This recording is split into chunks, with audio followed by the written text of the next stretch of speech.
Disclaimer: it was a fanfiction story created by me. Please don't take it seriously. There is no match in this story and real life. One point of view. We are all gathered right now in our living room. By all, I mean me, my mom, and my brother, because my dad has something important to discuss with us. So, let's see why he arranged this family meeting. Dad came and sat on the sofa, then he said, "End of one point of view. Gang, I have arranged a small party tomorrow evening. Many important people from this city will come. Some of my investors will be there, some friends, and also office employees.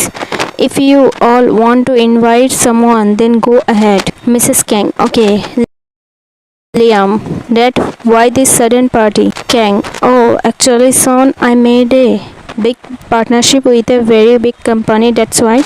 Liam: "Oh, so I will invite some of my friends. That I have around 8-10 friends." Kang: "Okay, son." Liam: "Thank you, Dad." Why, Dad, I only have 2-3 friends. Kang: "Okay." Then Mr. Kang went back to his room. One point of view. Our dad is a little strict.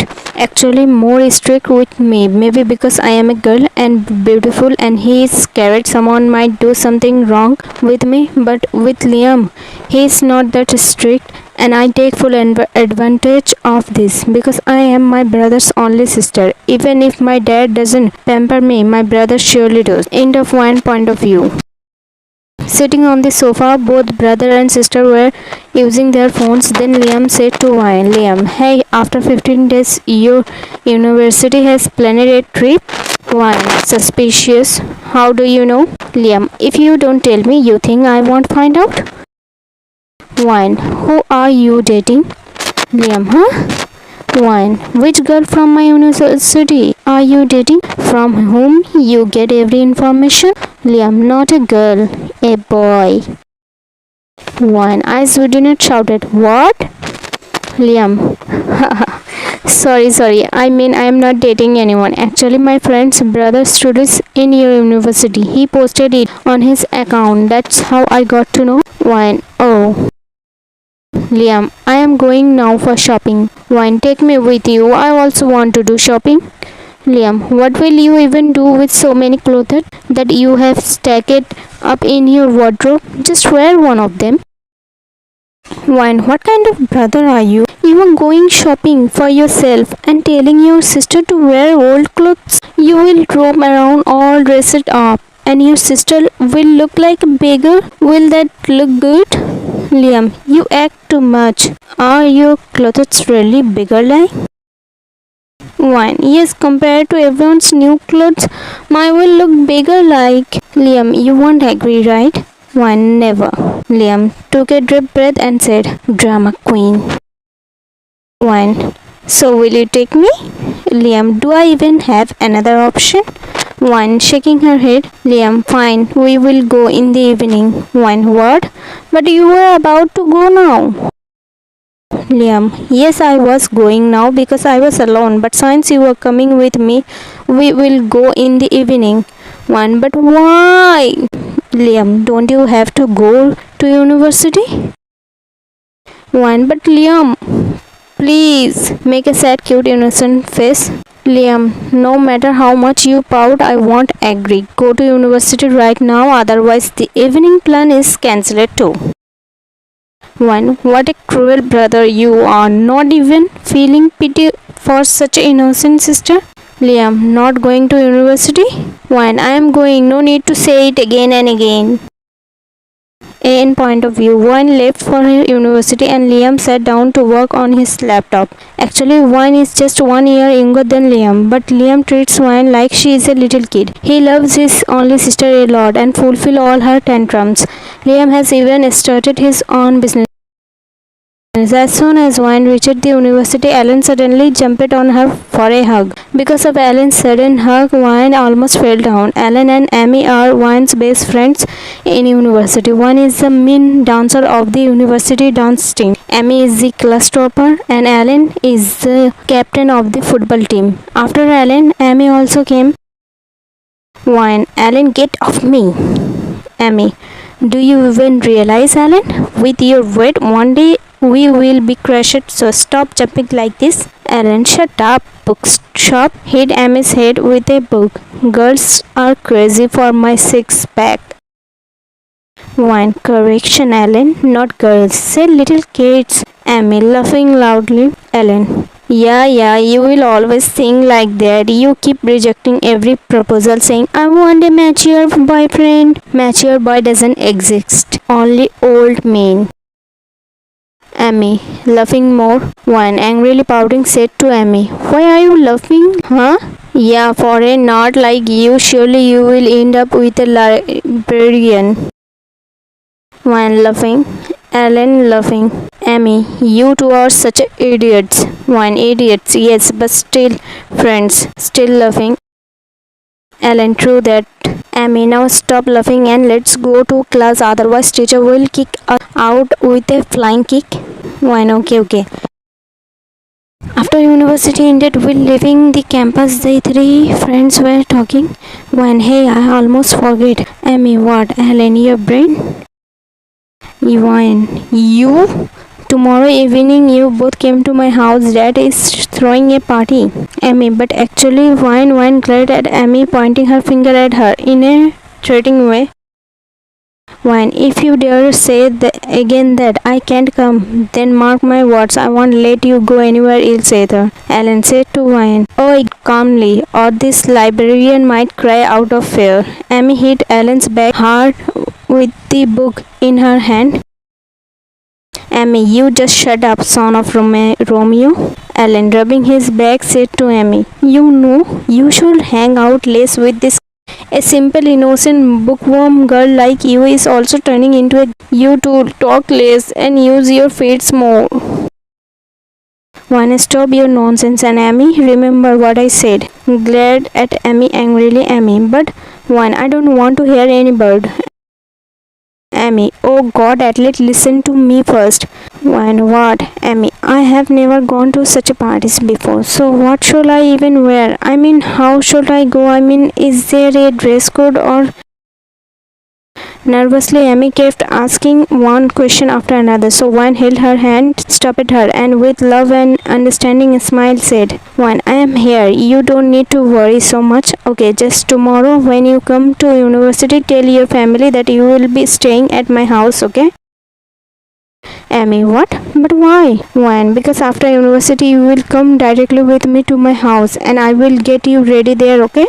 Amy, fine, but what clothes should I bring? One, you don't need to bring any clothes. I have lots of new dresses. You can wear whichever you like from them. Amy, but one, dude, why do you always keep saying but in everything? I'm with you. Just do exactly as I said, okay? Amy, okay.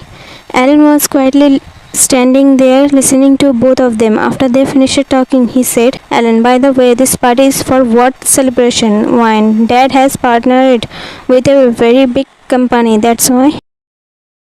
Alan, wow. Wine, okay, so I will leave now. We will meet tomorrow. Alan, okay, bye. Amy, bye.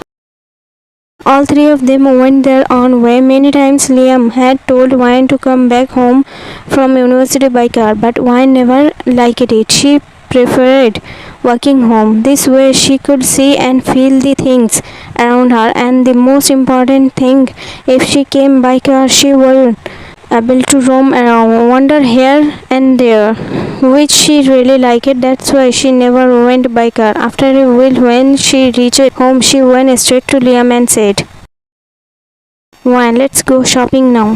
Liam, you can wait even a little, can you? Wine, shaking her head, no. Liam, okay, go get freshened up, then we will go.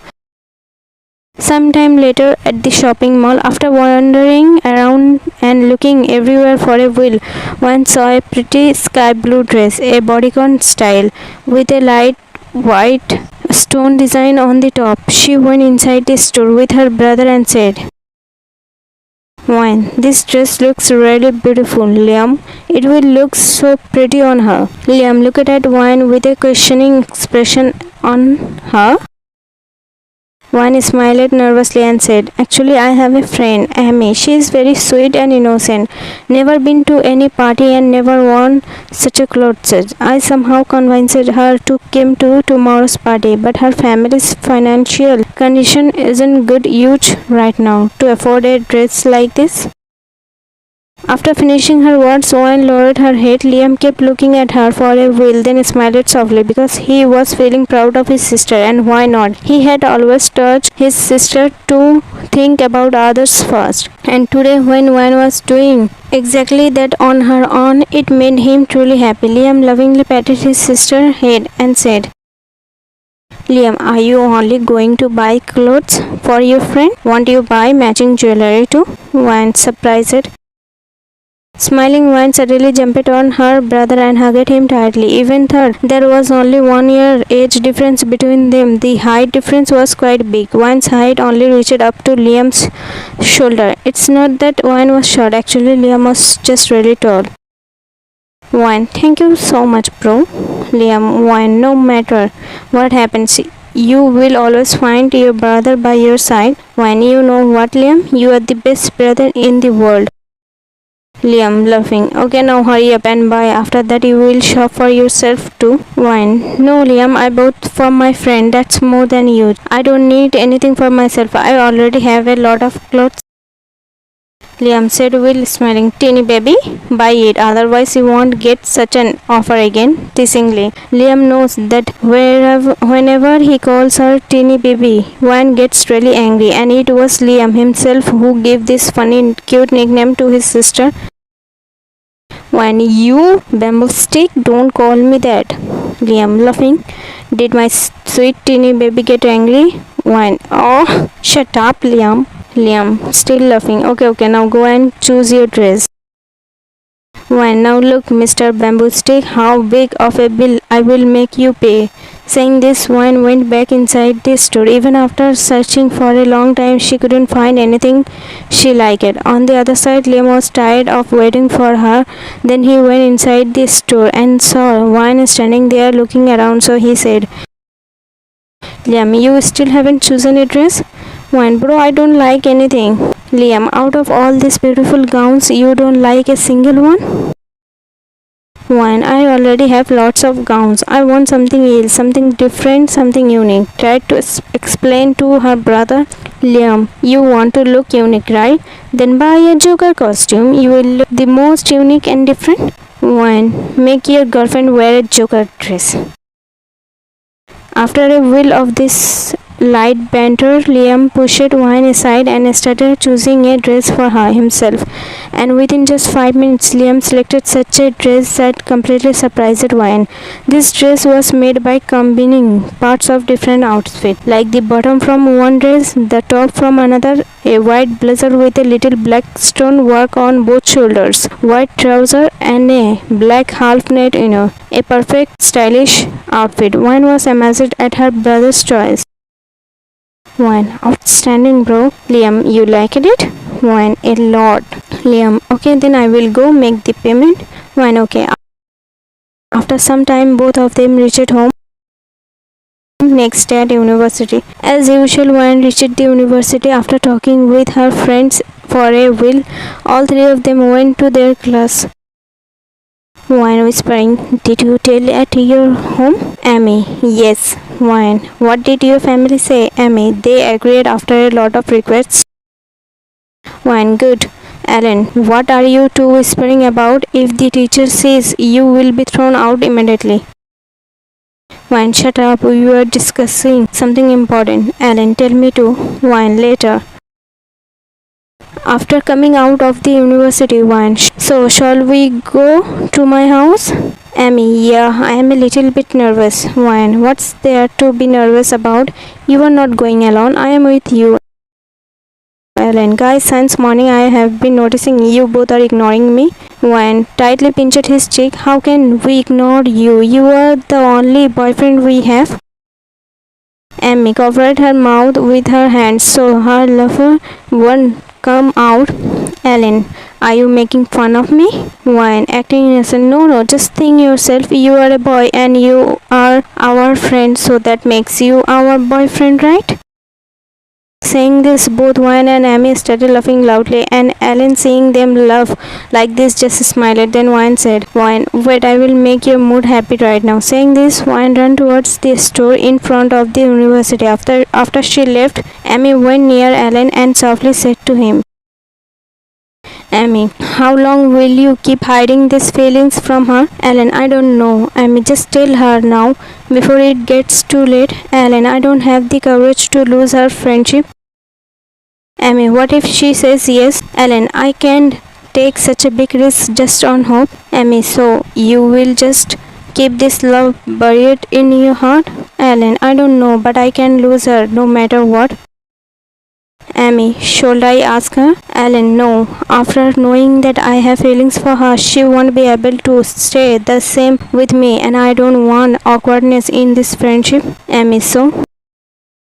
Alan, "Let it stay the way it is. I am happy loving her one-sidedly, but not staying away from her." Alan's words touched Amy's heart. She looked at Alan with sympathetic eyes. When they saw Wine returning from the store, both quickly fixed their mood so that Wine won't doubt them. Wine, "Here, Amy, strawberry juice for you," and Alan, "Mango juice for you." Amy, "Thank you, Wine." Alan, "Thanks, bro." Wine smiled. Amy, "Shall we go now?" Amy nodded. Wine, "Alan, make sure to reach the party on time, okay?" Alan, "If you say, I will go right now." Wine, No, not that early." All three of them laughed. Then Wine took Amy with her towards her house, and Alan went towards his home. At Wine's house, Wine, "Amy, you go upstairs to my room. I will bring something to eat from the kitchen." Amy, "No, I will go with you. I don't know anything here, so I won't go anywhere alone." Wine, "Oh, come on, dude. What's the need to be so nervous? You are in my house and I am here too, so relax, okay? Go upstairs. The first room on the left is mine. Now go." Amy, "But..." Wine glared at Amy. Amy, okay, I am going." She left and Wine smiled. Amy climbed the stairs and entered the room on the left. The room was completely clean and beautifully maintained, which made Amy smile lightly. Amy, looking at Wine, "It doesn't seem like she maintains her room this beautifully." Amy took off her bag and placed it on the side of the bed, then went near the window to look outside. Just then Liam came out of the bathroom after showering, a towel around his waist and another towel in his hand, drying his hair. In point of view, Liam's height is 5'10", 6 penny hands and a light olive undertone. Yeah, most of the time he looks like a model. Attractive. Many girls have even asked Wine for her brother's number, but Liam has no interest. He wants a girl who, even if not very beautiful, is mature, understanding and good at heart. Maybe that's why, despite being so handsome, he still doesn't have a girlfriend. After coming out of the bathroom while drying his hair, when he reached the middle of the bedroom, his eyes fell on the girl standing near the window. He was both confused and shocked. From the behind, he could clearly tell this wasn't his sister. And if it wasn't his sister, then who was this girl entering his room without permission? With a voice filled with anger, he said a little loudly, "Liam, who are you?" Hearing such a serious voice, Amy turned around in fear, and seeing Liam in that state, she was so shocked and scared that her hands and feet started trembling. She had seen Wine's brother before, but only from a distance, never really noticed him, and Liam too had never seen any of his sister's friends. Seeing Amy, Liam's angry face softened a little. An innocent-looking girl with a pure face, wearing glasses, simple but beautiful, long hair tied in a ponytail, eyes filled with shyness and fear, slightly chubby cheeks, plump lips, and a small mole on her chin, as if protecting her from all evil eyes. Liam kept staring at her, and Amy, seeing Liam in this state, her cheeks flushed red with shyness. She closed her eyes and turned to the other side. That's when Liam realized the condition he was in, quickly put on a t-shirt and politely asked Amy, "Liam, who are you and what are you doing in my room?" Amy shockingly turned around. "Your room?" Liam, "Yes." Amy nervously, "Sorry, I thought this was Wine's room." Liam, hearing Wine's name, Liam looked at her with a questioning expression. Amy, "I'm Wine's friend, Amy." Liam, "Really?" Amy, "I should leave and sorry again." Liam, "It's okay." Amy quickly rushed out of the room. Seeing her, Liam smiled. Then, just as he was about to pick up his towel, Amy suddenly came back into the room. Seeing her, Liam was completely startled. If she had been a second later, she might have witnessed something that could have made her faint. Amy hurried into the room, grabbed her bag, quickly apologized again, and ran off. Liam was so stunned that he couldn't even respond. At Juan's room. Juan, if she is not in the room, then where did she go? Just then the door burst open and Amy came running in. The moment she entered, she tightly hugged Juan, her body trembling in fear. Seeing her in that condition, Juan grew tense and immediately asked Juan, Amy, what happened? Why are you so terrified? Amy, breathing heavily in panic. I went into the wrong room and there was a boy inside. Juan confused. Wrong room? Amy nodded. Then Juan realized when she had told Amy to go into the room on the left upstairs, they were standing face to face. For Juan, it was the left, but for Amy, it meant the right. She must have mistakenly gone into Liam's room instead. Juan smiled. It's okay, dude. That's my brother. Don't worry. Amy, brother? Juan, yeah, 1 year older than me. Amy, he won't be mad at me, right? Juan, why on earth would he get mad for no reason? Amy, with a pitiful look. I don't know, maybe he will. Juan, don't worry, he won't. Anyway, forget all that now and go freshen up, okay? Then I will show you the dress I bought for you. Amy, shocked. What? You bought me a dress? But why? Juan, what do you mean why? Obviously to wear at tonight's party. Amy, then what was the need to buy it? I couldn't have just one of your older dresses. Juan wrapped an arm around Amy's waist, tilted her head left and then right, like a lover admiring their partner's fate. Amy stood dumbfounded, staring back at her. Juan, why are you so adorable? One day you will see I will just make you my girlfriend. Amy laughed and gave Juan a light slap on the cheek. Amy, you can just change the topic like that, okay?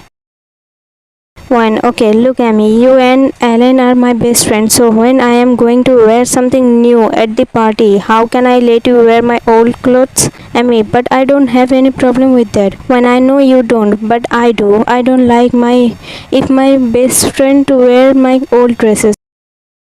Amy hugged Juan tightly. Why do you always care so much for me? Juan, because you are way too innocent for this world and I can't let anyone hurt you even the slightest bit. Amy, thank you, Juan.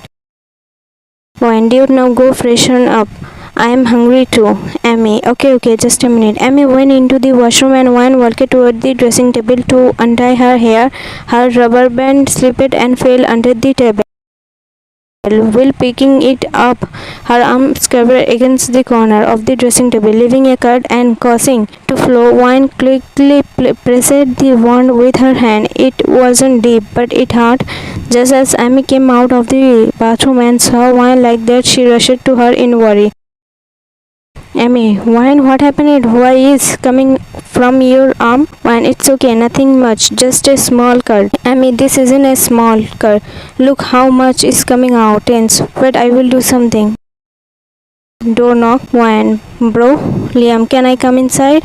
Juan quickly covered her hand because she knew how protective her bro was. If he saw this wound, he might actually admit her to the hospital. Amy was a little confused by her behavior, but before she could ask, Juan spoke to her. Juan, yes bro, come in. Liam opened the door and entered. His gaze made Ami's for a moment, but she immediately lowered her eyes. Liam, have you eaten anything? Juan, no bro, I will eat after freshening up.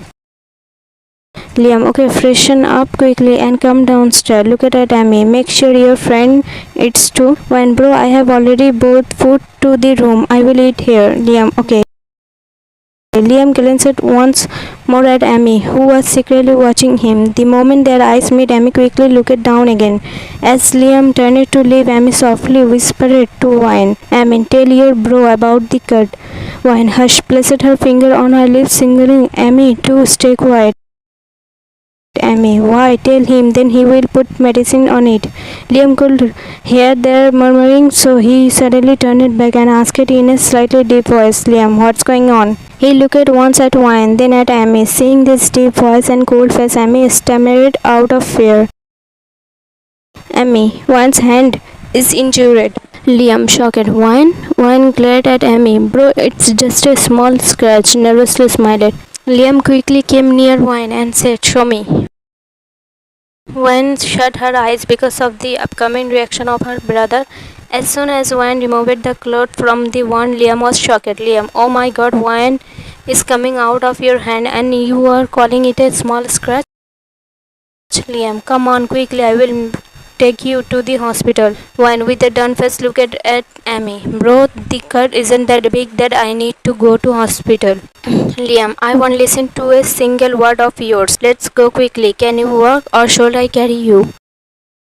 Wine, bro, it's just a small injury, not only work, I can even run. Liam, no, get up slowly and let's go. Liam carefully held Wine's hand and started leading her gently along with him. Wine, Amy, you stay here. I will be back in a little while. Amy nodded, take care of yourself.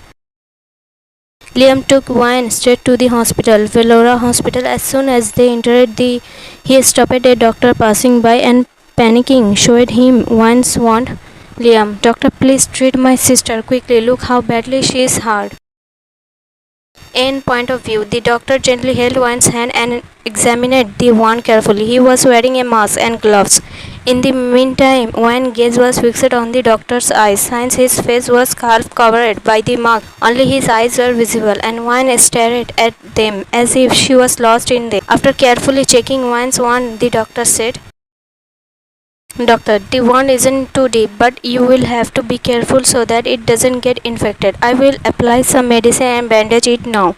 I'm also prescribing a few tablets. Do proper dressing at home and apply the medicine. It will heal quickly. Liam, okay doctor, still tensed. Doctor, please come with me to my cabin. Saying this, doctor went to his cabin and Wine and Liam followed. After treating Wine's wound while making her prescription, the doctor asked her, Doctor, what's your name, miss? Wine lost in his eyes.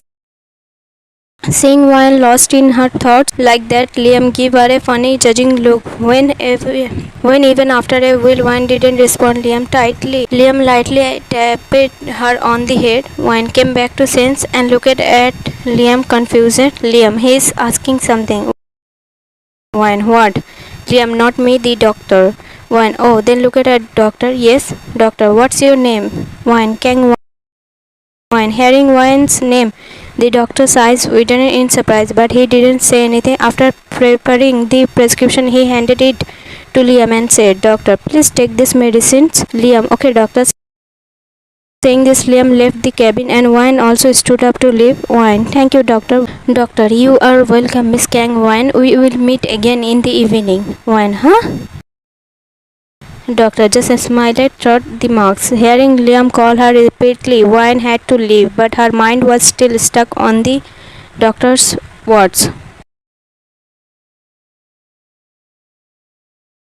At evening, Wine was getting Amy ready. She styled her hair, put jewelry on her, and was now doing her makeup. Amy was the kind of girl who never had interested in anything other than stories, not in parties, not in makeup. Maybe today was the first time she was going to attend a party all dressed up, and only because of her friend. After getting her completely ready, Wine looked at her and said in a flirty tone, Wine, oh my, you are so beautiful. Tonight I am going to go crazy for you. Amy smiled. Shut up. Wine, seriously dude, tonight all the boys at the party are going to faint. Just then there was a knock at the door. Wine, the door is open. Liam opened the door and walked in. Wine, you are still not. His gaze fell on Amy. Seeing her, Liam looked at her from head to toe, as if he was seeing a whole new side of her. This beautiful, he couldn't take his eyes off her even he tried. And from his gaze, poor Amy started feeling even more nervous and shy. When Wine noticed her brother staring like that, she cleared her throat deliberately. Wine, bro. Liam, embarrassed. Hurry up. and get ready. He left immediately. Wine laughed. Amy, Wine, you hurry up and get ready. Again there was a knock at the door, so Wine said, Wine, now who? Am I not allowed to get ready? Ellen, dude, it's me. You are still not ready? All the guests are already downstairs. Wine, yeah, just give me a few minutes. And Ellen, do one thing. Take Amy downstairs with you. I will come quickly after getting ready. Amy, let's go together, okay? Nervously. Wine, that's exactly why I am sending you first, so you can adjust. And Ellen will be with you anyway. If you need anything, just ask my bro, okay? Amy, blushing, no, there's no need for that. I will go with Ellen. Wine nodded. Okay, seeing this side of Amy, Ellen was also shocked. Ellen, wow, you are looking beautiful. Amy, thank you. Ellen, jokingly, if you are this pretty, then why do you always hide behind books? Amy, shut up. Ellen laughed. Shall we go downstairs now? Amy nodded. The two of them reached the party downstairs. While laughing and joking, Ellen suddenly bumped into Liam. Ellen, I am sorry, Liam, it's okay.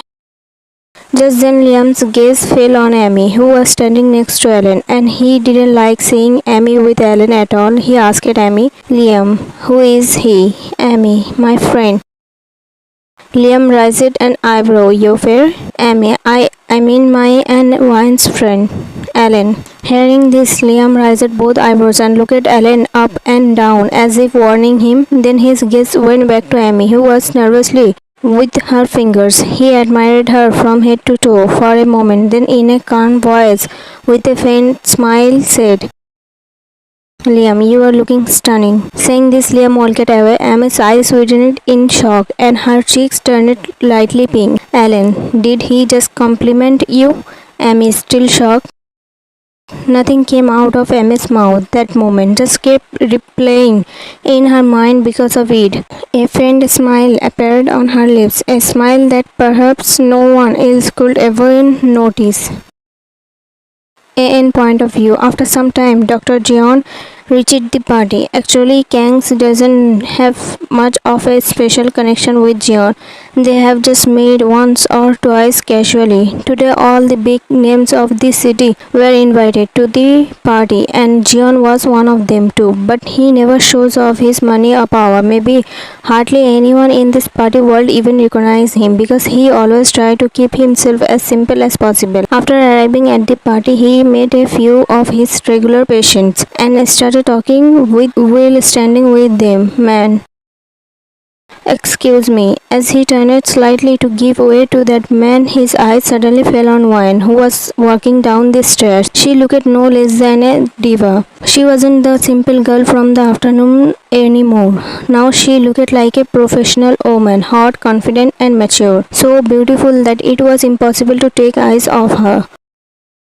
Jeon to himself, am I staring at her? What nonsense, Jeon. Are you out of your mind? Control yourself a little. She is just a 20-year-old girl to you. Seeing her, even Amy and Ellen were completely mesmerized by her beauty. Ellen, why is she so beautiful? Amy, this is the perfect chance. Ellen, go and tell her what's in your heart. Ellen, look at Amy. No, I can't do it. Amy, oh come on, Ellen. Ellen, taking a deep breath. Okay, let me try. Amy, eyes sparkle. That's the spirit. Go. Before Wine came fully downstairs, Ellen went to her and taking her along upstairs said, Ellen, Wine, I want to talk to you about something important. Wine, yes, tell me. Ellen, not here. Let's go upstairs. Wine, okay. At Wine's room, Wine, yes, tell me, what is it? Ellen, actually, his words started stumbling with nervousness. Wine, what happened, dude? Ellen, Wine, are you going to say anything more than that? Ellen, oh, actually, Wine, a little annoyed. Ellen, are you even going to say anything beyond this? Ellen, oh, nothing. Finally, Ellen gave up and quickly ran downstairs because he knew Wine wouldn't leave alone until she found out what he was going to say. Wine was first shocked to see Ellen running like that, then she too started running after him. While hurrying down the stair, Wan slightly bumped into someone. She glanced at the person and quickly said sorry before running again after Alan. And that person is none other than Jeon. Wan, I'm sorry, mister. Please don't mind. Wan, wait, Alan Wilson, I am not done talking to you yet. Run after him, Will shouting. Jeon kept looking at Wan for a while as she left, then again got busy talking with others. Kang, so Jeon, how's your work going? Jeon, good. If ever a really bad time comes or if you need help, just tell me. Making fun of him in such a profession, how much can you really earn? Hearing Kang's words, others also started laughing. Jeon, you are right. I don't earn that much. Just used to easily buy such a big business of yours. Not much. Just about 5% of my income would be huge. Lee, are you joking, Jeon? Do you even know how big of a businessman Kang is? Jeon, yes, he is a big businessman, but not that big because till now his company hasn't even made it into the top companies of this city. And on the other hand, my hospital Velora is counted among the world's top 10 biggest and best hospitals. After hearing Jeon's words, everyone was shocked. No one knew that Jeon was not just a doctor in such a big hospital, but also the owner of that hospital. Kang, is Velora Hospital really yours? Asked as if still doubting Jeon's word. Jeon, yes, not just that hospital. I have hospitals in some other cities of this country too, and even in some foreign countries. Kang, but don't you live in a colony? Jeon, having money doesn't mean I need to show it.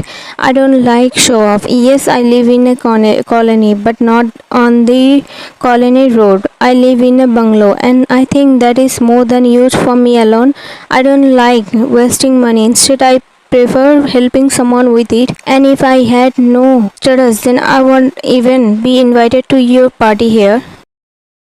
Everyone went silent. Jeon not only showed them their place but also made it clear how much difference there is between having money and showing it, and how cheap it is to show off wealth.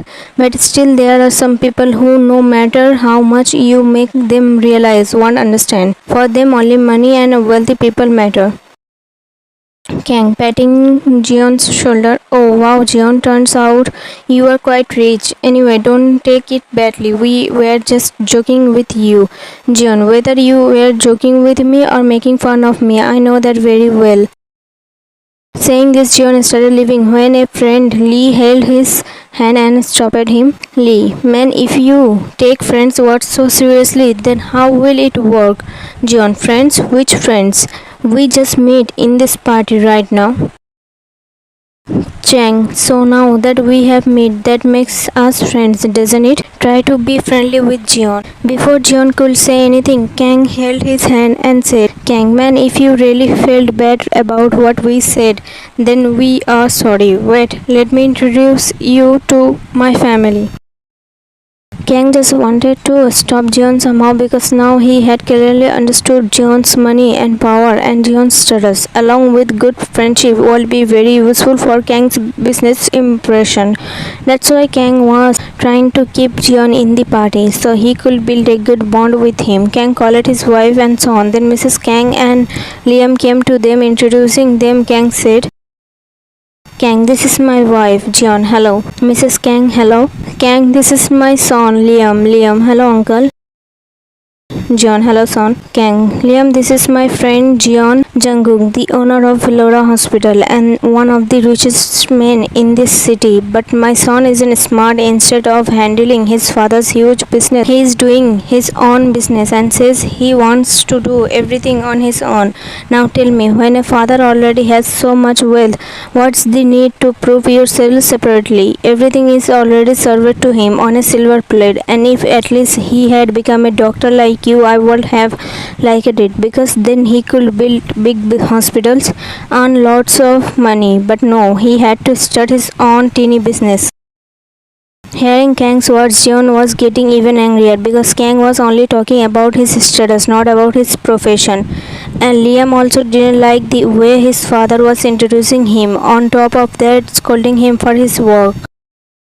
Jeon, looking at Liam, I'm proud of you, boy. The decision you made to do something on your own. Very few people have the courage. Some people only see money, but you choose your passion, your dreams above all that. That is the most important thing. Never step back because of anyone, no matter what happens. If you believe in yourself, you can do everything.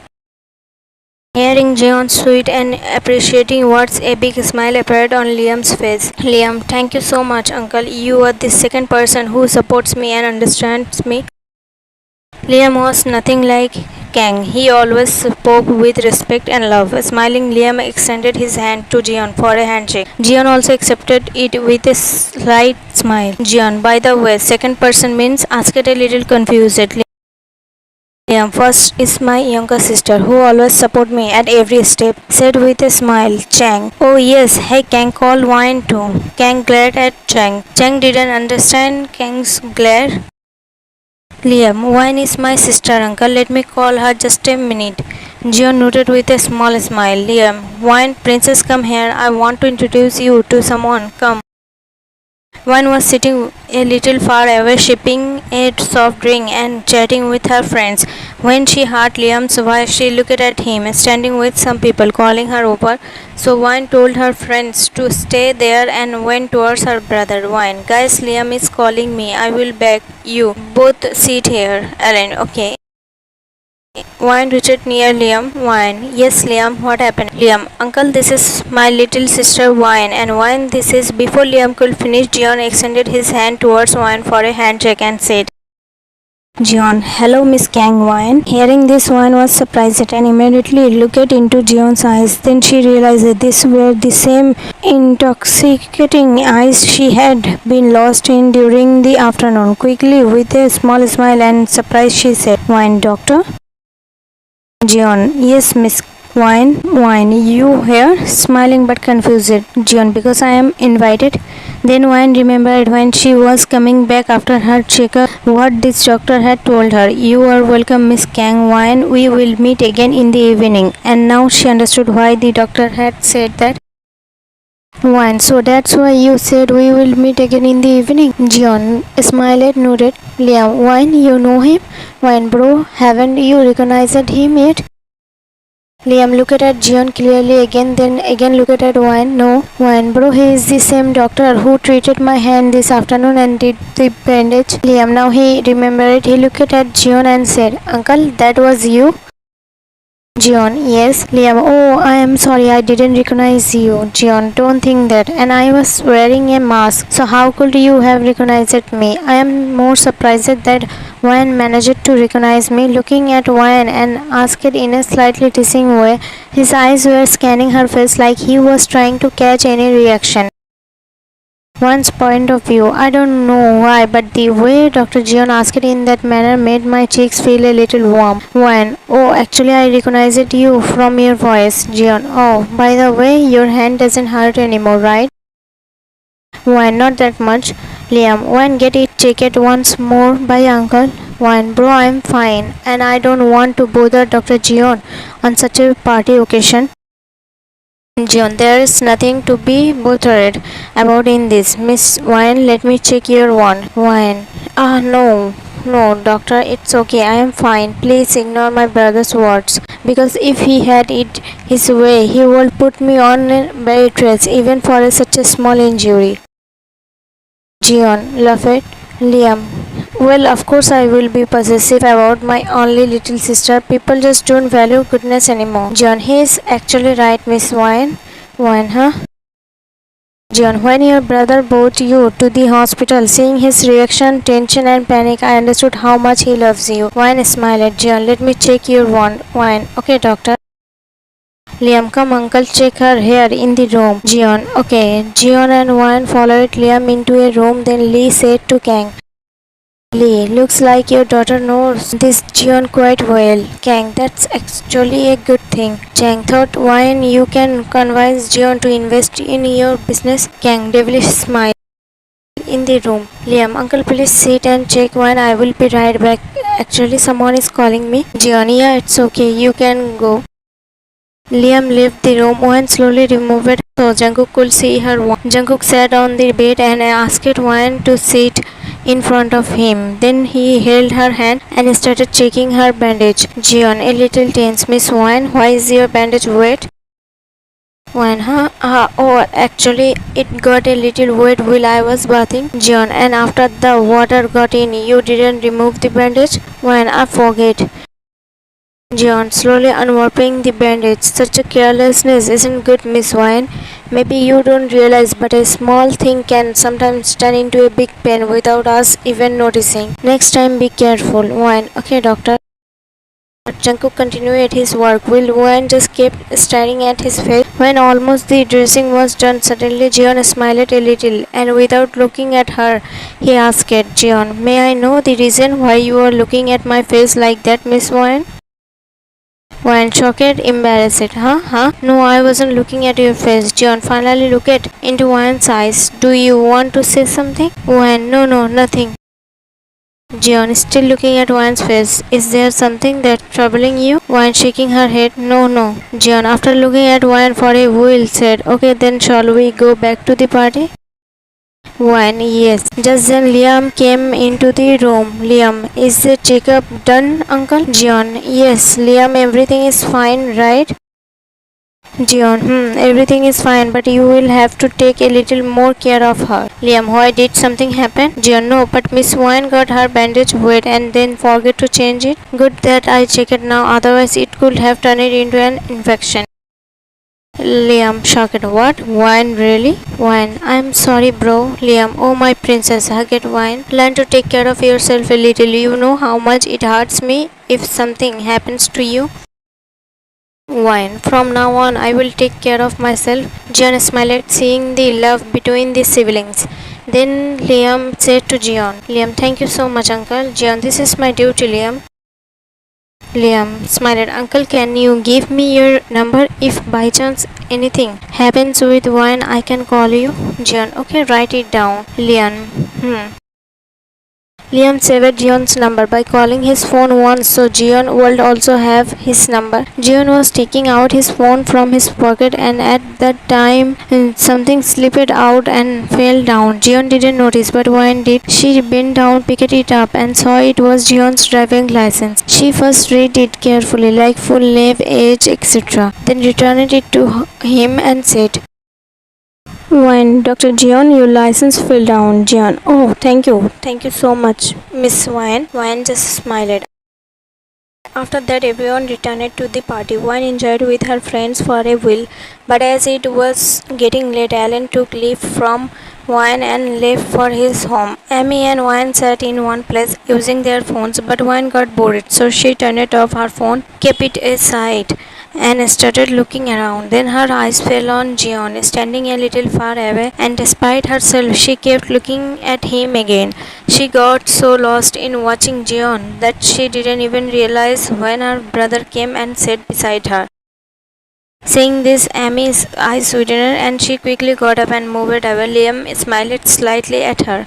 When Liam noticed Wan's attention was elsewhere, he followed her gaze to find the person she was looking at. It didn't take him long to realize she was looking at Jeon. So he asked her, Liam, are you interested in him? Asked casually. Startled by his sudden question, Wan turned toward him. Liam asked again, Liam, are you interested in him? Being siblings, they never hide anything from each other, and Liam tried to stay friendly with Wan so she can share her heart without hesitation. Wan, he's Liam, but he doesn't look like and he's hot plus mature. Looking at him, Wan, I agree, but still it's better to stay away from impossible things. Liam, why? Confused, looked at Wan. Wan, because I don't like incomplete stories. Still looking at him. Liam, nodded understanding. The party ended and everyone slowly started leaving. Jeon was about to leave when Liam called him from behind. Liam, Uncle Jeon, wait. Jeon turned around. Oh, Liam, yeah, sorry to disturb you. Jeon, it's okay, tell me, what is it? Liam, actually I wanted to thank you. Jeon, for what? Liam, for appreciating me and boosting my confidence. Jeon patting Liam on the shoulder. I appreciated you because I saw your talent. Best of luck and never lose confidence in yourself. That is your greatest strength. Liam, thank you, uncle. Jeon, okay, then I will take my leave. Oh, where is Miss Wine? Liam looked around then said, she must have gone to her room. Jeon, okay, then tell her bye from me and take care of her bandage. Liam, okay, uncle. Jeon. After that he left and Liam also went to his room. Next day at university, Alan, Wine, is your hand wound okay now? Wine, yeah, almost healed. Alan, and Amy, how was your night? Teasingly, Amy glared at him. Shut up. Wine confusedly looking at Amy and Alan. What happened, guys? Alan, why? Should I tell her, Amy? Amy, give a tight smile. First tell her the thing you were going to tell Wine yesterday. Suddenly Wayne remembered last night when Alan was about to tell her something but ran away without saying. Wayne grabbed Alan's collar tightly and shook him. Wayne, Alan Wilson, tell me quickly. Alan, hey, chill, otherwise what will everyone think, that a girl is me? Wine, tell me quickly, otherwise I will really go. Alan, okay, first let go. Wine, let go of Alan's collar. Now tell me. Alan, I wanted to say that today there is a party at my house, so will you stay at my place tonight? Hearing Alan, Wine started at him with wide eyes. Wine, you are lying. Alan, no, actually I know you never stay anywhere at night, so I was a little hesitant to ask. Wine thoughtfully, oh, not the whole night, but yes, I will stay for a little while. Alan, okay, that works. Amy shakes her head at his nonsense. I am going to the library. Anyone coming with me? Alan, dude, the university is closing. They will push you out. Amy, idiot, I am talking about the city library. Alan, oh, don't study too much. The books will haunt you. Amy, have your basketballs ever haunted you? Alan, why I am saying there is a teacher's spirit inside her. That's why she always studies. Wine, laugh it. Amy, idiot, I am going. Started walking away. Wine, wait, Amy. Amy, turn it around, huh? Wine, I am coming with you too. Alan, oh God, this book which is making you like herself. Wine, shut up, Alan. Her parents sent her to our house under my care, and until I make sure she reaches home safely, I will stay with her. Now come on, we are getting late. Alan, I am really sorry, Wine. Another day I would have gone, but today there's a lot to do at home because of the night party. Wine, oh okay, you go home. We will go to the library. At library, after reaching the library, Amy took a book and sat to study. But Wine started walking around the library, looking here and there. She notices an interesting book on a top shelf of a book rack. As she moved closer to reach for the book, she bumped into someone and fell down. Wine rubbing her back. Ouch. I'm sorry, Miss Wine. Wine, hearing the familiar voice, quickly looked at the face of the guide. Dr. Jeon? Jeon, you are here? Wine, shockingly, you are here? Jeon smiled. What a coincidence. Wine nervously smiled. Yeah, what a coincidence. In 24 hours we have met 3 times. Jeon, yeah. Wine, by the way, what are you doing here? I mean, you should be at the hospital, so why here? Jeon smiled. Yes, actually, I suggested some books to my junior, but she couldn't find them, so I had to come. Wine, oh, before Wine could say anything else, a girl came from behind calling Jeon. Girl, sir? One point of view. That girl became quiet seeing me and started giving me the glare, and I don't know why, but she kept staring at me from head to toe like she didn't like seeing me talking to Mr. Jeon at all. I didn't like her either. I felt a bit of jealousy towards her. Only one thought kept coming to my mind. Why is this girl so close to Mr. Jeon? I didn't want to feel this way. End of one point of view. Jeon, Miss Wine, this is my junior doctor, Miss Billa. And Miss Billa, this is Miss Kang Wine, my patient. And Wine started looking at Jungkook, thinking how he would introduce her further. More than just a patient, did he hold some meaning for her in his eyes? Jeon, and also the daughter of a big businessman here. This made Wayne a little angry. She never liked it being called the daughter of a big businessman or a rich family girl. Maybe she didn't like being introduced this way because of her dad. So she replied coldly to Jungkook. Wine. Sorry to say, Dr. Jeon, but I really don't like being called the daughter of a big businessman or a rich family. Wine. Hello, Miss Bella. I am Wine, a university student. That's it. Jeon, surprised by her sudden change in behavior. Bella, fake a smile. Hi, Miss Wine. Wine. Okay, Dr. Jeon, I will go now. Before Jeon could respond, Wine left. Jeon understood that Wine was angry, but he didn't understand why she became angry suddenly. Without thinking much, Jungkook also got busy selecting book with his junior doctor.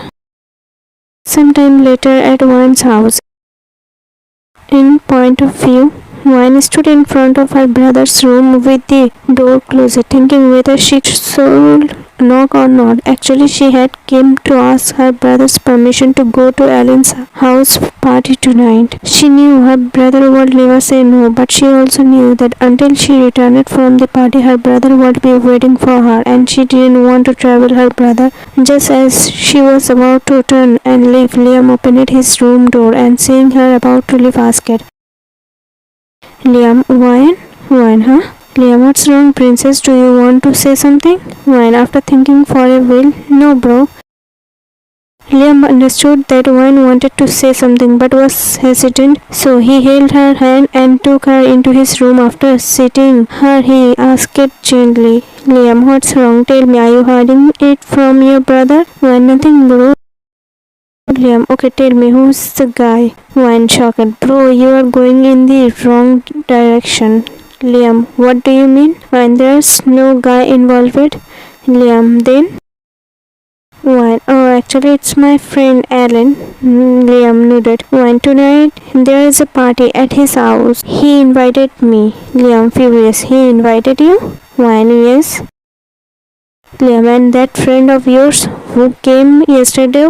What's her name? Wait, Amy. Did he invited her too? Wine, casually. Yes. Liam, then why didn't he invite me?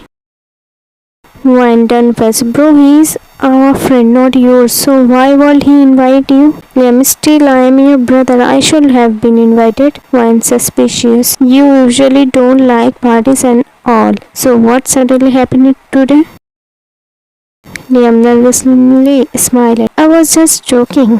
Wine, tell the truth. Liam, honestly nothing. I just said it like that. You go to the party, okay? Wine, I will go. Only one condition. First promise me you won't worry about me. Liam, while pinching Wine's both cheeks. I am your brother. Worrying for you is my duty. Wine, then I won't go. Makes a cute pout. Liam, okay, I won't worry. Now happy? Wine, happily, yes. Liam, you also promise me that once you reach there, you will call me and call me every 2 hours. Wine made a face as if saying, like, seriously? Wine, okay. Liam, then go and came back soon, okay? Wine, okay. At evening, Wine reached Amy's house because they had planned to go to the party together. As soon as Wine arrived in front of Amy's house, she saw Amy already waiting for her outside. Wine, why are you standing outside like this? Amy, shh, speak softly. Wine, why? Don't tell me you are sneaking out from your family. Amy, no dude, actually my parents told me to go early and came back early, and my grandmother doesn't like these parties and stuff. She is a bit old fashioned, that's why I am sneaking out. If she finds out, there will be a huge drama at home. Wine, oh, understandingly. Then let's go, let's get out of here quickly. Amy, yeah. Wine had booked a cab to come here, and from here she would Amy up and go to Ellen's house as usual. Even after Liam insisted countless times, Wine didn't agree to go by car, and the reason for that is first, seeing Liam makes Amy too nervous, and second, she doesn't want to trouble her brother. When both of them reached the party, they saw Ellen waiting for them. Wine, oh, Ellen Wilson, today you are looking no less than a hero. Ellen, happily, really? Amy, yes, dude. Ellen, I think I will have to throw another party. Amy, and wine. Why? Ellen, teasingly, because for the first time ever, both of you complimented me today, so that definitely calls for a party. Amy laughed. Wine smiled. Do you even plan to let us go inside? Ellen, oh right, come on, come inside. I will introduce you both to my parents. You will introduce us to your parents? Interesting. Amy, dude, is it really necessary to meet your parents? Why not again, Amy? Just yesterday you attended a party. Did anything go wrong? Didn't you enjoy it? Amy, it's not that, Wine. It's just whenever I meet new people, I get a little nervous. Wine held Amy's hand tightly and said, I'm here with you. Amy smiled. Ellen, Amy, do one thing. Forget dating a guy. Just date Wine instead. You two will make a perfect pair. Amy and Wine. Shut up, idiot. Ellen, shall we go? Wine, yes. Then Ellen took them to his parents. Ellen's parents were very happy to see them and warmly welcomed both of them. Mr. Wilson, I don't know my son had two such beautiful friends. Wine smiled. Amy smiled. Mrs. Wilson, now tell me, Ellen, which one of these two is your girlfriend? Wine and Amy shocked. Girlfriend? Ellen, also shocked. Mom, neither of them is my girlfriend. They are both my best friends.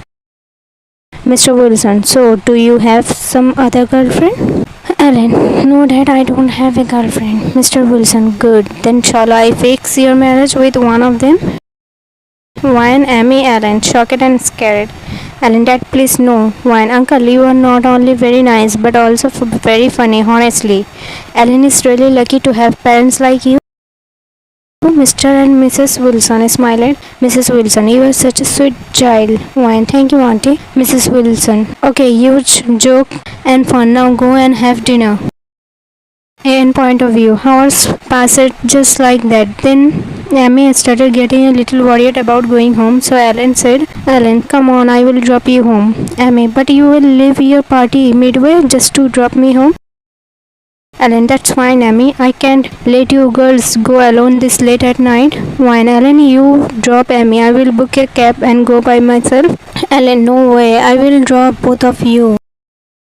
Wine, no, Ellen, I will go. Ellen, no chance. I won't let you go alone so late at night. Wine, try to understand, dude. Your mom and dad are waiting for you. Honestly, it won't be a problem for me to go. And you know, right? I am Wonder Woman. Strikes a funny pose, so nothing will happen to me. And by chance, if I ever need something, you will be the first person I call, okay?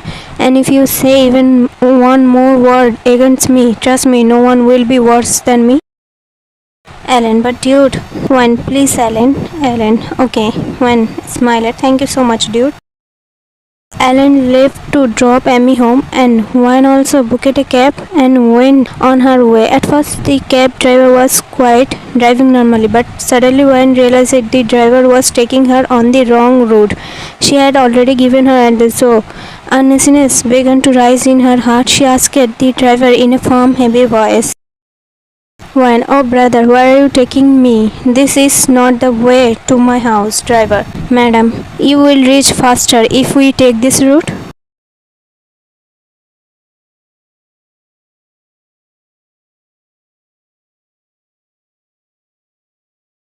Seeing her shouting like that, the driver quickly drove away with his car. He knew if people wake up hearing her voice, he would be. That's why he ran away. Thundering clouds, heavy rain, and a lone girl standing in a area so late at night. Whined to herself, what kind of people exist in this world? Such nonsense. Now where will I find a ride at this hour? What shall I even do? And in this situation my phone had to die. How do I even call for help? Looking around everywhere. In this strange area I don't even know anyone. Who should I ask for help? Suddenly thunder rumbled loudly again. Whined to herself, oh my, will running. Run, Wine, someone will definitely help you. But if you just stand here, this roaring clouds might take out all their anger on you instead. Wine ran toward a house nearby and started ringing the doorbell. But even after pressing it for a long time, no one opened the door. Wine shouting, Are they sleeping with cotton stuffed in their ears or what? Wine, go try somewhere real. These people are probably completing years of sleep all at once. Then she went to another nearby house and rang the doorbell. After a while, the door opened and a man came out. He stared at Wine with wide eyes and spoke in a heavy voice. Man, what do you want, huh? The moment he spoke, a strong smell of came from his mouth. Wine immediately understood that this man was completely asking him for help while Ming digging her own grave. So she gently pushed him back inside and shut the door herself while saying, Wine, please let it be, brother. You are the one who need help more than me. Saying this, Wine closed the door and let out a deep sigh. By now, she was starting to lose all hope getting help. Then, at some distance, she noticed a faint light coming from another house. Looking at it, she said, Wine to herself, Alright, one last try. In point of view, Wine slowly moved her step toward that house. When she got close, suddenly a loud noise of utensils falling came from inside the house, which made her a little scared. Then, calming herself down, she took a deep breath and rang the bell. After waiting for a while, when no one opened the door, she turned around to leave. Just then, from behind, someone said, Yes, did you ring the bell? A familiar voice. Wine instantly turned around and seeing the person standing there, she was surprised. And the person standing in front, looking at her, completely drenched at his doorstep so late at night, he was even more surprised at seeing her in this state. Wine, you again? Jeon, that question I shall be asking you. What are you doing in this state at my doorstep so late at night? Wine asked in surprise. This is your house? Jeon nodded. Yes. Wine to herself. This is the fourth time I am meeting this guy. What if he starts thinking I am his stalker? Jeon, hello Miss Kang. Wine, huh? Jeon, where do you keep zooming out again and again? Wine, nowhere.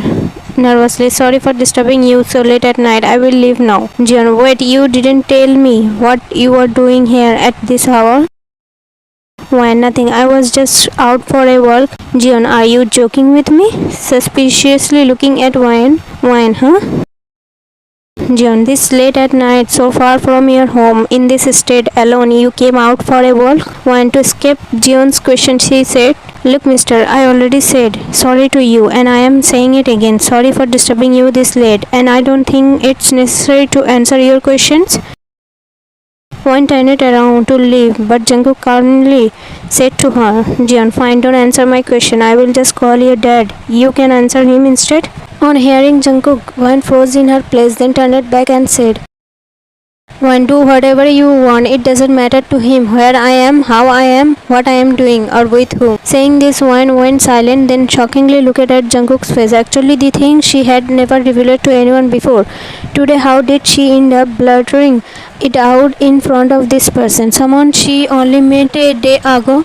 Someone she had no relation with? That's what she was wondering. But even more surprised was Jungkook, who kept staring at her in shock. After hearing her words, Wine, I should leave now. Jungkook quickly held her hand to stop her and said, Jeon, wait, Wine. When Jeon held her like that, Wine shockingly turned to look at him. Seeing her shocked reaction, Jungkook let go of her hand and said, Jeon, sorry Miss Wine, I don't know what you are doing here so late at night or why you came, but don't stay alone on these streets at this hour. Come inside with me. Wine, thanks Dr. Jeon for caring about me so much, but I am fine and I can take care of myself. Jeon, I know you are quite strong, but think for yourself. Do you really think it's safe for a girl to be out on the streets alone this late at night? After hearing Jungkook's words, Wine went silent because Jungkook was right. Then Jungkook spoke again. Jeon, look, if you are uncomfortable staying here, then I will drop you at your home right now, but I can't leave you alone out here like this. Wine, it's okay, Dr. Jeon. In this stormy weather, there's no need for you to travel yourself to drop me at home. I will stay here. Jeon smiled. Good, come inside. Then Jungkook took Wine inside his house and said to her, Jeon, you have been in these wet clothes for a while. You might catch a cold. Wait, I will give you some of my clothes. Go change. Your clothes? asked it shockingly. Jeon, yes, why? Is there a problem? You will only find my clothes here. When your wife? Jeon, I don't have a wife. I mean, I am. When what? With an unbelievable look. Jeon, yes. When, but why? Shockingly. Jeon looked at Wine with a questioning gaze, then Wine, feeling embarrassed and a little hesitant, said, When I'm sorry, I didn't mean it that way. Actually, I meant to ask when it happened. Jeon, 15 years ago. Wine, even more shocked. What, really? Jeon, yes. Wine, then why didn't you marry again?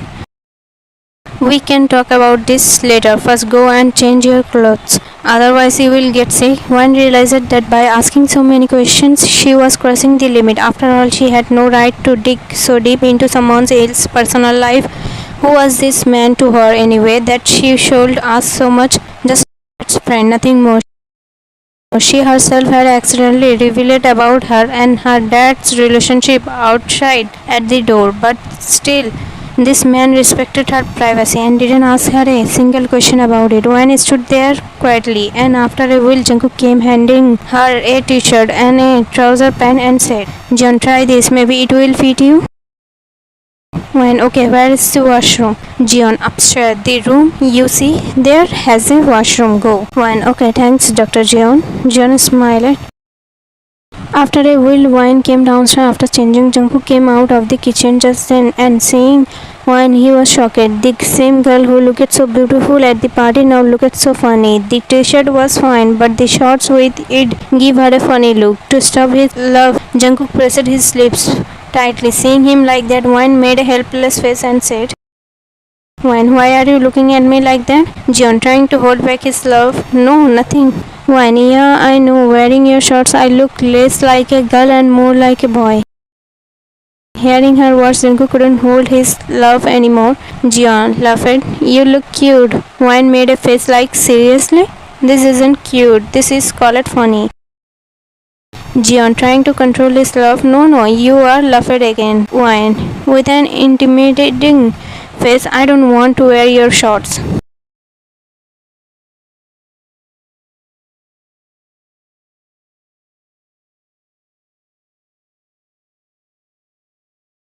Jeon to himself, don't provoke her, Jeon, otherwise you can handle her and she won't even hesitate before saying anything. Jeon, trying to be cool, yeah, you are absolutely right, Miss Wine, well done. You do your thing, I will bring you something to eat. Saying that, Jeon quickly went to the kitchen. When he came back, he saw Wine sitting on the sofa talking to her brother. Wine, yes bro, Dr. Jeon is here, you don't take tension, okay? Wine irritatingly, why? Now why do you want to talk to him? I won't give him the phone. Wine, what? No, wait bro, hello? Hello bro? Just then Jungkook's phone started ringing. Jungkook's phone was on the table. As soon as Wine hurriedly went to pick it up before she could, Jungkook took the phone in his hand and after seeing the caller ID he said, Jeon, that's your brother, huh? Little bit teasingly. Actually, on the call, Liam had told Wine to give the phone to Jeon, but Wine said no because Wine knew Liam would tell Jeon Wine is still a kid. Please take care of her, and that will embarrass Wine. And why not? After all, how could a 20-year-old girl be called a kid? But who will explain to Wine that whether she is 20 or even 60 years old, for her brother she will always remain a little girl. And that's why Liam called Jeon, and Jeon already guessed why Wine didn't want Liam to talk to him. That's why she was rushing to take Jeon's phone. Wine, Dr. Jeon, don't receive the call. Jeon, why? Wine, he is my brother. Why would you talk to him? Wine, while speaking, tried to snatch the phone from Jeon's hand. Jungkook raised his hand with the phone in it, so Wine kept jumping to snatch it back from him. Jeon, yes, he is your brother, but right now he is calling me, so I will definitely talk to him. Wine, hey Dr. Jeon, just give me the phone. Jeon, no. Wine, why are you acting like a kid trying to snatch the phone from him? Jeon, you are the one jumping around trying to snatch my phone and you are telling me I am acting like a kid? Wow, making fun of Wine.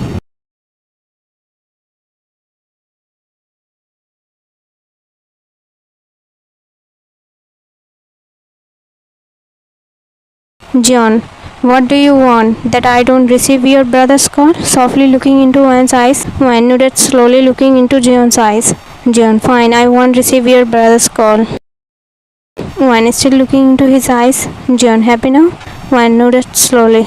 Still holding her, Jeon carried her into the kitchen and her a little higher to seat her on the kitchen counter. Wan quickly held onto Jeon's shoulder, afraid she might fall, and shockingly said, "Wine, doctor." Before she could say anything more, Jeon placed and said, "Jeon, hush, trust me." Wine lost in his eyes and said, "I trust you, Dr. Jeon." Jeon didn't say anything, just admired her face for a moment, then sat her properly on the counter. He went to the stove, poured some water into a pot, turned it on the burner, and placed the pot over it. Then he returned it near Wine, took her hand, and while removing the bandage from her arm, said, "Jeon, your bandage got wet again, so I brought you here just to change it." Wine was still drowned in those feelings, the ones she had felt just a little while ago, even if only for a few moments, but that had formed between her and Jeon was changing something deep inside her heart. She could still feel a warmth in her body, as if she was still that to Jeon. Will this moment end just like this? Or maybe not, because if not the moment, Wine now wanted to at least explore the feeling stirring inside her heart. Jeon had changed her bandage and now he was cooking something for her. Wine, Dr. Jeon. Jeon was standing near the stove and Wine was sitting behind him on the kitchen counter. When Wine called, Jeon kept working as he replied, "Jeon, Wine, can I ask you something?" "Jeon, anything, Miss Wine. The lady doctor who was with you in the library this afternoon, is she your girlfriend?" Straightforward. Wine seemed like she was in some sort of trance, asking Jeon this question without any hesitation. Jeon was a little surprised at her question, but the faint smile on his lips didn't fade. He slowly turned it around. Wine raised both his eyebrows and began walking toward her step by step. Seeing him like that, Wine's breath grew faster. Jeon stopped just 2 steps away from her, crossed his arms over his chest, and with a questioning look asked, "Jeon, may I know, Miss Wine, why you are suddenly asking that?" In a lightly teasing tone, Wine just asked it casually. This time Wine's words stumbled. Jeon slowly nodded, then said casually, "Jeon, no, she isn't my girlfriend. She is just a good junior doctor from my hospital." Saying this, Jeon turned back and went toward the stove again. Just then Wine muttered softly in a mocking tone, "Wine, good doctor, good my food." "Jeon, I can hear you, Miss Wine." Wine, second-hand embarrassment. After a moment of silence, Wine spoke again. "Wine, Dr. Jeon." Jeon smiled. "Yes, Miss Wine." Still doing his work. "Wine, can I ask you one more question?" "Jeon, you can ask me as many questions as you want. There are no restrictions for you." Smiling, hearing such words from Jeon, Wine's face brightened even more. She bit her lip with her teeth to hide her smile, then asked in a low voice, "Wine, do you have a girlfriend?" Jeon, "No," said casually, still doing his work. Wine blurted out, "Don't lie, Dr. Jeon. A guy like you not having a girlfriend is just impossible. Someone like you who's such a good doctor, such a good human being, who knows cooking, who's mature and handsome. There must be so many girls crazy about you." Wine unknowingly had said a little too much.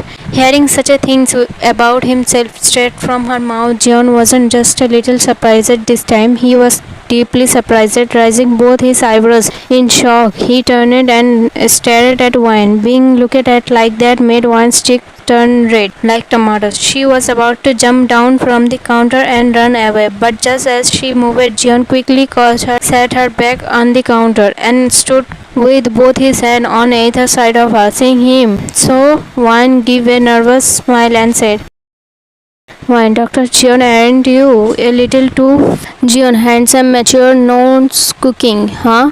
Wine gulped her. "Yes, Dr. Jeon, you turned out to be an all-rounder."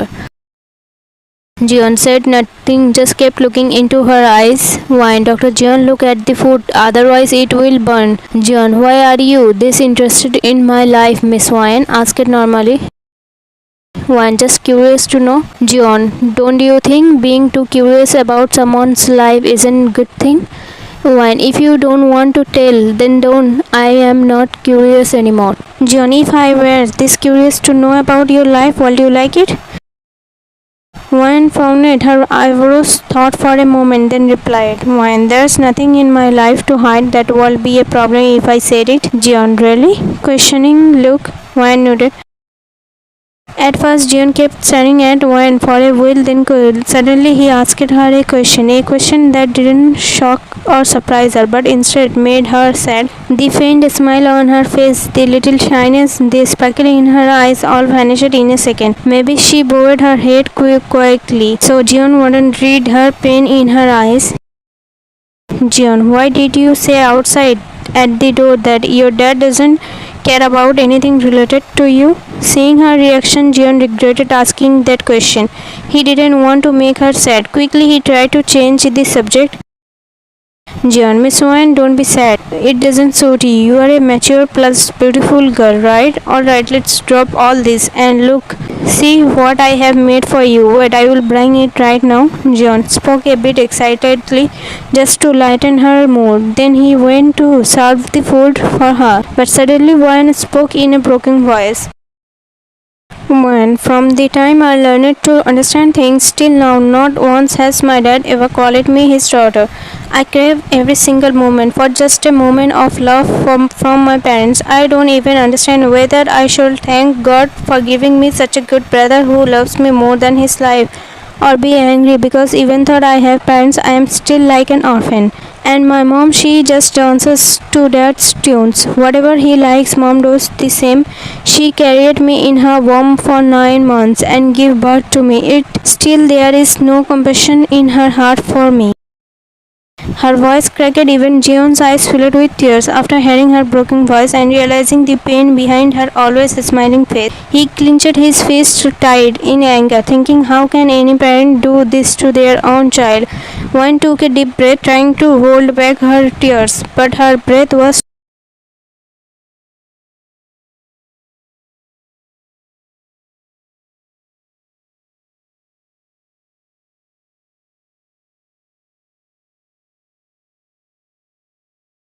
Wine, no matter how hard she tried, breaking down while saying her last words, sobs escaped her lips. Jeon immediately put everything aside, walked over to her, and pulled her tightly into one seemed like she had been starving for this kind of compassion, for someone to whom she could pour out her heart, someone in those arms she could cry freely. The moment Jeon held her close to Wine, broke down crying, weeping miserably. Years of pain and suffering locked inside her heart finally came pouring out.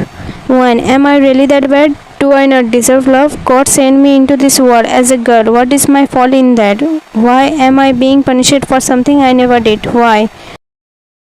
From Jeon's eyes, two unstable tears were flowing. He had never even thought that this carefree, bold, funny girl had locked up so much pain inside her. Jeon, hush, don't cry. You are strong, aren't you?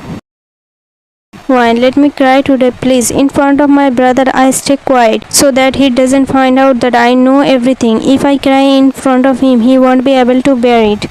Jeon didn't say anything, just pulled her closer into. He too now understand this childish looking girl is actually so mature, understanding and strong. She endures so much but never lets anyone realize how much pain she carrying inside. Jeon slowly started stroking her head. Her crying had stopped, but the sobs were still there. After crying like this for so long, her body was trembling. Jeon cupped her face in his hand and softly said, Jeon, Miss Wine, look at me. Wine slowly lifted her gaze down toward him.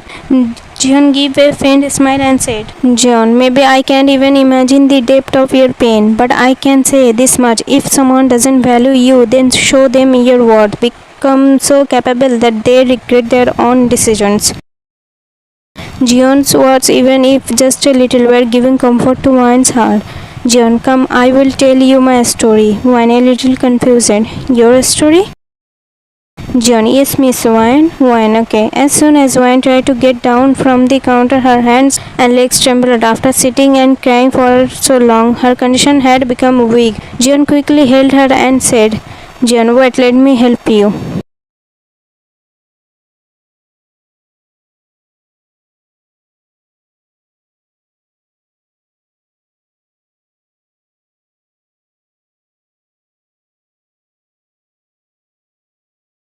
Jeon, so, Miss Wine, will you eat first or hear my story first? Wine, Dr. Jeon nervously looked at him. Jeon, Wine, please don't call me Miss Wine like that. Jeon, surprised. Why? Wine, it feels like we are talking formally. For some work? Jeon laughed a little. Okay, teeny baby, is that okay now? Wine, eyes widened in shock and embarrassment. How do you know that? Jeon smiled teasingly. Maybe I heard it from someone's mouth, but I can't remember who. Pretending to think, Wine understood clearly that this was her brother's doing. Probably he must have told him casually in conversation. Wine, a little angry and in a warning tone, pointed her finger at Jeon and said, Wine, look, Dr. Jeon, don't call me that. Better you just call me Miss Wine. Jeon, holding her finger and looking into her eyes, teasingly said, Teeny baby, now I will call you only that. Wine, no. Jeon, yes, controlling his love. Wine, irritated, climbed onto the sofa, not standing fully but kneeling on it so she could match Jeon's height. Jeon was sitting close to her, but still he was taller than her. Wine, kneeling on the sofa, put both hands on her waist and said angrily, Wine, Dr. Jeon, if you call me that again, it won't be good. Jeon, trying to hide his smile, are you treating me? Wine, yes. Jeon, then fine, teeny baby.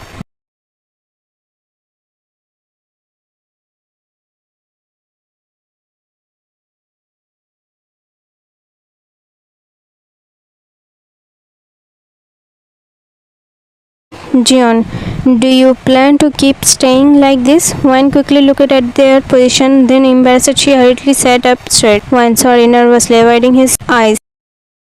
Jeon sat up as well, calmly said, It's okay, Wine. A small smile tugged at Wine's lips when she heard him call her just Wine instead of the usual Miss Wine. Wine, thank you, Dr. Jeon smiled softly. Jeon smiled back warmly. Since I have stopped calling you formally Miss Wine, then you should also stop calling me formally Dr. Jeon Wine. Wine smiled gently, almost shyly. Okay, Jeon.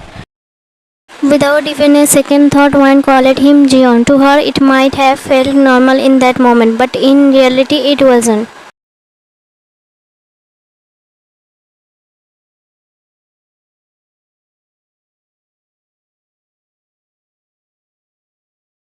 As if with just one word, all of Wine's feelings had been sealed with the heavy stamp of impossible. From Jeon's words, it felt to her like a harsh reminder that the way she had begun to look at him was wrong, something forbidden, something that could never happen. Had she really forgotten what relation Jeon held to her?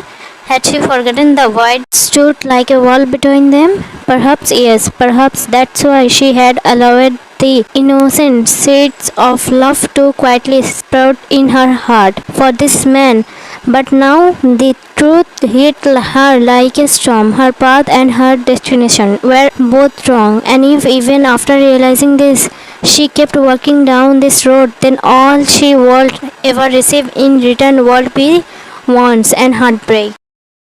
And Jeon, he only saw her as a young girl, nothing more. Yes, he treated her with affection, gentleness and care, but that didn't mean he carried the same feelings she had begun to nurture in her heart, holding down her restless emotions. Wine curved her lips into a faint smile and softly said, Wine, you are absolutely right. Jeon smiled warmly. Good, now shall we eat something? Wine, no. Jeon, titling his head in confusion. Why? Wine, because I want to hear your story first. Jeon, a small smile played on his lips. So you didn't forget about that? One could sense that Jeon was hesitating, almost the thought of opening up. So she gave him a soft smile, her tone polite and as if giving him a way out. Wine, it's okay, doctor. Sorry, it's okay. If you don't want to, then don't tell me. I understand some stories are better left unspoken. Jeon looked at her, not just looked, but with a gaze of quiet. His heart stirred at the sight of this girl in front of him. His thought urged at such a young age she speaks with such depth. How much must she have endured to become this mature, this wise, far beyond her years?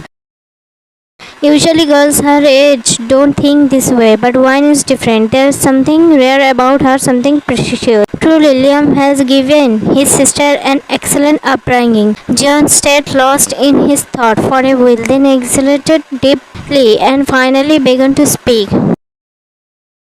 Jeon. When I was 20 years old, I fell in love with a girl named Rose. Wine was stunned for a second. Jeon's sudden confession was like a secret ripped out of his chest. She could see his eyes flickering with something heavy, something he had been holding back for years. Jeon. Rose was everything, beautiful, calm and gentle by nature. During my university days, I used to watch her silently from afar. She was 1 year senior to me, yet my heart never cared about that distance. Every day, every passing moment, my love for her only grew stronger. She became the rhythm of my heartbeat, my first love, special, pure, untouched.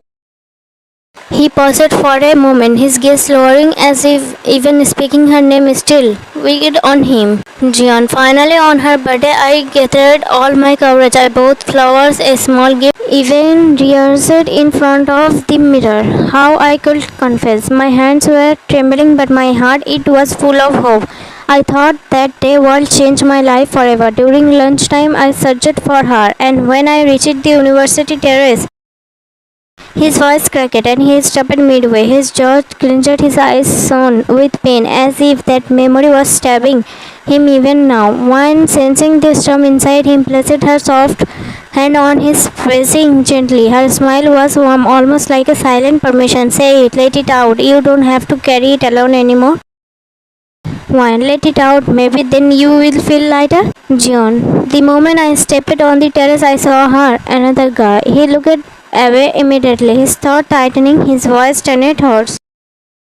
Jeon. In that 1 second, it felt like the ground was ripped out from under me. The flowers slipped from my hand, my heart shattered into pieces, so small I couldn't even pick them back up. I cried that night until my chest burned. I begged God to just erase that day from my life, but pain, it doesn't vanish. It carves itself into you. He let out a bitter laugh that carried no humor, only brokenness. Jeon. After that, I swore to myself I will never go near love again. My parents had died when I was a child, so I only had one person left in my life, my elder sister, Isla. She was 7 years older than me, the one who carried the weight of our parents' business, the one who loved me more than anything. She raised me like her own child. But when she saw me sneaking become quieter and quieter, she grew desperate. She thought marriage would save me. Without asking me, she fixed my marriage with her best friend's younger sister, Marlene. Jeon. I begged her not to. I told her I wasn't ready, that I couldn't do this, but she didn't listen. She only said, unless you give someone else a chance, you will never be able to forget Rose. She thought she was protecting me, saving me. Jeon. After marriage, I couldn't love Marlene. I couldn't even pretend.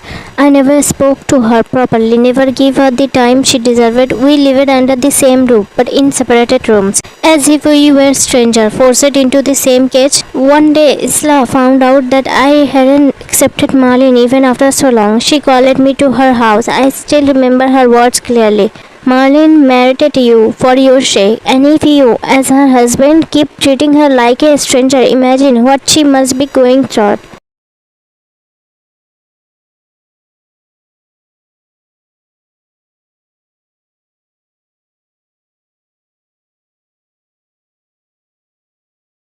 Jeon. Because of that, my sister Isla, she turned her back on me. She believed in Marlene's life. She thought she was so angry. She left me. She went abroad and never looked back.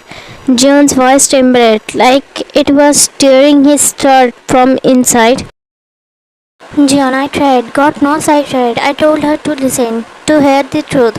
But she didn't. She believed I did it all because of Rose, and so she broke every tie with me. From that day, my sister, my only family, never met me, never spoke to me again.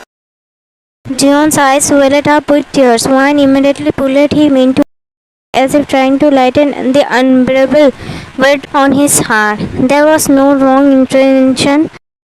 Then one sat back in her place and asked softly, "Wine, did you never try to meet your sister again?" Jeon, "Once she is very strict. Once she says something, then no matter what happens, she doesn't listen to anyone." Wine, "Oh," nodded understandingly. "Where does she live now?" Jeon, "I heard a few days ago that she's still abroad. From there she handled all the business here." After that, neither of them said another word. They quietly finished their dinner, each lost in their own thoughts. Jeon showed Wine to a guest room, and she slowly walked inside, glancing once at him before closing the door. Jeon too retreated to his own room. Soon the entire house was swallowed by the darkness of night. Silence wrapped every corner, heavy and endless.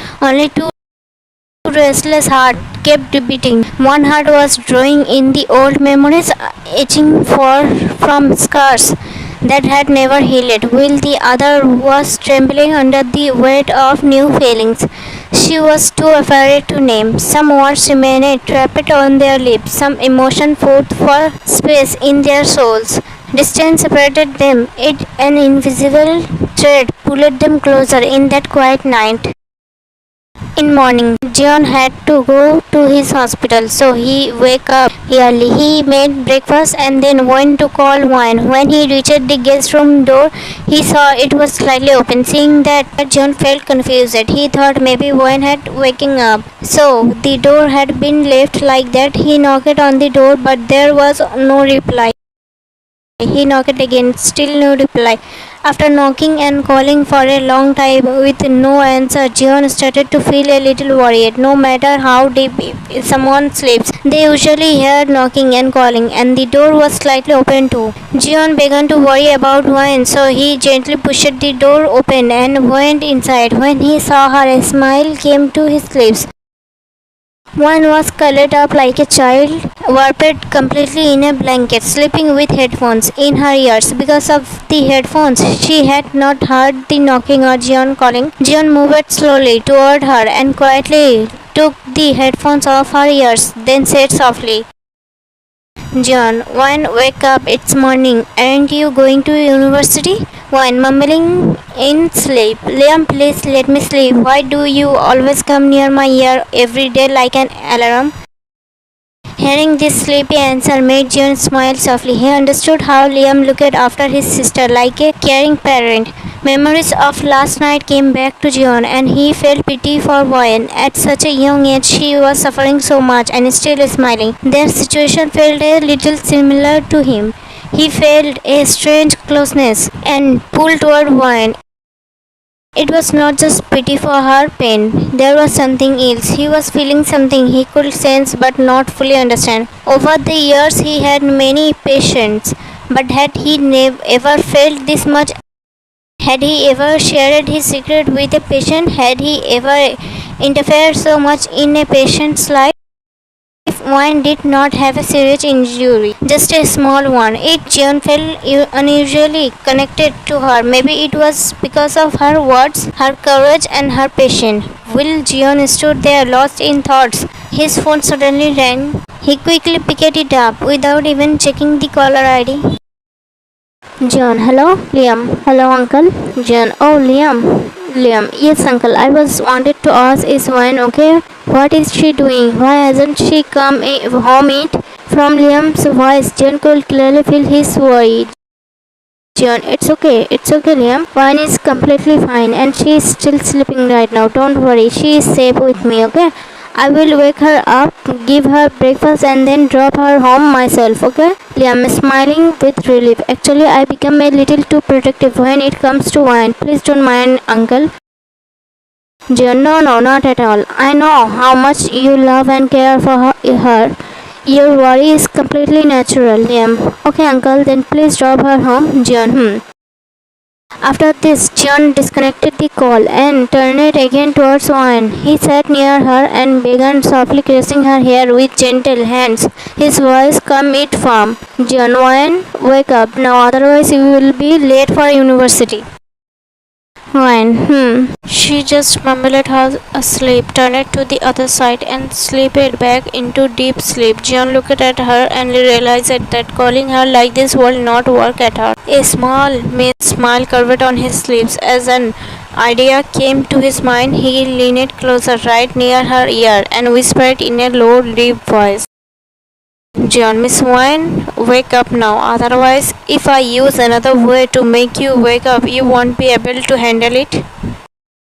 What exactly Jeon meant by this was not clear, but his warm breath fell softly against Wayne's ear, and the sight of those few words spoken in such a close and teasing way were more than huge for make Wayne suddenly sit up in shock.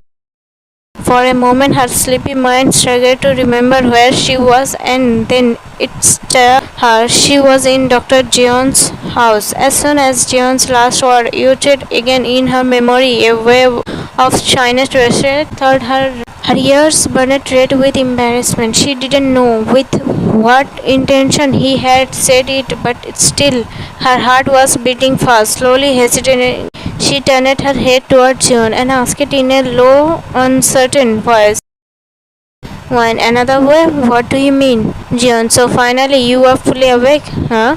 Another way means splashing water on your face to wake you up. As soon as Wayne heard this, she felt embarrassed inside. She had imagined so many things in her head, while the real meaning was so simple. She shook her head slightly at her own thoughts and said softly, "Wayne, oh, John, now go freshen up and have breakfast. After that, I will drop you home." Wayne, okay. Jeon left the room, and after a few minutes Jeon also got ready and came for breakfast. Both of them sat together eating slowly while talking a little here and there, light casual words that carry a strange comfort. After finishing, Jeon dropped her to her house. As Jeon got out of the car, she turned toward him and said with a small smile, "One, Mr. Jeon, oh, oops, sorry, this habit of mine won't go away so easily." Jeon smiled warmly. "I don't have any problem with Miss Wayne or just Wayne." Wayne is smiling shyly. "Please come inside. Since yesterday you have been taking care of me in your home, so now it's my duty too. You have done a favor for me, and I don't like keeping anyone's favor." Jeon is smiling gently. "This is not a favor, it's just help, Wayne." "One help or favor, whatever it is. But for this help, at least give me the chance to take care of you a little." She smiled sweetly, eyes full of sincerity. "Jeon, you really know how to talk beautifully, don't you?"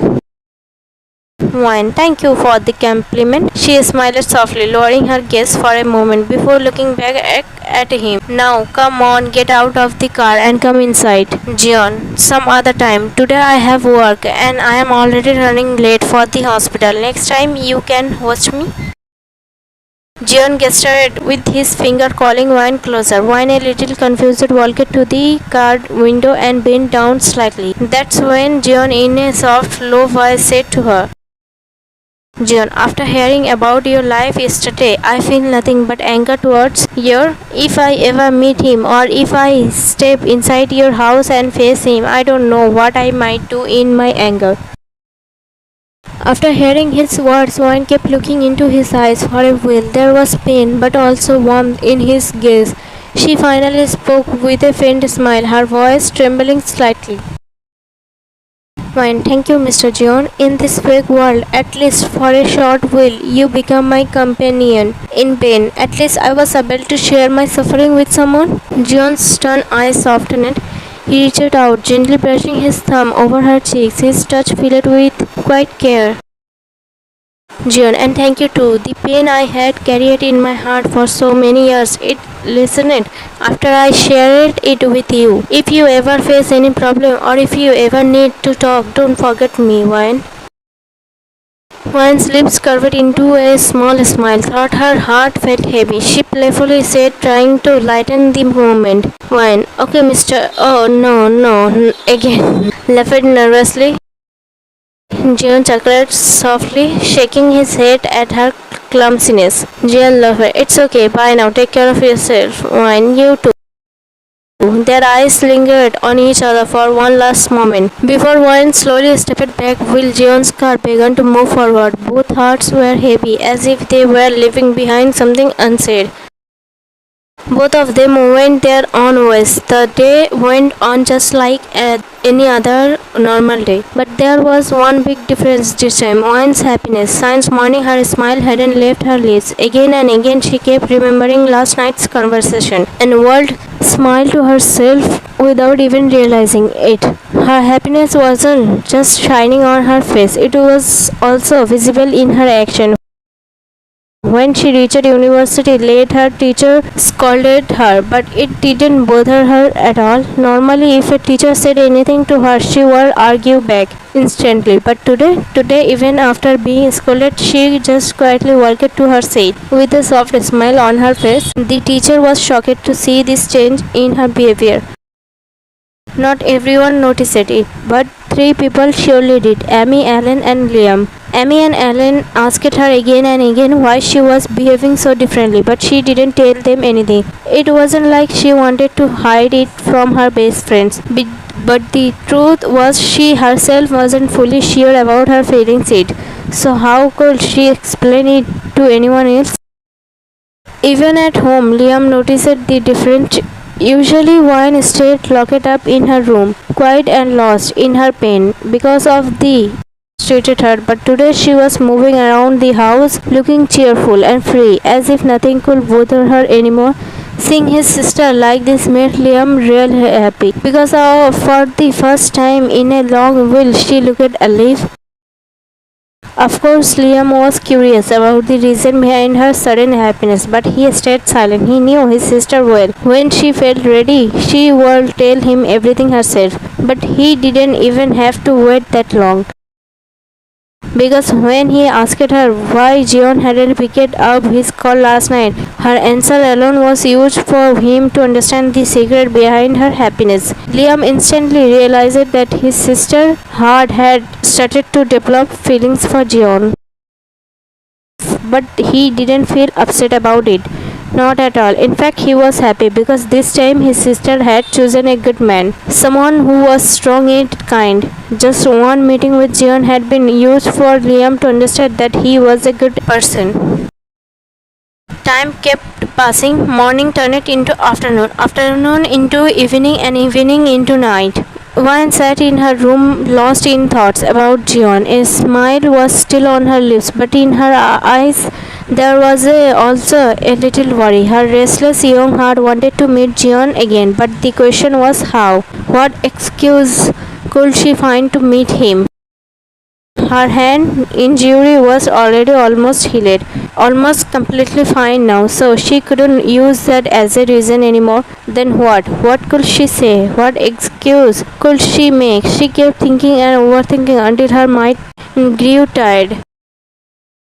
But then suddenly an idea came to her, a simple yet clever idea, and the moment it clicked, she decided, yes, this will be her excuse to see him again. She finalized it in her heart, her nervousness turning into a hopeful smile. When Mr. Handsome Jeon, wait for me. Saying this with a sweet smile, she slowly drifted off to sleep, her lips still curved in that little smile as if she was dreaming of him. The next morning, as usual, she did her routine, got up, freshened up herself, ate her breakfast and went to university. She made her friends, attended her classes, but the whole day her heart was restless. As soon as university ended, she rushed out quickly. No matter how much she tried to behave normal, the people around her could still sense the sudden change in her. Like today, she seemed fine from outside, but inside she was burning with impatience to meet Jeon. Her every action was in hurry, working fast, finishing things quickly, barely focusing. She thought about meeting him before university too, but if she had gone in the morning, she wouldn't have been able to spend huge time. That's why the moment her classes ended, she ran straight toward her true destination. After walking quite far, she finally called a taxi and asked the driver to take her to Vellora Hospital. As soon as she entered the hospital, she went to the reception first to take Jeon's appointment. After that, she sat in the waiting area, her heart beating faster with every passing second. Jeon, despite his age, was unbelievably handsome, and it was so clear by looking around that most of the waiting were girls. The room was filled with soft giggles, shy smiles, and whispers. Jeon wasn't just handsome, he was also a great actor, and that made him even more popular. But sitting there waiting for her turn, Wayne overheard the girls' conversations. The way they spoke about him, it was obvious many of them came only with excuses, pretending they needed just to see him.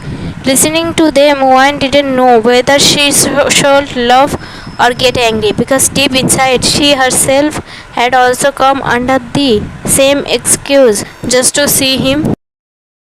Whined to herself, "Oh God, so many competitors, so many beautiful girls are crazy about him, then why would he ever choose me?" Thinking all this, Wine made a sad, teary face and started looking around.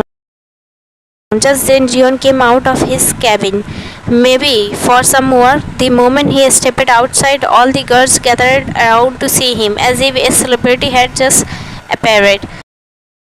Some were smiling at him, some were whispering to their friends about his wealth, while others were blushing over his cute smile. Wine stood quietly in one corner, watching and listening to everything. The confidence she had when she came to meet Jeon was long gone. Now she was only praying that Jeon would not notice her, so she could slip away quietly. But not every prayer gets accepted, right? Vine stood in the corner, beating her lips nervously, her eyes filled with disappointment. As she watched him, Jeon, who had just finished his little work, was walking back to his cabin. His gaze casually moved over the crowd of patients, and he was about to turn away when suddenly he stopped.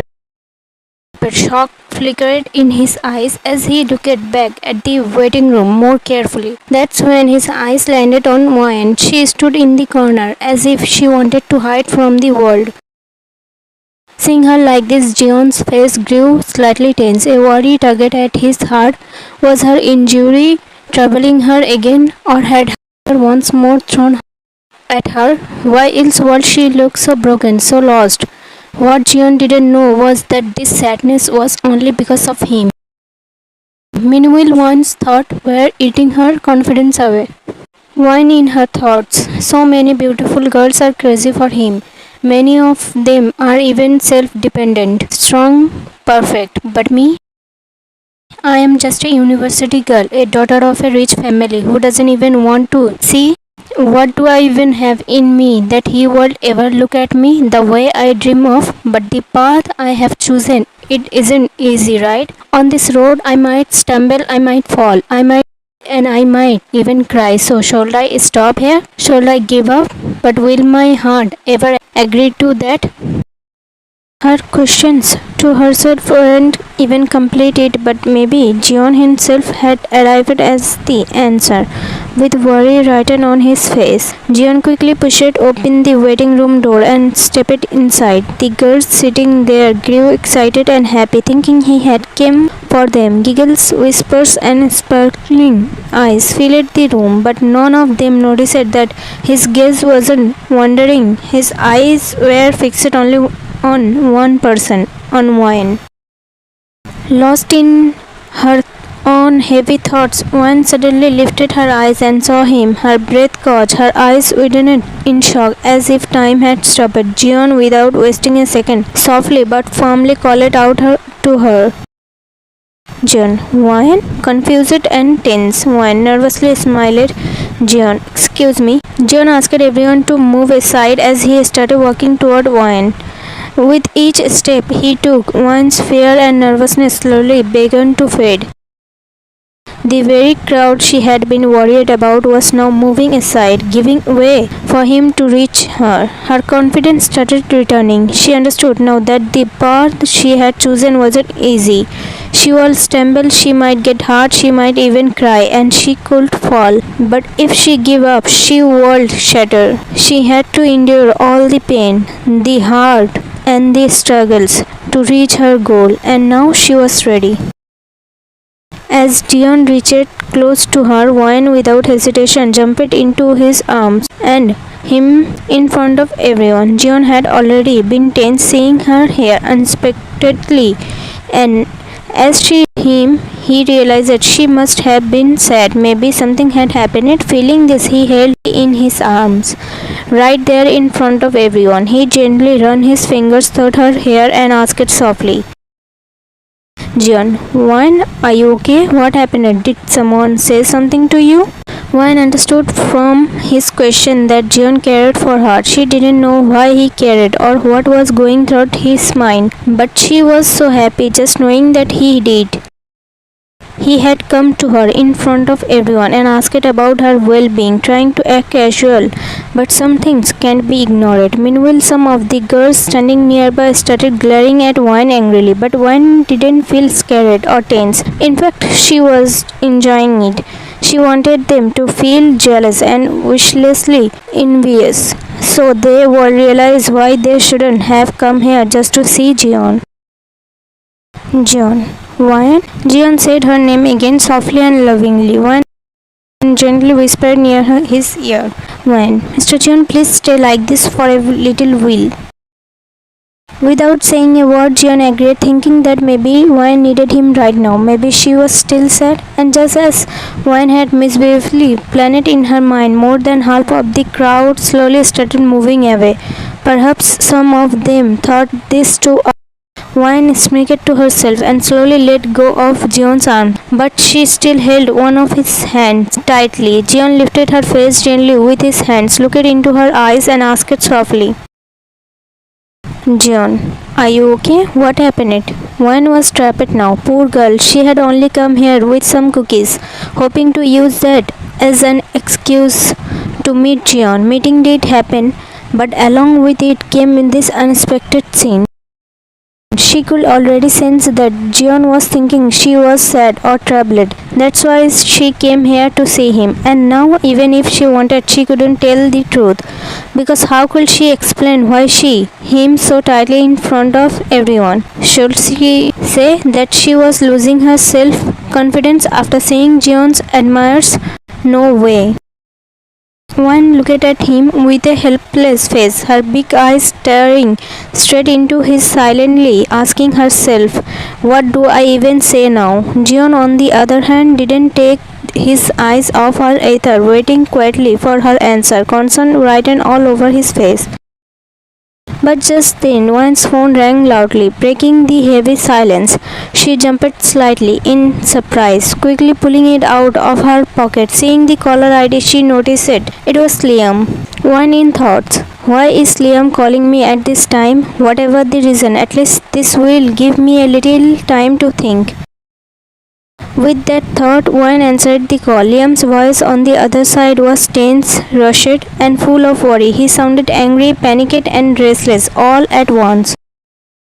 On call. Liam, hello Wayne, where are you? Wayne, bro, I am. Liam, are you at university? Wayne, bro, what happened? Why are you sounding so hyper? Liam, where exactly are you? His voice got louder, filled with panic and tension. Wayne, bro, Before Wayne could say anything more, Jeon took the phone from her hand. From her words, Jeon felt even more convinced that something was definitely wrong. He spoke into the phone in a steady but serious tone. Jeon, hello Liam. Liam, shocked. Uncle Jeon, you? Jeon, yes, it's me. Tell me what's wrong. Liam, is Wayne with you? Jeon, yes, she is, but why? What exactly is the matter? You sound very worried. Liam, uncle, first tell me clearly, is she safe? Is she scared? Has something happened to her? Jeon, Liam, calm down. Wayne is absolutely fine. She is here with me at my hospital, but tell me what's going on. What's the matter? Liam didn't let him finish and cut in immediately, his voice urgent. Liam, uncle, please just take care of her. I am coming there right now. I will explain everything once I reach. But before I get there, don't let her out of your sight, no matter what happens. She should stay near you. Please, uncle. She is my sister. She is my life. Jeon's face grew serious, his heartbeat quickening.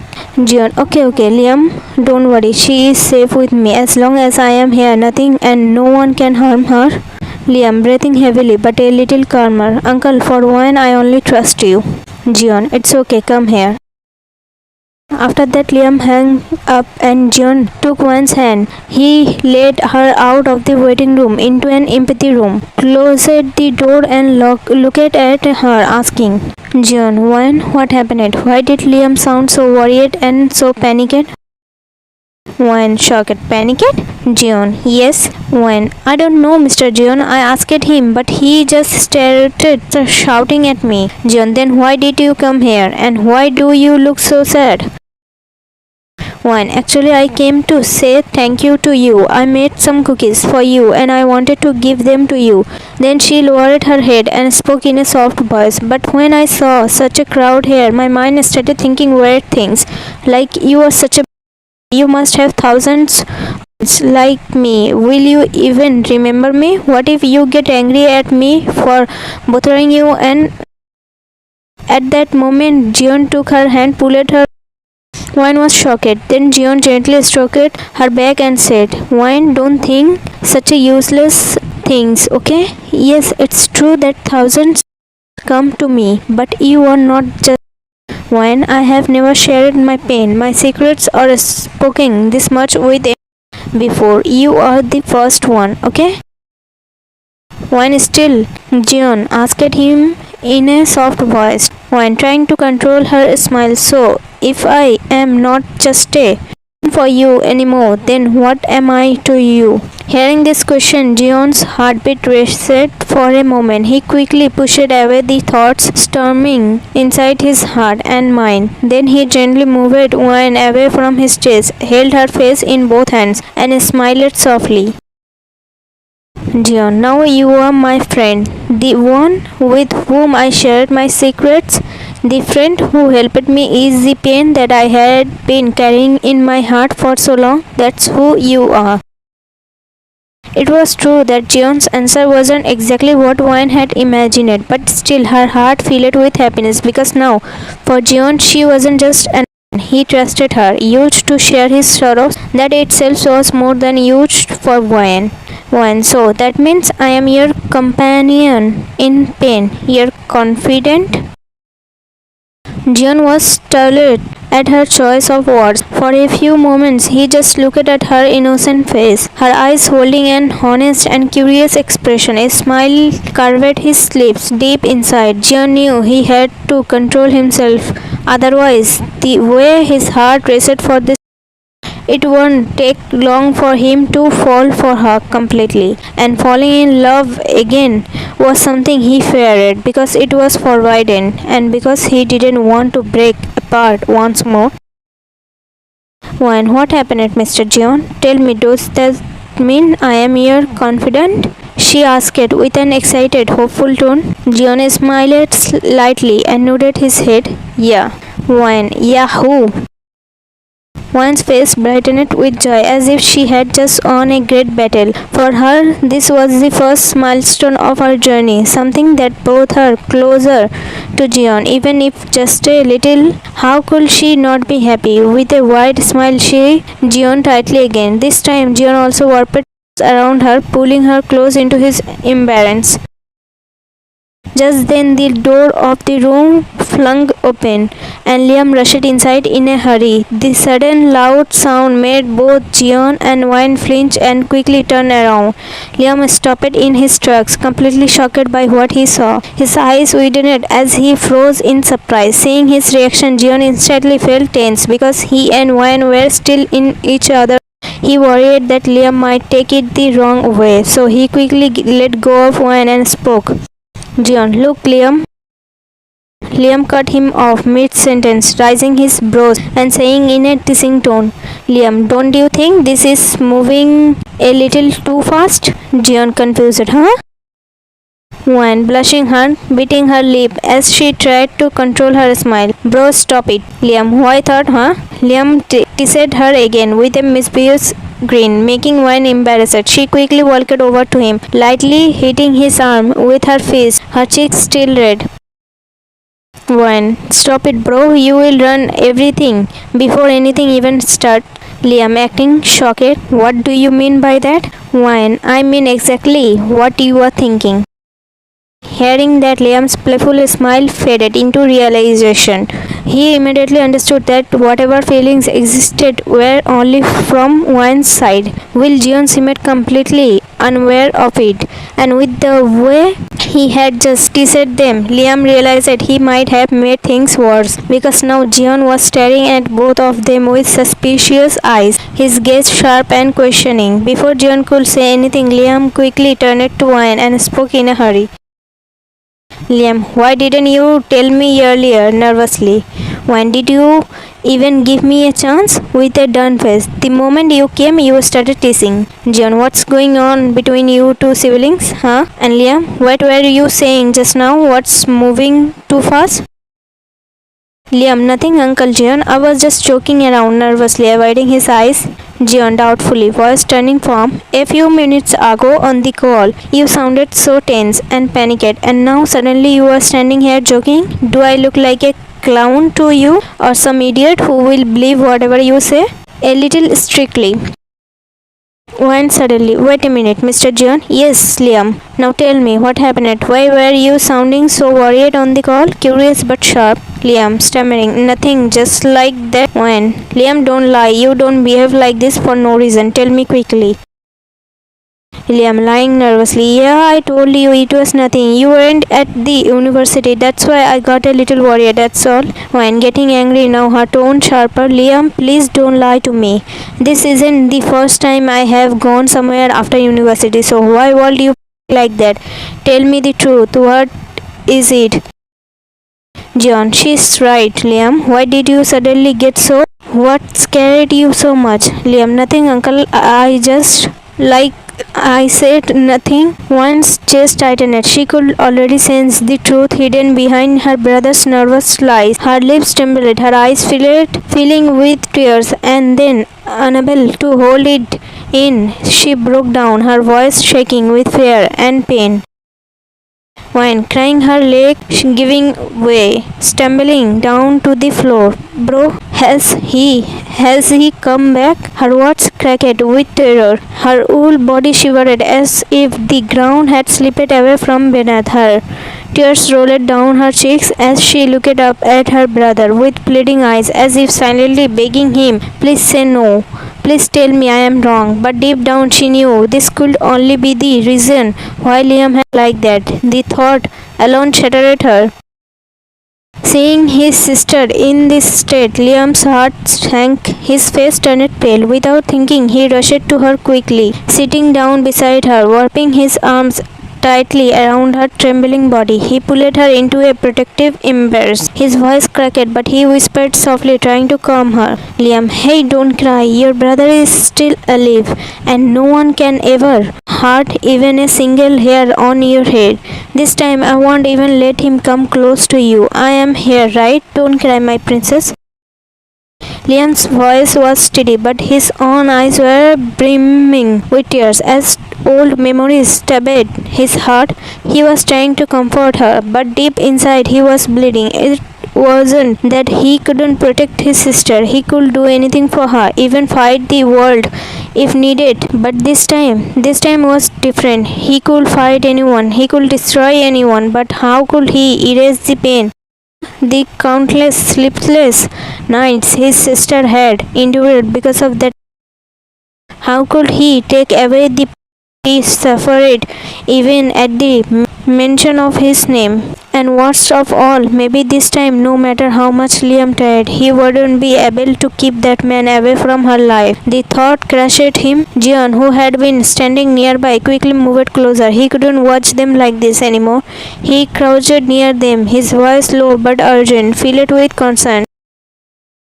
Jeon, Liam, what's going on? Who are you talking about? Who has come back? Why is Wine crying like this? Tell me, who is she in danger from? Liam sadly eyes lowered. Uncle, I will tell you everything, but first let her calm down a little.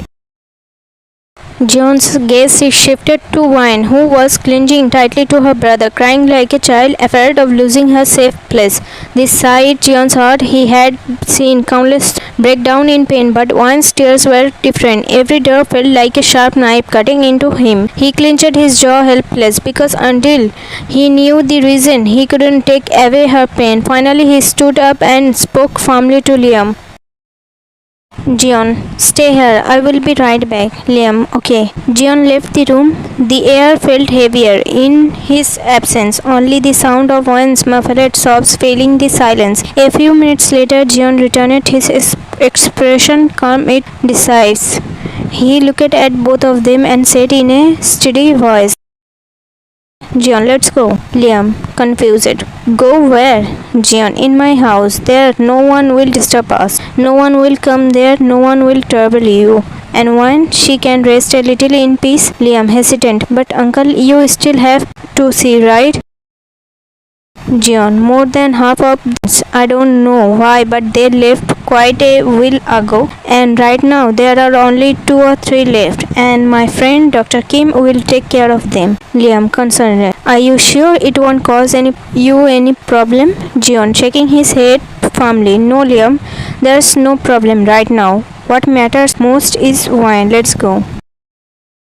After some time, all 3 of them reached Jeon's house. Jeon gently told Wine to go to the bedroom and rest, but she refused. Her hands were tightly holding onto her brother's, as if letting go would mean losing him forever, or worse, someone might take her away. She was trembling, frightened, her eyes swollen from all the crying. This sight broke Jeon's heart even more. Seeing her like this was unbearable. Liam was about to go and freshen up, but Wine looked so scared that she didn't want to be left alone ever, even for a second. Noticing her fear, Jeon quietly walked up to her, placed his strong arms around her and pulled her close. His hand moved gently over her head, shielding her like a protective shield. Jeon, I am here, aren't I? Then why are you scared? Don't you trust me? She didn't answer his words, but her actions spoke louder. She wrapped her arms tightly around him, clinging like a child who had finally found safety. Jeon instantly understood she trusted him completely. With quiet patience, he held her hand and led her to the couch. He sat down at one end and softly guided her to lie down. Resting her head on his lap, Wine obeyed without resistance, as thought her body had given up fighting the fear, and placed her head gently on him. Jeon's finger began moving slowly through her hair, massaging her scalp in comforting stroke. His touch steady and warming her troubled heart. A few minutes later, Liam came to freshly changed and walked into the living room. His step halted at the side before him. Wine was asleep, her breathing finally steady, her head resting peacefully in Jeon's. Jeon's hand was still tenderly caressing her hair, protecting her even in her dreams. Liam's chest tightened. His sister looked so small. Poor girl, she wasn't just tired physically, but the weight of drained her completely. She had finally fallen asleep from sheer. Liam quietly walked to the other couch nearby, sat down and began to speak. Liam, in the final year of school, Wine fell in love with the boy. Just hearing that was huge to leave Jeon surprised. Wine had never told him about this before. Why? She had shared almost everything with him, her fears, her struggles, even the smallest thoughts, but not this. eyes. Maybe she didn't feel comfortable, or maybe it was too painful for her to recall. While Jeon's mind was still processing, Liam continued speaking. Liam, that boy, he was Wine's crush. His name is Nick, and when he proposed to her, Wine's happiness had no limits. She was glowing with joy. I still remember her face that day. She was on top of the world. Seeing her like that made me happy too, because I knew one day or another she would step into a relationship. Everyone does. Love comes for all in one way or another, but love isn't the same for everyone. For some, it's one sided. For some, it's long distance. For some, it's forbidden. For others, it's between two people from different worlds, different castes, and sometimes a person falls in love with someone they know they can never have. It they can't stop their heart from beating that way. Liam's voice grew heavy as he remembered the past, his eyes softening with both warmth and sorrow. Liam, I only ever wanted Wine to find someone who could love her so deeply, so truly that she will never feel the emptiness of our parents' love, the emptiness she has carried quietly all these years. That's all I wanted for her. After saying this, Liam looked at Jeon. From that look, Jeon understood that Wine had shared with Liam about the conversation that happened between them last night. This made Jeon a little uncomfortable because he had never opened up his own life story to anyone before. Wine was the first person with whom he had read out his life like an open book. But he never thought she would share those things with someone else. Just then Liam spoke. Liam, uncle, I don't know what you are thinking right now, but let me make one thing very clear. My sister is someone who never breaks her promises. I don't know exactly what things you both talked about last night, but she only told me one thing, that she shared with you about our parents. Hearing this, a faint smile appeared on Jeon's face. He turned his gaze towards Wine, who was sleeping peacefully. For a moment, Jeon's heart softened. With gentle hands, he brushed his finger over her face, admiring her calmness. Liam saw this small gesture and couldn't help but smile too. Jeon, softly without looking away from Wine. Then Liam, Nick and Wine's relationship was going fine. I met him only once, that too just for a few moments, and honestly he seemed okay to me. But whenever I told Wine that I want to meet Nick properly to know that what kind of guy he really is and whether he is good for her or not, Wine will only say, bro, he is not that type of guy. He doesn't like meeting people. He is a little introverted. Hearing this again and again made me a little doubtful, because after all I am not a stranger, I am her brother. And what's the problem if her boyfriend meets her brother?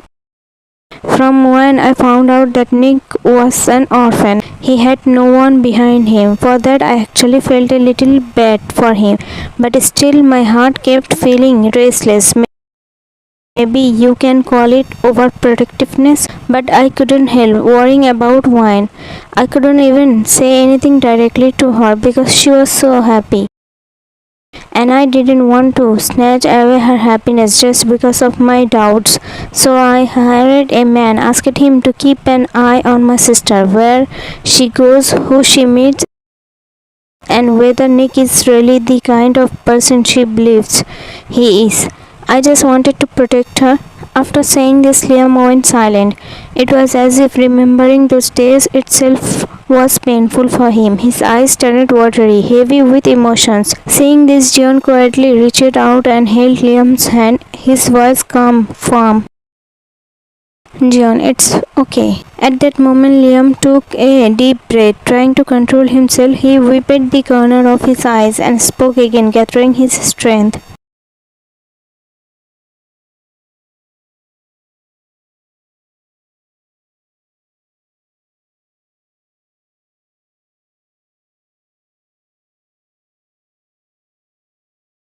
Liam, from that day onwards, I hired a man to keep track of him. I wanted to know the very second he stepped back into this country. It took Wayne almost a year to recover from that nightmare. A full year of countless breakdowns, sleepless nights. But slowly she started living again. On the outside she became normal. She smiled, she studied, she acted like life was okay. But inside that day still haunts her. Sometimes, even now, in the middle of the night, she wakes up shaking, crying, trapped in those memories. The pain never fully left her. She may look fine, but I know she still feels that wound deep in her heart. Voice breaking, eyes wet again, and that's why, Uncle, I panicked today because Nick is back. As Liam's words ended, silence fell in the room. Jeon froze where he was sitting, his chest tightening with every detail that echoed in his mind. His eyes slowly shifted toward Wayne, who was still asleep, curled up like a wounded child. His jaw clenched so hard that the veins in his neck became visible, and his face tightened until his knuckles turned white. The thought of anyone daring to her, especially Nick, set his entire body on fire with rage. Towards Kang grew even stronger. Hearing that Nick had returned, a devilish smirk slipped across Jeon's lips. Then Liam spoke. Liam, last time I couldn't get him punished, but this time, if he even takes one step toward Wayne, I will him. Jeon, you don't need to do that, Liam. I am with you now, and whatever we need to do with Nick, leave it to me. Liam, huh? What do you mean? What will you do? Jeon, exactly what his brother said. That he is, I will make that man face his. Liam, why do I feel such a difference between what you say and what you plan? Jeon laughed. Stop worrying then. Okay, leave Nick to me. And as for Wayne, will you allow her to stay at my house for a few days if you think it's right? Because I need to teach her a few things. Liam, Uncle, this time I trusted the right person. So keep Wayne with you for as long as you want. I won't worry at all because I know one will be completely safe with you. Jeon smiled. Liam, by the way, what do you want to teach her? Jeon, karate. Liam, shocked, what? Jeon, yes, Liam, when she becomes confident in herself and knows she can protect herself in any situation, she will also overcome that fear and she won't be afraid in front of Nick. Liam, you are right, Uncle. Then Jeon looked at Wayne and brushing her hair back from her cheek, said, Jeon, whispering under his breath almost like a vow, I am here now. I won't let him you again, even if I have to fight the whole world. Then Liam left for his home, and Jeon, still sitting there, made a call to someone and said, on call, Jeon, hello? Person, Jeon, you will have to do a small job for me. Person, what? Jeon, you will have to keep an eye on a boy. Person, why? Jeon, it's necessary, dude. Person, okay, it will be done. Send me the boy's details. Jeon, alright. After saying this, Jeon disconnected the call. Then he gently tried to wake Wayne up. Jeon, Wayne, wake up now. If you sleep like this at the wrong time, then how will we get sleep at night? Hearing his voice, Wayne slowly opened her eyes. As soon as she realized that she had been sleeping with her head resting on Jeon's, she quickly sat up straight. Her cheeks had already turned red with embarrassment. Feeling awkward, she softly said, I'm sorry, Mr. Jeon. Jeon, and why is that? Wayne, because I slept with my head on your like that, she stammered nervously. Jeon, so what? One day I will also sleep keeping my head on your. He said it so casually as if it was nothing serious. Wayne shocked, huh? Poor Wayne was already embarrassed, and after hearing Jeon's words, her face turned even more red, like a ripe tomato. Seeing her condition, Jeon couldn't help but smile. He was actually trying to lighten her mood because before talking about Nick, he wanted Wayne to feel as comfortable as possible with him. Then Jeon spoke again teasingly. Jeon, what happened, Wine? Why are you turning red like a tomato, huh? Wine, no, I am completely normal. She quickly turned her face to the other side, trying to hide her shy smile. Jeon, but you don't look normal at all. Seeing him teasing like that, Wine covered her face with both her hands, her cheeks burning red. Wine, Mr. Jeon, please stop it now. Jeon laughed softly. Why, Miss Wine, are you feeling shy? He chuckled again, enjoying her reaction. Hearing his words, Wine turned towards him. Quickly, her eyes grew wide, and pointing her finger at Jeon, she spoke with fake anger mixed with nervousness. Wine, are you making fun of me? Don't you dare flirt with me, Mr. Jeon, otherwise it will cost you a lot. If I start teasing you back, then you will end up blushing the whole day. Jeon suddenly caught her finger and gave it a gentle pull, making Wine stumble a little to him. His gaze locked with hers, and in a slightly playful teasing tone he said, Jeon, really, Miss Wine? Then let's see how you make me blush the whole day, because I am not the kind of man who falls for words so easily. You see, my heart is very strict, Miss Wine. It doesn't slip so easily with someone's playful talks, he said, smirking, teasingly, his voice low, it filled with charm.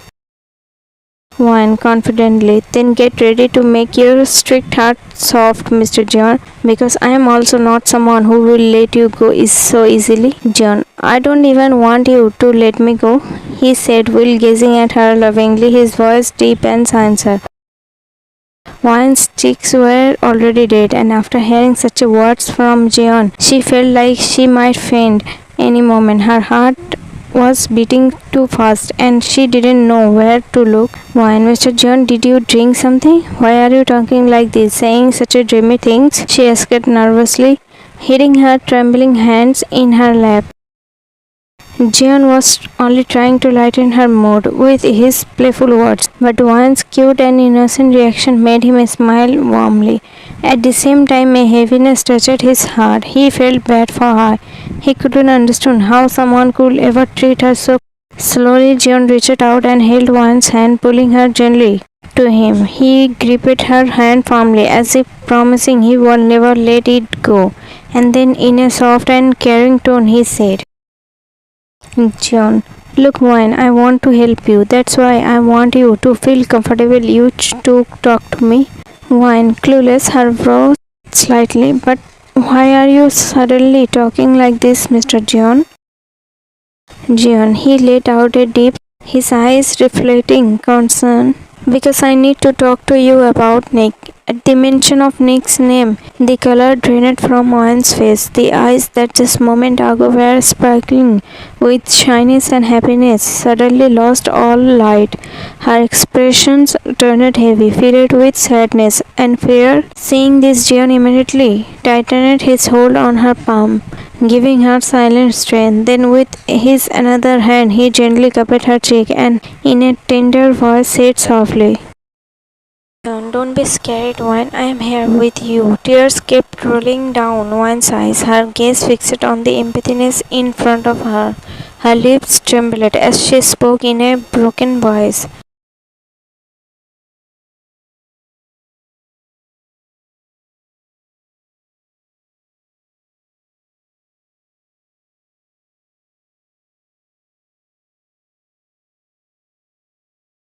Saying this, Wine broke down completely and cried loudly. Jeon immediately pulled her into his, holding her tightly as if shielding her from every shadow of pain. Wine clutched his shirt in her fist and kept sobbing bitterly. Hearing her cries of pain, Jeon's own eyes filled with tears. Jeon, Wine, don't you want to take on him for every sorrow, every want? Said you, Wine, crying, shaking her head. I can't, Jeon.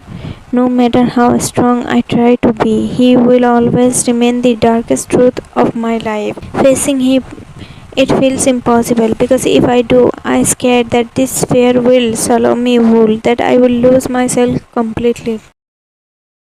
Jeon listened silently, his heart heavy. He could clearly understand how deeply that incident had scarred one's heart and mind. He knew that overcoming it was not only important for her, but also painfully difficult. Jeon, softly tightening his hold on her hand, "Why don't you trust me? Don't you believe that I will protect you no matter what?" Wan was sitting to Jeon on the sofa, tightly around him, pressing her head against his as if she wanted to hide from the old world inside him. Hearing Jeon's words, she clutched his shoulder with trembling finger and slid even until she ended up sitting on his, wrapping her arms tightly around his. She buried her face in the curve of his. Yes, they had come very, but Wan's intention was not like that at all. She was in such a broken state that she herself didn't realize what she was doing. All she could feel was that Jeon's embrace was the only place where her pain could finally rest. The way Jeon comforted her, the way he supported her, it was pulling her and to him without her even knowing. When, sobbing softly, her voice muffled against his, I trust you, Jeon, but I don't trust my faith. Her words brushed against his as she cried, her face still hidden in his. Jeon tightened his hold around her, his jaw clenching at her pain. Gently he lifted her chin with his fingers and brought her face up so he could see her properly. Her tear-stained eyes, red from crying, made his gaze. Looking straight into her eyes, Jeon spoke firmly, tenderly. Jeon, one fate never belongs to anyone. You have to make your own fate, and this time I will help you. I will help you change yours. Don't you want the people who hurt you, who give you all these years of, who made you cry, don't you want them to finally get what they did to you? His calm, determined words made her tears slow down. One blinked at him, really listening, really observing every word. Slowly she nodded her head in agreement, her lips trembling. When, yes, Jen, then it's decided. From now on, you have to do exactly as I say. Wine, confused, wiping her tears. What do I have to do? Jen, from today you will stay with me in my house for 1 month. Her eyes widened in shock. Her mouth fell open slightly, display frightened all over her face. Wine, what? Jen, a small playful smile touched his lips as he tried to lighten her shock. Yes, Wine, and in this 1 month, I will teach you. Wine, even more shocked, blinking fast. Huh? Seeing Wine's shocking, surprised reaction, Jeon chuckled softly. Wrapping his arm firmly around, he adjusted her properly on his and spoke with quiet confidence. Jeon is, yes, Miss Wine, now I will make you such a that not just Nick, even his brother will fear you. Hearing his words, Wine looked at him closely, first at his eyes, then slowly her gaze traveled down to his nose and finally to his those pouty plush, slightly heart-shaped, with the bottom just a little fuller. Her throat went dry as she stared and she gulped hard. For the first time, maybe her heart and mind were in complete agreement, whispering the same thing just once. She was so lost in her thoughts, drawing in that pool, that Jeon noticed the dazed look on her face. His brow frowned slightly in confusion as he asked softly, Jeon, what happened at Wine? Wine, still staring at his with that unshakable focus, spoke absent-mindedly, her words slipping out before her mind could stop them. Wine, Mr. Jeon, have you ever someone before? Her sudden question hit Jeon like a bolt of thunder. The same girl who had been crying so painfully just moments ago was now asking him something like this. His heart skipped, his mind blanked for a second. He lifted his gaze toward her eyes, and that's when he understood. He didn't need an explanation. The way her eyes kept stealing glances at his was huge. This time it was Jeon's turn to gulp hard. He tried his best to control his expression, forcing himself to appear calm, to speak as normally as possible. He didn't want Wayne to realize how much her words and her innocent, unfiltered actions were affecting him inside. Jeon, no, Miss Wayne. Wayne, so that means no one has ever. Your. Jeon's heart skipped a beat again. His entire face turned red, his jaw tightening as he fought to stay composite. Wayne had no idea what she was saying. Her heart was speaking faster than her mind. Each word was like fire, and Jeon could feel it burning into him. He clenched his fist tightly, struggling with the rush of emotions. Jeon thought, if I don't stop her right now, she might do something she will regret later, and I might lose for myself too. Jeon suddenly cleared his throat, his voice a little louder than usual. Wayne blinked out of her dreamy world, only to find him already looking straight at her. That gaze of his, so deep, so unreadable, made her breath hitch. Embarrassment rushed through her eyes, widening as heat spread over her cheeks. She quickly slipped down from his and sat beside him, clenching her hands together nervously. Once thought, oh God, what have I just said? One, I am so sorry, Mr. Jeon. I didn't. Jeon leaned slightly and gently placed his finger on his, stopping her trembling words. The warmth of his touch made her heart race even faster. His eyes softened as he smiled faintly through inside. He was trying to calm the storm inside his chest. Jeon, it's okay, Wayne, don't apologize. I want you to be comfortable with me. I want you to trust me. You to share every problem, every pain, every thought openly with me. Only then will I be able to truly help you completely. Wayne felt her heart melt at his words, the gentleness in his tone, the quiet strength in his smile. It was like a shield wrapping around her. She nodded slowly, her eyes lowering but glimmering with trust. Wayne, okay, Mr. Jeon. Then you sit down. I will cook something for you. You must be hungry, right? Wayne, not really, said hesitantly, looking down. Jeon smiled wider. You know always means yes. I know that already. Saying this, Jeon smiled softly and walked toward the kitchen. Wayne sat down on the sofa, her cheeks slightly pink, as she smiled shyly to herself. After a few moments, lost in her own thoughts, she slowly walked to the kitchen. Terence leaned against the wall and began to lovingly watch Jeon as he cooked. Wayne in thoughts, oh God, just look at him. He is so handsome, tall, cute, and a little scary too. He takes care of me, cooks for me. Oh my, how can my heart not fall for him? He is literally everything I ever wanted. Still lost in her thoughts, Wayne smiled while gazing at Jeon. But Jeon noticed her staring, and with a teasing smirk he asked, Jeon, what's the matter, Miss Wayne? Daydreaming already? And that smile, what's cooking in your head? Seeing Jeon teasing her, Wayne smirked and replied back in the same playful tone. Wayne, yes, Mr. Jeon, I was just thinking, if I ever get someone like you as my life partner, my whole life will be perfect. Jeon laughed, lightly a bit shy. Someone like me? Why? Wayne smirked, because you are husband material. Hearing that, Jeon's cheeks turned a soft shade of pink. Wayne noticed it and decided to tease him even more.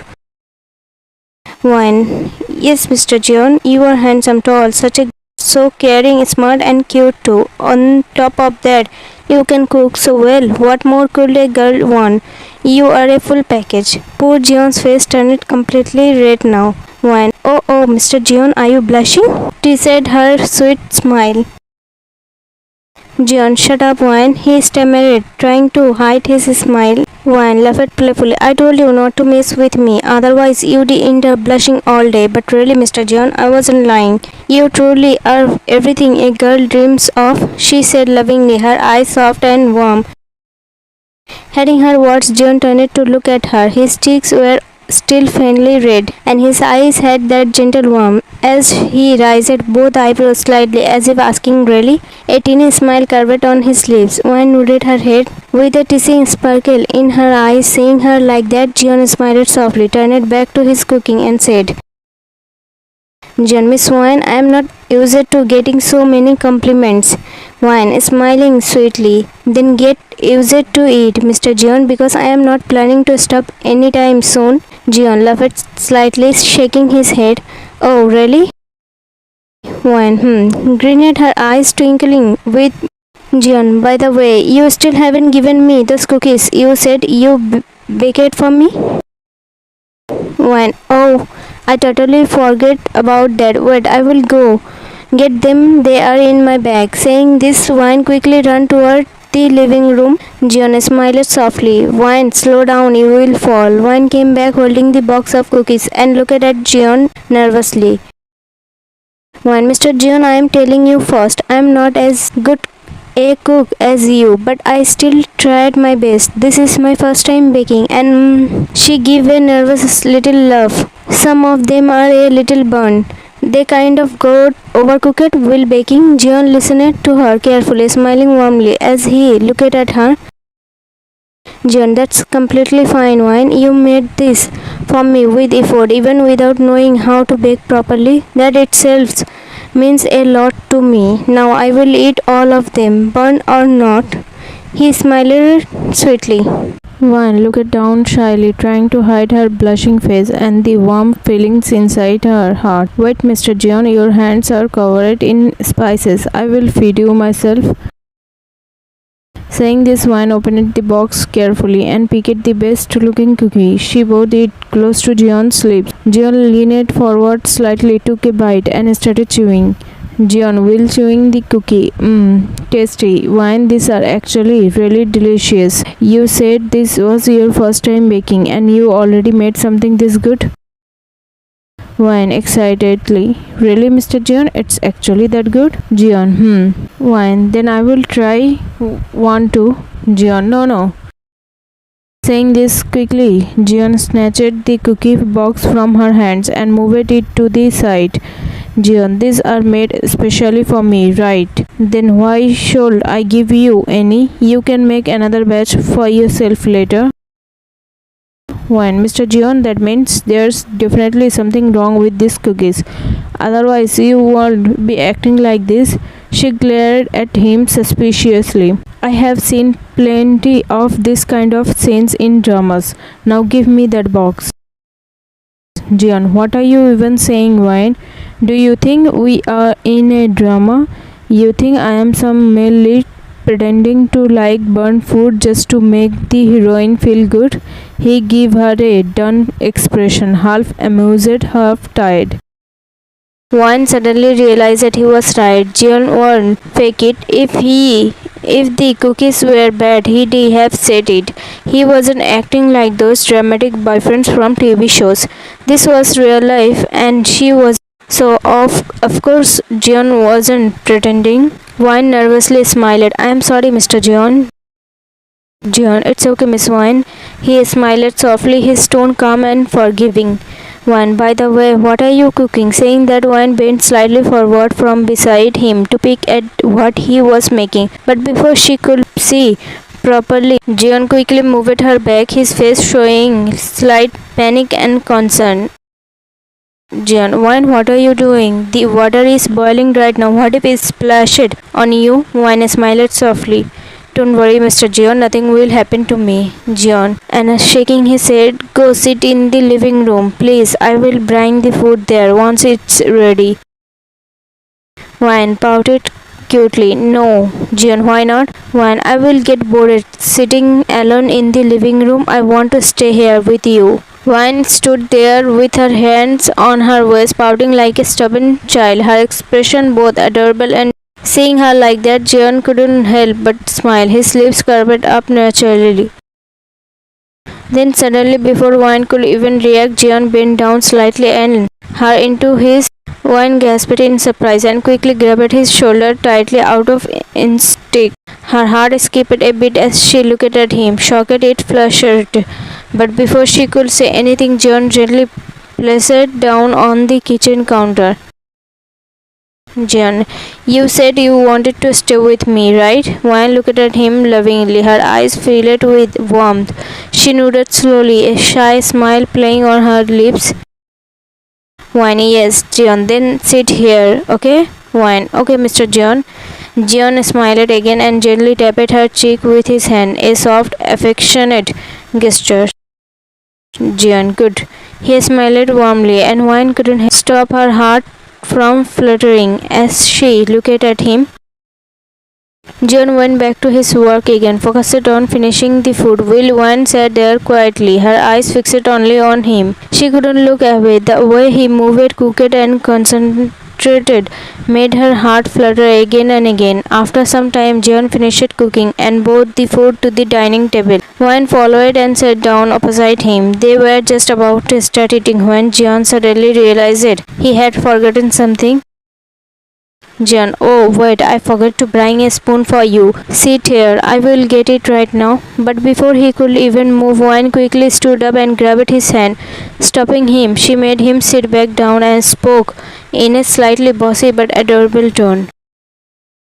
Wine, hey, Mr. Jeon, how much work will you do alone? I might not know how to cook like you, but I can at least bring a spoon from the kitchen. You just sit here, I will bring it. Her words made Jeon smile softly, and he nodded in agreement. There was something so natural, so warm in how she cared for him. Wine happily went to the kitchen, humming lightly. She found the spoon exactly where Jeon had said it would be, but as she was turning to leave, her eyes suddenly fell on the cookies box. The same cookie she'd given to Jeon with so much confidence and nervousness. As soon as she saw that box, doubt crept into her mind again. Wine in thoughts. Wait, how could I have made something that tasty on my first try? Maybe he lied to me. What if Mr. Jeon was just being nice? She bit her lower lip, conflicted even after trying to convince herself that Jeon would lie. Her heart refused to believe it completely. Finally, curiosity won over everything. She opened the box quietly and broke a small piece of cookies, placing it in her mouth. But the moment she chewed it, her face changed completely. She quickly ran to the kitchen sink, almost gagged, and started rinsing her mouth again and again with water. But no matter how much she ran, that awful taste won't go away. Her face turned red, half from anger, half from embarrassment. She grabbed the cookie box furiously and marched straight toward the dining table where Jeon was sitting. Jeon looked up the moment he heard her hurried footsteps. Once glance at Wine's furious face, and he immediately understood she had tasted the cookies, and from the look on her face, she was now a volcano ready to erupt at any second. Before Wine could even open her mouth, Jeon quickly raised his hand and said in a calm, careful tone, almost like a man trying to stop an Jeon, Wine, even without knowing, you still tried for me, so why would I say something bad and break your confidence? That's why I said it that way, so that next time you don't hesitate to try anything new. Wine, Mr. Jeon, don't care for me this much that you end up making yourself sick. You know, instead of sugar, salt got mixed in the cookies, and not just a little, but way more than you. Jeon laughed softly at Wine's funny words. It's not that bad. Wine, giving a bombastic side eye. Don't joke, okay? After putting just one piece in my mouth, I was almost about to faint. Hearing her words, Jeon burst into laughter, his laughter echoing throughout the room. Seeing him laugh so heartily, Wine couldn't help but smile too. Jeon, Wine, you are not only smart but also really funny. I have laughed so much, my stomach actually hurts. Wine, smiling softly, eyes glimmering with a gentle emotion. You don't even realize how someone can fall for that smile of yours. Foolish heart feels happy just seeing it. As if this is what it lives for. No desires, no wishes, no crazy dreams left. Just a hope that this smile always stay on the sleep. The same smile that makes life itself feel worth living. Jeon, looking at her with surprise and admiration. Are you some kind of secret poet? Wine laughed lightly, tucking a loose strand of hair behind her ear. No, Jeon, then how do you say such a poetic things like that? Wine, it just comes out sometimes without thinking. Jeon, can I say something, Wine? When I smiled gently. Anything, Mr. Jeon? Jeon smiled back warmly. I don't know whether you are a poet or not, and honestly, I don't even understand poetry that well. But yes, what you said just now, you said it only because of my smile. I may not understand it fully, but I understood at least a little of it. Wayne smiled softly. Whatever I said, I mean it in a good way. Jeon smiled back warmly. Wayne, so can we eat now? Because my mouth still tastes totally running. Jeon laughed lightly again. Yes, yes, sit down. Both sat together and began eating quietly. For a while, everything seemed normal, but after some time, Jeon noticed that even thought Wine was eating, her mind was clearly somewhere else. Her eyes looked lost, as if she was trapped deep in her thoughts. Jeon could sense it. She was probably thinking about Nick again. John, is everything okay, Wine? His sudden question pulled Wine out of her thoughts. She blinked and looked at him, startled. Wine, yes, Mr. John.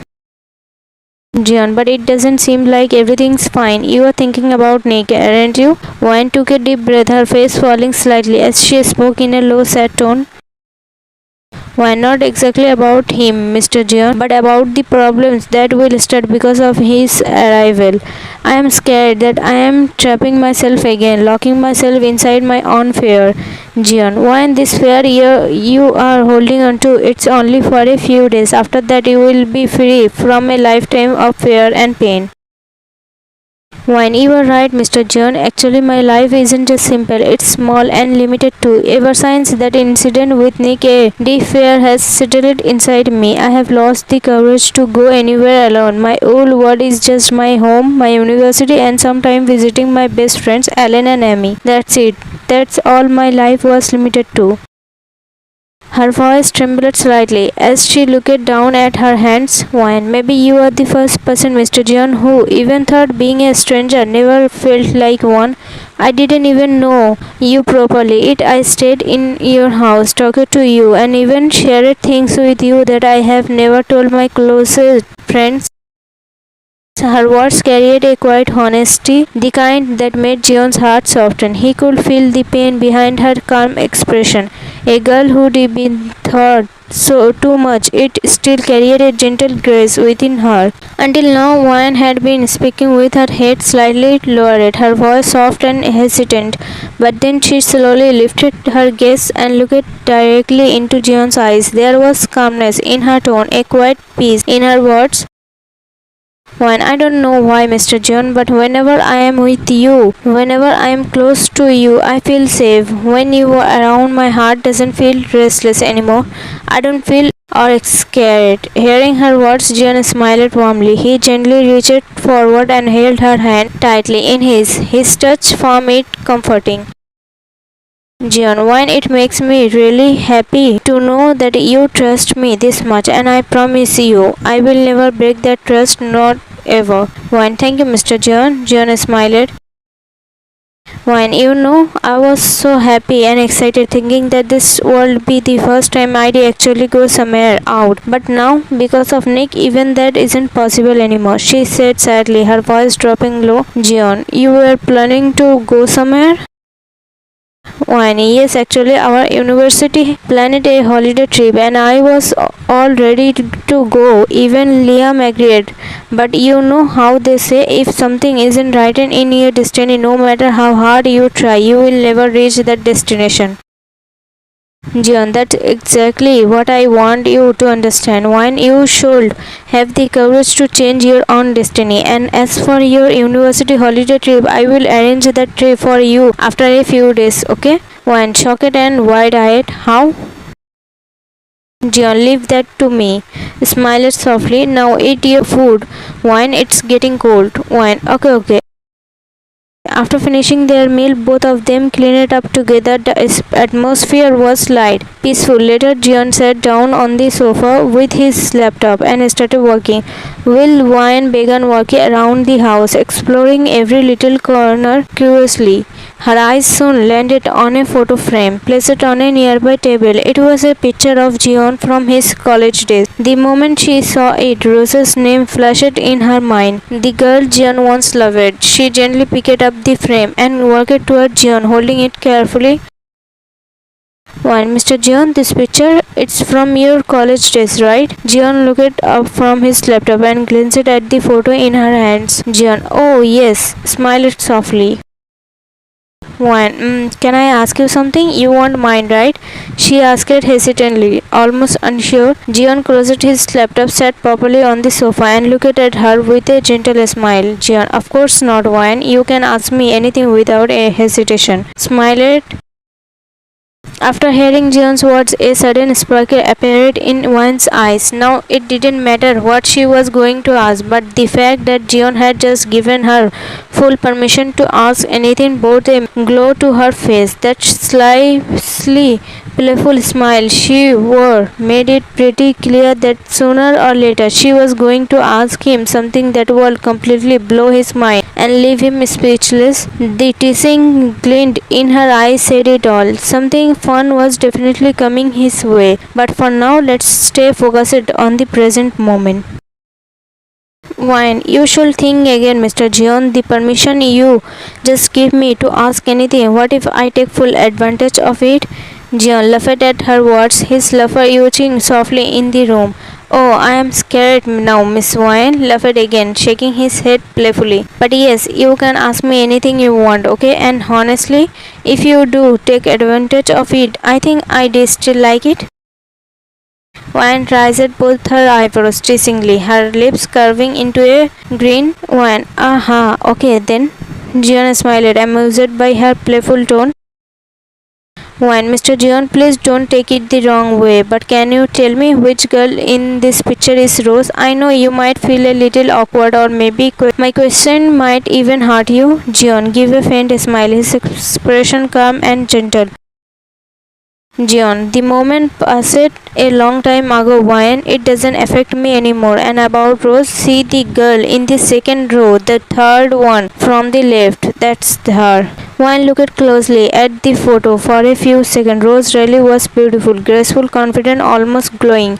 No wonder Jeon had once loved her so deeply. A soft sigh escaped Wine's lips as a strange, quiet feeling filled her chest. Her heart trembled slightly, not out of jealousy, but something unexplainable. Looking at Rose's smiling face in the picture, she spoke in a low, almost trembling voice. Wine, Mr. Jeon, Wine, Rose is really beautiful. One's heart started beating faster, her palms slightly sweaty as she said it. Jeon smiled faintly, his tone calm yet honest.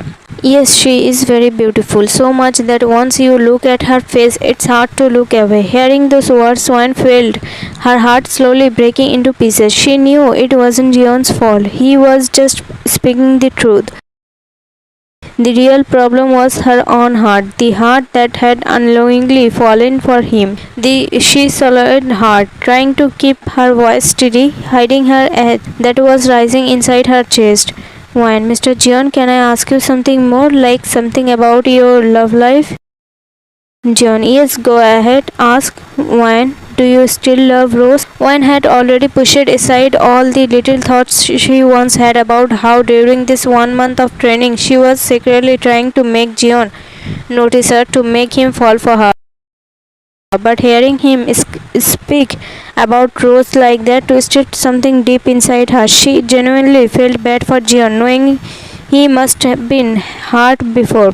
Yet the thought that maybe, just maybe, he still loved Rose, it hurt her even more. The way he described Rose's beauty lingered painfully in her mind. Jeon, no. One surprised, but you said she was your first love. Jeon, yes, she was, and maybe I will never be able to completely erase her memories, but she was never really mine to begin with.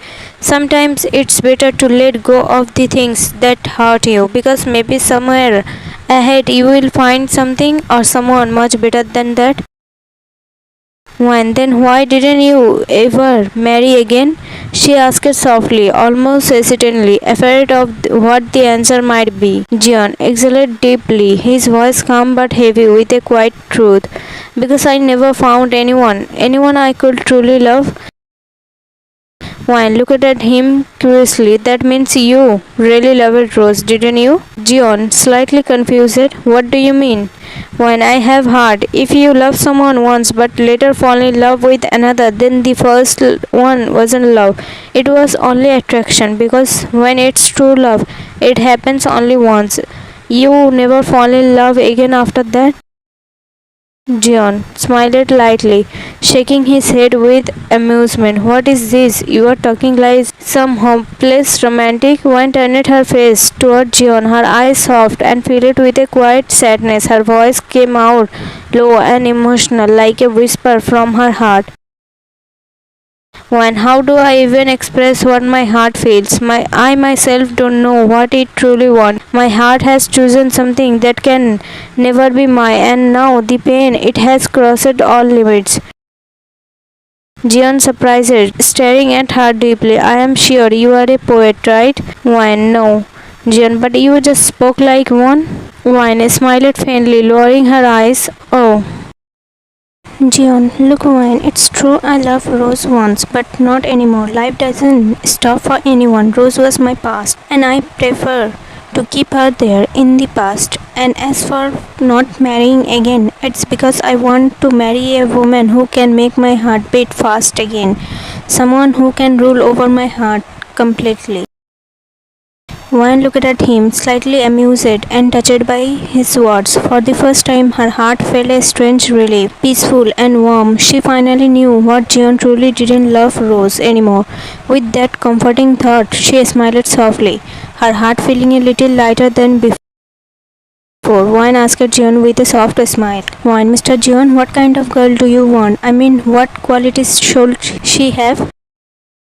Jeon, not much, just that she should have a pure heart and be someone who can make a strict man like me dance to her tunes. One, wow, so you want to dance on a girl's command? Jeon, yes, what's wrong with that? If I fall in love with her, then she will have all the rights over me. When she becomes the queen of my heart, then what's wrong in dancing to her commands? After all, she will own this heart. One's eyes softened as she got lost in her own dreamy thoughts.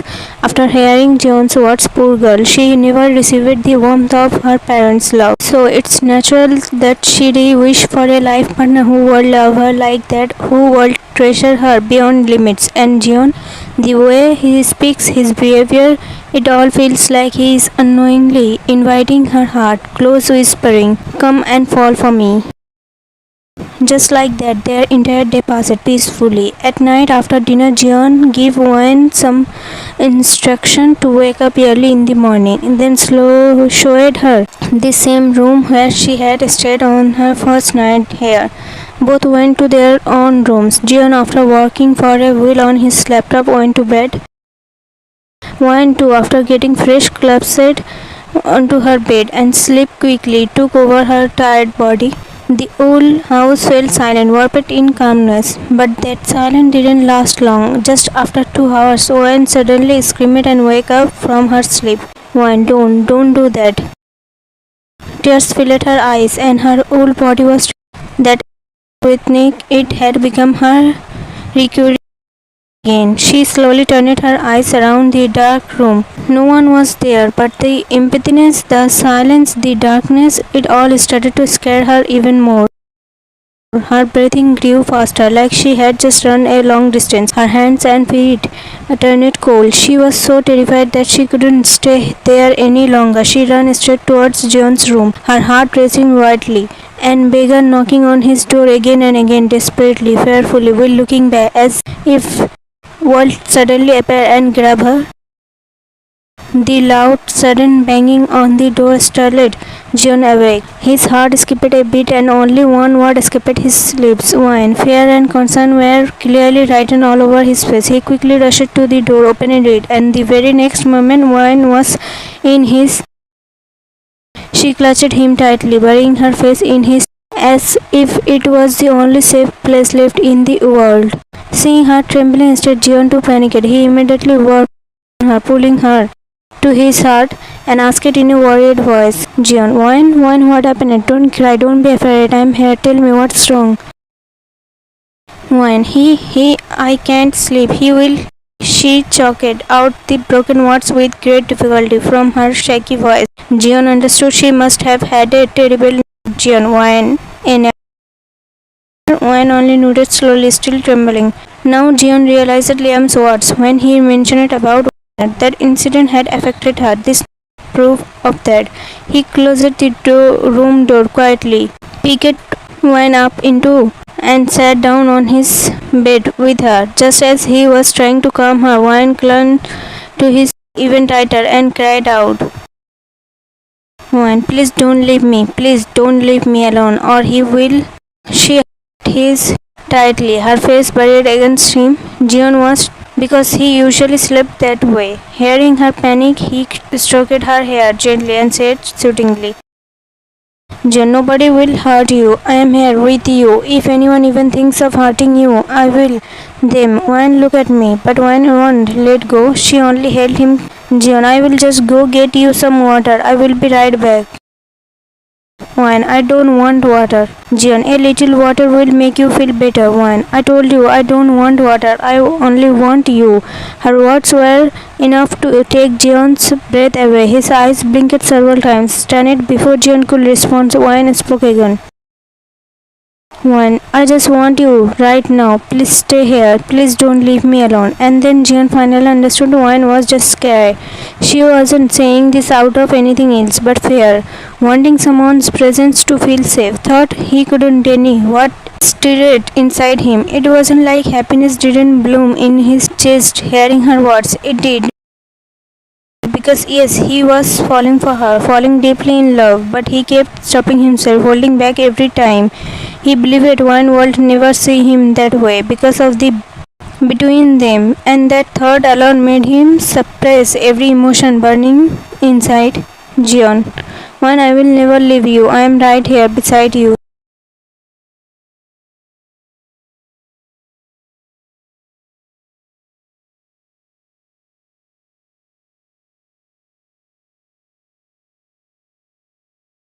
Jeon, One, I am not going anywhere, okay? Now try to sleep. One, no, if I sleep, he will come and take me away. She said, Why? Jeon, no one's going to.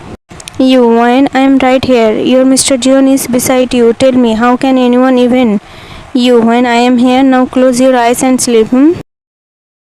One, but I am still scared.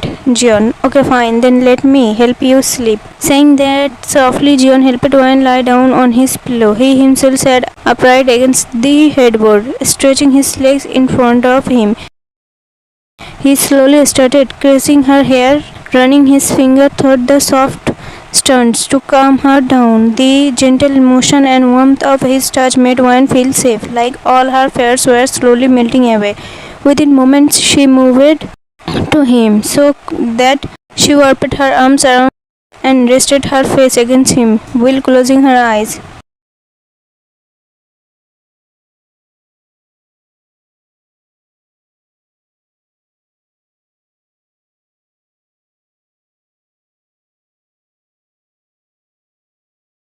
When I'm sorry, I don't know how, when or how I ended up in that position. Her voice was trembling slightly out of embarrassment. Jeon, still a little awkward but trying to keep his tone calm, spoke softly. Jeon, I am sorry too, and you don't have to feel embarrassed when people are asleep. They don't know what they are doing. It's normal. Wine didn't say anything. She just turned her back toward him and lowered her head, trying to hide the shy smile spreading on her lips. Her heart was fluttering so fast she could almost hear it. How could she not feel happy? After all, she had just woken up in Jeon's, something her heart was secretly replay for days. But Jeon misunderstood her silence. He thought baby Wine was really feeling awkward or ashamed. So, to change the mood and lighten the situation, he decided to say something different. Jeon, Wine, will you come with me to the hospital? Hearing his sudden question, Wine turned around quickly, blinking in confusion. Wine, But you said you were going to train me? Jeon, yeah, and I will. That's why I reduced my duty hours. Now I only work for 2 hours. I will just go finish whatever important work is left and come back. When, oh, Mr. Jeon, you must be really troubled because of me, right? She spoke with a little guilt in her voice, her eyes lowering shyly. Jeon, troubled? Not at all. In fact, because of teaching you, I will get a chance to test my old skills again. After such a long time, I have been so busy with work lately that I hardly get time to practice anything myself. Wayne smiled brightly. Then let's go visit you first, and after coming back, we will start our practice. Seeing Wayne's sudden excitement, Jeon couldn't help but smile too. The happiness on her face, the lively glow in her eyes, it all brought peace to his heart. Just last night she was trembling, and now seeing her like this again, laughing and cheerful, made Jeon silently thankful. Jeon, okay, now go get ready. Wine, okay. She ran off toward her room, and Jeon couldn't stop a small laugh from escaping her lively, playful and talkative nature. It was exactly these little things that Jeon had unknowingly fallen for. A few minutes later, Jeon also got ready and came downstairs to the kitchen. When he stepped into the living room, he saw Wine sitting on the sofa, scrolling through her phone. She was wearing a pair of jeans and an oversized t-shirt that reached down to her knees. Jeon stopped in his track for a moment, a little surprised, and said with a hint of amusement in his voice, Jeon, smiling teasingly, you are the first girl, Wine, whom I have seen get ready faster than a man. Wine, narrowing her eyes and pointing at herself, excuse me, do I look like a man to you? Jeon, laughing and shaking his head quickly, no, that's not what I meant. I just mean you are really different. Then Jeon's thoughts started to drift as he looked at her. Jeon's thoughts. Are you really different, One? Or is it just my heart making me see you that way? Because this heart already belongs to you. I don't know what the truth is, but everything about you, your words, your habits, your little actions, they all make me feel something I can't explain.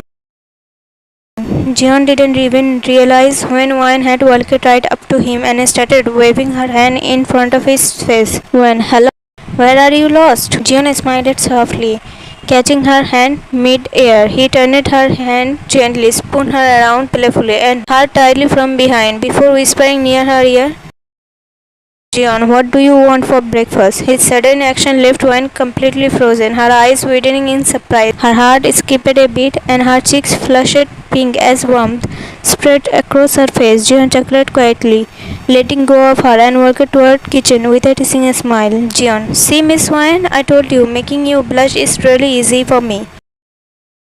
He said it with a teasing grin, his tone playful yet charming.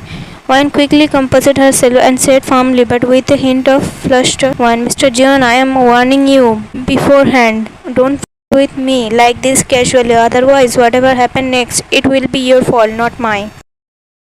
She said, Will following him toward the kitchen, trying to sound confident, thought her heart was beating faster. Suddenly, Jeon stopped and leaned against the kitchen counter, folding his arm across his chest. He looked at her with raised eyebrows and a teasing smile. Jeon, really, Miss Wine? His voice was soft but full of making her heartbeat skip. Seeing his expression, Wine bit her lip to control her smile and quickly turned it around, running back toward the living room. Her face slightly red, she thought to herself. Wine's thoughts. Wine, don't you dare mistake his smooth and charming words for love. This is just an illusion. He is only joking around to keep your mood light, and if you take this teasing seriously and confess your feelings to him, I swear he will so badly that it will never be the same again. You will shatter into pieces completely. So think 100 times before doing anything stupid. A little while later, Jeon brought the breakfast he had made, and both of them sat together and ate. After finishing, they headed toward the hospital. The whole time, Jeon kept giving Wine those teasing smiles, while Wine was struggling to hide her blush and control her own smile. Her heart kept fluttering every time their eyes met. When they finally reached the hospital, Wine noticed that once again the waiting room was filled with, and this time also most of them were women. Seeing that, Wine sighed and thought to herself, Once thought, not again. Seriously, why? Why does it have to be like this every day? She looked toward Mr. Jeon and muttered under her breath, Mr. Jeon, why is it so hard to reach you? There's not even this much competition in a university as there is for you. Why are you so unreal, like a fictional man everyone dreams of, but no one can actually have? Seeing her lost deep in thoughts, Jeon chuckled softly. He snapped his finger in front of her face to bring her back to reality. Wine blinked quickly and snapped out of her dreamy thoughts. Jeon, where are you lost, Miss Wine? His voice was playful, but his eyes were gentle, full of curiosity. Wine, nowhere. Not at all. She quickly looked away, pretending to fix her back strap to hide her embarrassment. Jeon, so where would you like to sit? In the waiting room or in my cabin? He asked, leaning slightly closer, his tone casual, but his teasing smile made her heartbeat skip once again. Jeon's question felt like a jackpot for Wine. Within a second, her eyes lit up with excitement because she already knew the moment all those girls saw her walking into Jeon's cabin with him, they'd burn with joy. And on top of that, once she sat in his cabin, she'd somehow make sure everyone there got the message that she was special to Jeon. So they better stay away. Just imagine all this made a smile appear on her face. Seeing that expression, Jeon raised an eyebrow and asked her curiously, Jeon, what's going on inside that head of yours, Wine? Wine, huh? Nothing, absolutely nothing. Jeon, giving her a questioning look. Wine, oh come on, she smiled nervously. Let's just sit in your cabin. I am not a. So why would I sit in the waiting room? Mohan said this will lightly, pushing Jeon from behind towards his cabin. And just as she imagined, the faces of all those girls who had come only to see Jeon instantly fell. Some looked at each other in surprise, some pouted in disappointment, and a few even whispered, maybe she is someone he knows personally. That's why he is treating her like that. But something they don't know was she wasn't just someone Jeon knew. She was the one who had unknowingly become his heartbeat, and after all, a man only pampers the woman he truly cares about. Once they reached the cabin, Jeon sat down on his chair and asked Wine to sit on the sofa. As soon as the first arrived and sat on a chair in front of him, Wine suddenly got up and stood right behind Jeon, playfully moving his hair here and there. Her sudden action surprised Jeon, and he asked her, Jeon, Wine, what are you doing? She paused, then after thinking a little said, Jeon, I am just checking if there is something in your hair. One's answer surprised Jeon even more, not just her words, but the way she said it, dropping the Mr. and simply calling him Jeon. He turned his head toward her, raised both eyebrows, a slight smile mixed with a questioning look, and asked, Jeon? One pouted playfully, pretending to be annoyed, and said, One, why? Can't I say it? Jeon smiled softly and said, Jeon, as you wish, princess.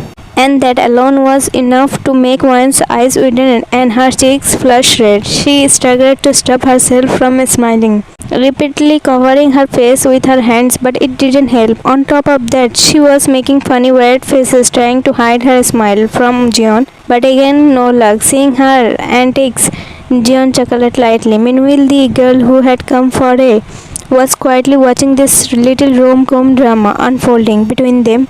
Then Jeon focused on her and asked, Jeon, yes, tell me, what seems to be the problem? Girl, just check this report. She said it so rudely and angrily that Wine turned her face and silently laughed. She knew her reaction was because of the little actions Wine had done a while ago, and how Jeon had called her princess, which had added charm to the moment. It made Wine laugh even more. Jeon understood the reason behind her reaction, but didn't care, because for him, this girl was just another. Jeon, everything is the report is. He returned the report. Girl, thanks. Angry, the girl stomped out of the cabin. As soon as she left, Wine burst out laughing, holding her stomach. Jeon, smiling lightly, licked his sleeve with his tongue. Wine, still laughing hard. Mr. Jeon, she just made fun of you and left. Jeon, seems like you are having a lot of fun, huh? Wayne nodded, still laughing. Just check the report. Mocking. Ha ha ha. Jeon, wait. As soon as Jeon reached out a hand toward Wayne, she started running. Jeon quickly chased after her. Wayne, Mr. Jeon, stop there. Jeon is smiling. Just once, let you. Wayne, are you upset that your heart got hurt? Wayne started teasing Jeon even more, making fun of him non-stop, while laughing. She accidentally bumped into Jeon's chair and almost fell, but before she could hit the ground, Jeon quickly grabbed her from behind, pulling her to him, and right at that exact moment, another girl entered the cabin. Now Wayne didn't even have to act. Their position already said it all. It looked exactly like Jeon was Wayne from behind. Wayne glanced once at the girl's shocked face, then turned her eyes toward Jeon. Beating her lips together, she tried hard not to laugh. Jeon meanwhile closed his eyes and shook his head with a faint smile, because he already knew Wayne was going to tease him even more about this later. Just then another girl walked in, and as usual, Wayne started her drama again, pretending to act innocent and sweet. Watching that, the girl frowned and asked Jeon curiously, "Girl, who is this girl?" Hearing that, Wayne started at her, because unlike the others who stormed out in jealousy, this one actually stayed and started asking questions. Jeon is smiling softly. Someone special? Jeon's answer alone was enough to bring peace and warmth to Wayne's heart. Just hearing that she was someone special to him made her feel a kind of happiness she couldn't even describe in words. But it wasn't just happiness. Jeon's reply almost felt like he had unknowingly encouraged her side, because when that girl asked another question, Wayne jumped in to answer before Jeon could even open his mouth. And what she said next left Jeon completely stunned. His eyes went wide in disbelief. Girl, someone special? You mean? Before Jeon could respond, Wayne spoke up coldly but confidently. Wayne, I am Jeon's friend. Why? Do you really need to know that much? Jeon's jaw literally dropped open. He just sat there frozen in shock, staring at Wayne as if his brain had stopped working. Girl, you don't look like his third. I mean, there's such a difference between you both. Wayne immediately cut her off, her tone sharp and Wayne, and how is that your business? If I don't have a problem with it, then who are you to comment? Remember, you are just a... And it's better if you stay one. Don't even think about looking at my man, or you will regret it. You have no idea how I can be. Her glare was enough to make the girl's confidence vanish instantly, while Jeon was still sitting there absolutely speechless. As soon as Wayne finished speaking, the girl quickly got up and rushed out of the cabin, clearly scared. Watching her leave, Wayne smirked in victory, but the moment she turned to look at Jeon, her smile froze. Seeing Jeon's expression made her gulp hard, because now she knew she did have to explain every single word she just said. Jeon, on the other hand, was going through a whole roller coaster of emotion. First, Wayne called herself his, then she scared of his like a possessive wife. His heart was secretly dancing in happiness, but his face still looked completely shocked. Trying to lighten the situation, Wayne gave a nervous laugh and spoke softly. Wayne, Mr. Jeon, don't take it seriously, okay? I just said all that to save you from that girl. Poor Jeon's little limb got crushed once again. He sighed silently and said in his thoughts, Jeon's thoughts, what I am hoping for will probably never happen. Jeon, don't keep false hopes, or you will only end up hurting yourself. He gave a faint, bittersweet smile and replied, Jeon, so you were saving me, huh? Wayne nodded quickly. Wayne, of course, otherwise just think about it. The girl was literally trying to throw to you. Jeon tilted his head slightly, smirking teasingly.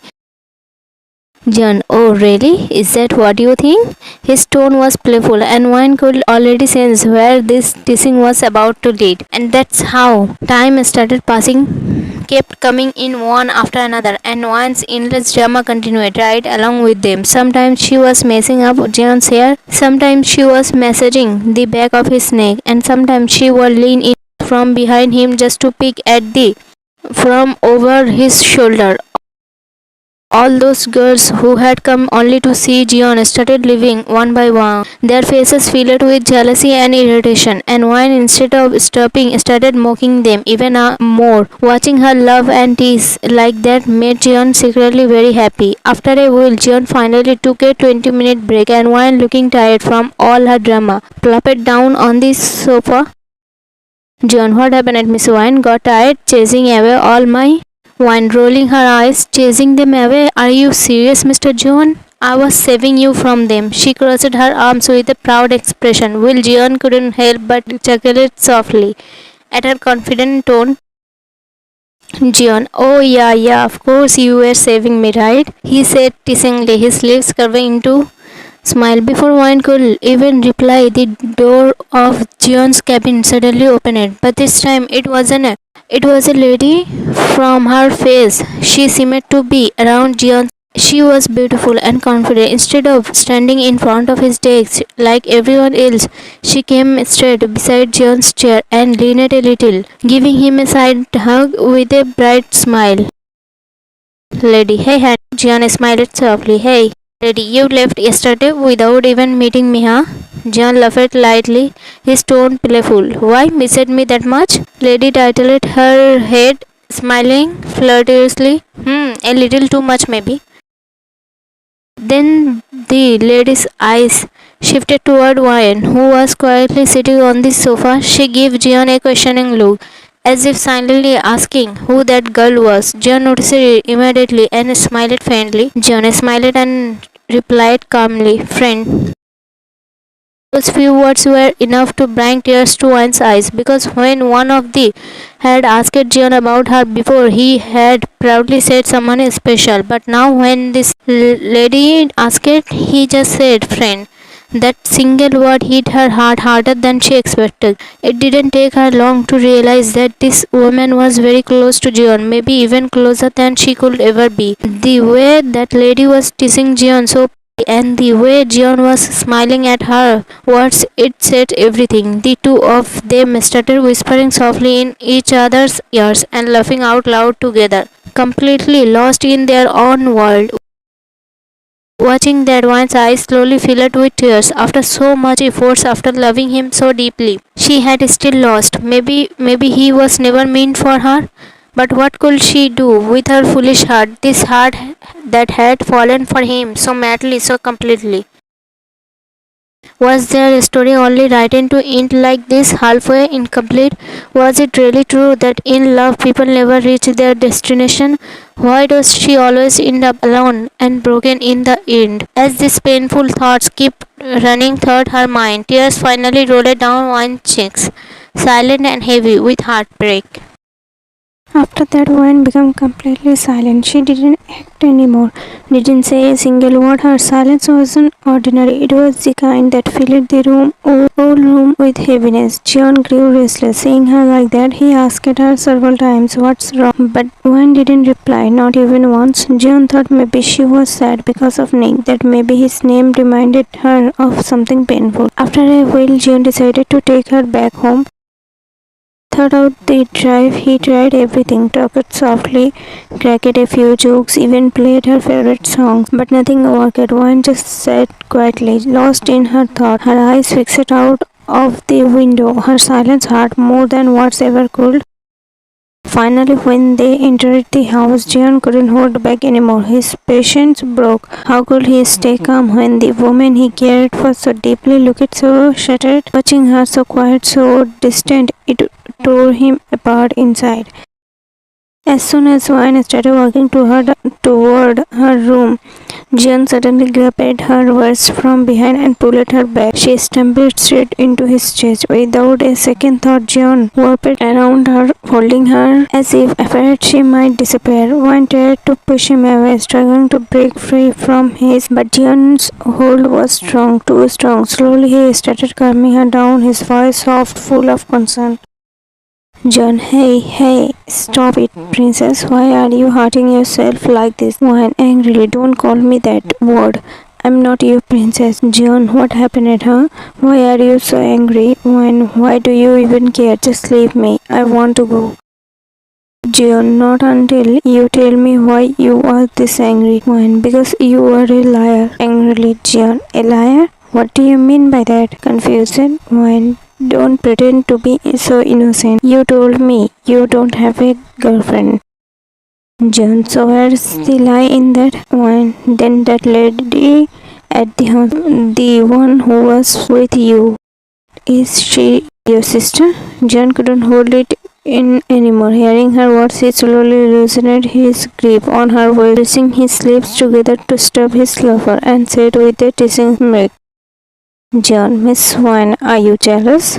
Swan's anger flared even more. She was already upset, and now he was making jokes. He really didn't know when to stop. Burning with irritation, she snapped back. Swan, jealous my food? Why would I be jealous of a year-old woman? Why on earth would I be jealous of her? For you? And who even are you to me, huh? But before she could even take another breath, Jeon's sudden move froze her completely. He pulled her against him, holding her, his breath brushed near her as he whispered teasingly, his tone deep and playful. Jeon, your words are saying one thing, but sweetheart, your actions are saying something else. His voice that and the firm grim around her sent voice rushed her one's heart. Her heartbeat grew faster. She could almost hear it in the silence. Trying hard to push him away, she said shakily but firmly, when my words, my actions and my intentions are all right, it's you who's looking at them the wrong way. Jeon smiled softly at her stubborn words, but didn't release her. In fact, he held her even, his tone now gentle yet clear as he spoke slowly. Jeon, that she is my school best friend, and she is married. One's eyes widened in shock, her anger melted into pure disbelief, her lips parted slightly, unable to form words. Will Jeon continued calmly, still looking into her eyes. Jeon, me, Kim and Sophie. Yes, that same. We have been best friends since childhood. Sophie is actually Kim's wife, and they even have a sweet little daughter. Kim also works with us in the Actually, when Sophie isn't a bad person, she is just a good friend, more like an elder sister who truly cares for me. She's not usually this playful with me, but when a lot of tragic things happened in my life all at once, I started myself. I began living in loneliness, away from everyone. That's when Kim and Sophie helped me come out of the darkness. It wasn't easy for them, but they did everything to bring me back to life again. Since then, sometimes Sophie behaves that way. She jokes or teases me just to make sure I don't fall back into that lonely world again. I even told her once, if you keep talking to me like that, people will misunderstand that and think you are on your husband. But Kim always support her because he knows Sophie's intentions are pure. Sophie always say to me, the day you find your life partner, my duty will be over. And that's the real reason why she behaves that way with me, because she doesn't want me to forget how to smile again. After hearing his words, Wayne started feeling guilty because honestly, she had completely misunderstood the whole situation. If she were in Sophie's place, she probably would have done the same for her best friend too. And what did Sophie even say? Just hello and missed you, right? That's a totally normal thing to say between close friends. How could I judge such a good man so wrongly? She thought, feeling a pang of regret in her chest. I ended up thinking of him as a characterless person. Will these thoughts keep spinning in her head? She suddenly looked at Jeon and asked softly, then why did you introduce me as someone special in front of that, just as a friend in front of that lady? Jeon, why? Did you like it when I called you someone special? Why? It's not like that. Actually, I thought that lady was your girlfriend. That's why you called me your friend in front of her. Jeon laughed lightly. It's not that way. Actually, Sophie and Kim are real troublemakers. They are always after me, trying to set me up with someone or another. And if I had introduced you to Sophie as someone special, then trust me, she will have separated it all over the like breaking news that you are my. One immediately pulled herself out of Jeon's arms and looked at his face in shock. Her eyes wide, her lips parted. She couldn't believe what she just heard. Jeon, yes, that's exactly reason why I called you a friend in front of her, because once when I was with Sophie and Kim, one of my called me. I spoke to her a bit politely and sweetly for a while, and guess what? Those two went around the old even telling others that I finally have a girlfriend, and that was I was talking lovingly to her on the phone. But the truth is, was a 70-year-old. I was just speaking to her kindly so she did feel good. But these two idiots are in such a hurry to find me a girlfriend that they keep getting new stories every time. After hearing this, Warren burst out laughing, holding her stomach, unable to control it. Jeon, are you laughing at me right now? Warren is still laughing, wiped her tears and said playfully, Warren, are they your friends or your enemies? Jeon smiled helplessly, shaking his head at her uncontrollable laughter, his heart melting at the sound of her laugh hugging through the room. Jeon, they are my friends, yes, but sometimes they act more like enemies. When laughing, seriously, your friends really love you a lot. Jeon, and what about you? His sudden question made Wine freeze. Her lover stopped instantly as her eyes widened in shock. She looked at him, surprised, confused, nervous, all at once. Her heart started beating fast, and before she could say anything, Jeon smiled and spoke again teasingly. Jeon, after all, I am your trainer, your well-wisher, and the one who understands your pain. So don't you love me even a little? Teasingly smiled Wine's thought. So that's what he meant. And here I was thinking something else eternal. For a moment I thought he had somehow discovered my feelings for him. It's okay, Wine. True love doesn't come that easily. Sometimes you have to wait for destiny to turn your way. Wine smiling lightly, trying to hide her real feelings. Why not? Of course I do, very much. Generally teasingly. Is that why you got jealous of Sophie? Wine looked away shyly, pretending to be calm, but her cheeks were burning red. Jeon juggled softly, completely amused by her reaction. Wine trying to act normal. Oh, come on, I already told you. I wasn't jealous. I just thought you lied to me, that's all. Jeon smiled softly. Okay, I believe you. Now go freshen up and get ready for training. Wine, okay, sir. Saying that, Wine gave him a cute little salute and walked away laughing toward her room. Jeon couldn't help but chuckle at her playful and adorable behavior. In Wine's room, Wine talking to herself, how stupid, I cried for nothing, wasted my precious tears, making sad and crying faces in the mirror. I have seriously put a notice board on my heart saying take everything personally. I get emotional about every little thing. She singing, then smiled friendly at her own silliness. After a few minutes, Wine got dressed and came back to the living room looking fresh and cheerful. Jeon was already sitting there, also changed and waiting for her. As soon as he saw her, a small smile touched his lips. Jeon led Wine to the practice room, and from there began their training journey, a journey that would slowly bring their heart closer than ever before, a journey that would build trust, strength, and an unspoken connection between them, something deeper than either of them had planned it. Days started passing like that. Every morning Wine would wake up and go to work with Jeon, and after coming back, the two of them would practice together. Jeon was very impressed with how quickly Wine was learning. She was picking up everything fast. Before they even realized it, 20 days had passed, and along with the practice, six between them also started to grow. Yes, it meant that how Wine really Jeon, whenever she wanted, talking about things jokingly, had become something normal for her, and with him openly had almost become her habit.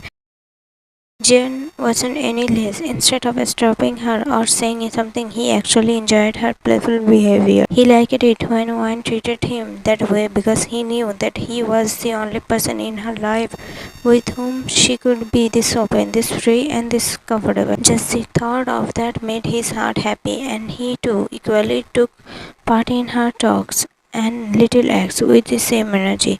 Then one day during practice, Wine, I'm tired, Mr. Jeon. I don't want to practice anymore, she said while sitting down on the chair, her voice half complaining, half playful as sweat gently glistened on her forehead. Jeon, Wine, it's been only 10 minutes since we started practice, and you are already tired. Wine, yes. Suddenly something started running through one's mind, and with a playful smirk she said, Mr. Jeon, what kind of girl do you like? Jeon opened the water bottle and replied casually, Oh, I already told you. A girl who is kind. Wine quickly cut him off mid-sentence. Wine, no, I mean by measurement. Jeon, confused. What? Wine, figure, body, measurement. At her Jeon raised his both eyebrows, his expression turning a bit amused and teasing. He slightly licked his lip with his tongue, while staring at her with a mix of surprise and interest. What happened, Mr. Jeon? Tell me. Tell me, she said teasingly, her eyes sparkling with as she leaned a little forward, waiting for his answer. Jeon, according to me, why no guy looks at just a measurement chart. Attraction mostly comes from your overall personality, your vibe, your self-confidence, and your own uniqueness. I mean, no matter what your measurements are, if you carry yourself with grace and confidence, that's it. That's where the heart goes. Think about it. When you like someone, do you fall in love after checking their inch-by-inch measurement? No, right?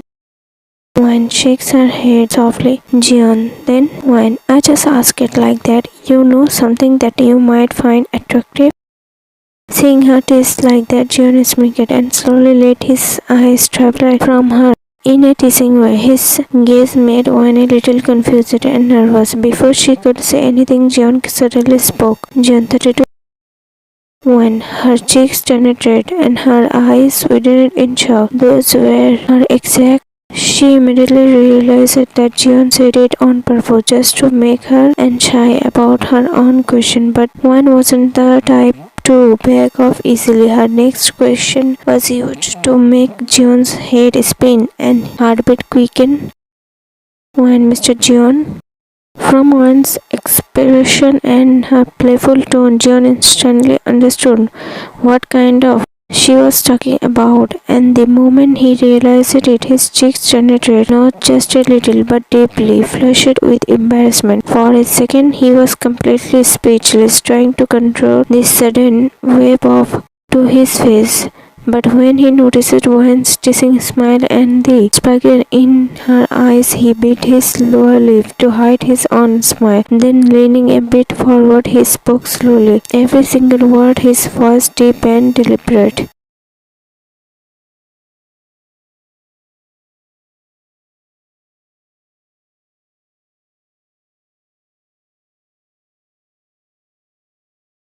Just like that, Wan's training finally came to an end, and the day she had been dreading had arrived. The day she had to face me, to confront him, but even after learning everything so quickly, Wan's self-confidence wasn't increasing, and the fear in her heart hadn't lessened even a bit. Jeon could sense her condition, but he also knew that if she didn't overcome this now, she might never be able to, and Nick would remain in her life forever.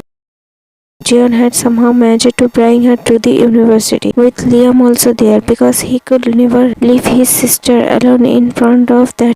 But as soon as one saw Nick from a distance while sitting in the car, she started having again. No matter how hard Jeon tried, he couldn't calm her down. Not a single word of his seemed to reach her ears. Finally, Jeon chose a path he probably never imagined in his dreams he would take. He held one's hand and who told her to get up from her seat. Then gently. Jeon's method might not have seemed right to everyone, but he knew that this was the only way to calm Wan now. And it wasn't the first time Wan had. During all these days of training, she hadn't left any chance to. Wan had completely claimed her place near Jeon, acting as if she had full rights over him. Those days passed as if they were a couple. Everything except, but otherwise living just like a couple were. And Jeon hadn't held back either. He had given himself entirely to her, allowing her every action and present. No matter what Wine did, he enjoyed it all. Whenever he worked on his laptop, Wine would sometimes, and Jeon would close the laptop and focus entirely on her.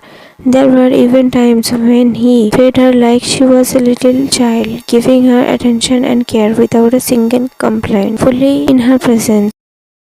All this had started to feel normal for them, but Liam, was it normal for him? Probably not, because as soon as Liam, who was sitting in the back passenger seat, looked like he was about to fall in shock. Meanwhile, Jeon gently stroked Wan's cheek with one hand and held her.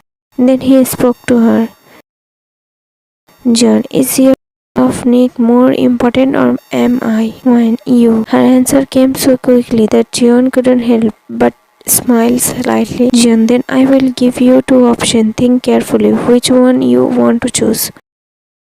When what? Jeon, first, you go face Nick right now and teach him such a lesson that he never dares to behave like that again. If you manage to do this, I promise whatever you ask me, I will do it. Anything. When? Anything?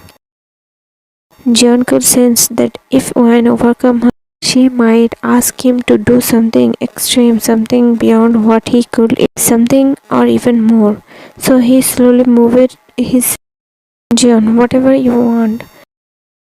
At his words, Wan for a moment forgot her fear and the tension, and she looked at Jeon with a soft smile. Then Jeon spoke again. Jeon, but if you don't overcome it and face Nick now.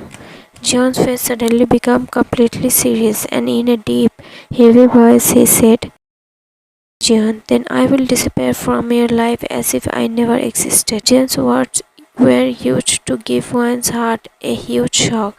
She quickly wrapped her arms tightly around his neck and with tears in her eyes begged, Wan, please, Mr. Jeon, don't say that, please. You are the dream of my life that I never want to break. Jeon back and said, then go and take care.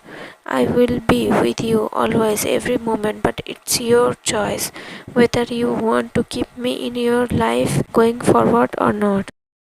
Wan gripped Jeon's shirt and began to sob softly. Liam had been watching everything like a silent spectre, but now he spoke up. Liam, Wan, go, princess, prove to him that women are not weak. We are with you. Do you want another one? Shakes her head. Liam, then go and teach him. Otherwise, what you endured might happen to some other. Not everyone is lucky used to escape. Don't let some innocent become prey to that. All those words once soul cemented. Really, I was lucky. That's why my brother saved me in time. But what if? What will happen to me? Have I forgotten? Am I so weak that I cannot take my own? She thought all this for a moment, then climbed out of the car, seeing her Jeon and Liam both smiled, and wiped her tears away and slowly started walking toward the university. When she reached near the university gate, Alan spotted her. Alan and Amy came running over from a distance. Actually, when Wayne had been absent from university for so long, Amy had gone to Liam to ask why. That's when Amy and Alan learned about Wayne's. Now seeing Wayne after so many days, Amy and Alan grabbed her hands tightly and said, don't be afraid, Wayne. We are with you. And if that dares to say anything to you, I will. Before Alan could finish his sentence, Wayne pulled her hands free from there and said firmly, Wayne, I know guys, I know you both love me a lot and would do anything for me. But this, it's my. I will be the one to make answer for his. With that, Wayne walked straight toward the university gate as she expected. Nick saw her and started approaching with a smile. He wasn't alone. Three of his friends were with him, men just as Nick. When he came close, he said to her, how are you, love? Every word from him made one's her legs began. She had forced herself to come this far, but the sound of Nick's voice made her. Nick, look who's come, my girlfriend. Oops, my old girlfriend, who ran away from me. Where have you been hiding all these days, my dear? Do you think you could hide in your brother's forever? One stood silently with her head bowed, trying with all her strength to stay steady. Seeing her like that, tears filled Ellen and Amy's eyes. Far away in the car, Jeon and Liam grew afraid one might be. Again, Jeon quickly got out of the car. Meanwhile, Nick, last time your brother you, but this time not. Jeon couldn't even hear Nick's words, but as soon as Nick Jeon felt his he and Liam were rushing toward one, both reaching the university gate only to suddenly stop, stunned at the scenes before them. Of course, it's worth nothing that Jeon had said all that just to make Wayne overcome because he couldn't imagine living without her. Maybe he couldn't survive without her, but that's a story for later. For now, let's return to the scene.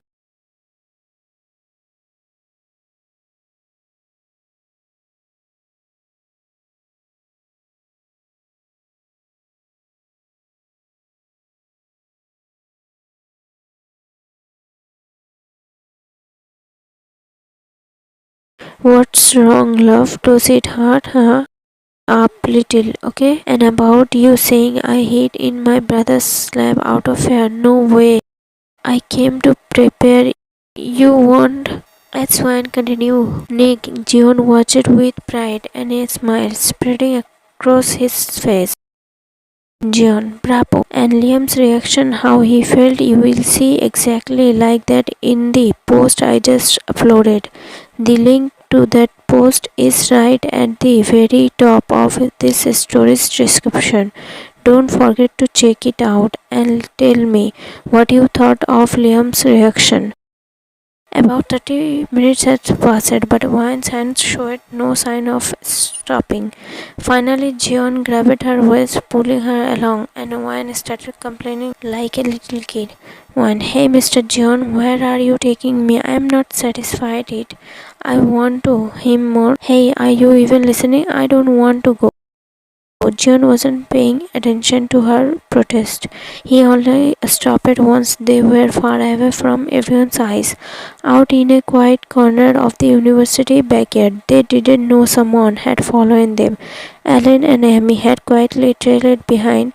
They'd seen Jeon with Wayne at a house party before and assumed Jeon might be her relative who had come to scold her. They had no idea what was about to happen next. What would unfold world shocked them as soon as Jeon let go of Wayne's hand. She puffed up in anger and stood facing him with a fierce. John, are you angry at me? Wayne, can't you see?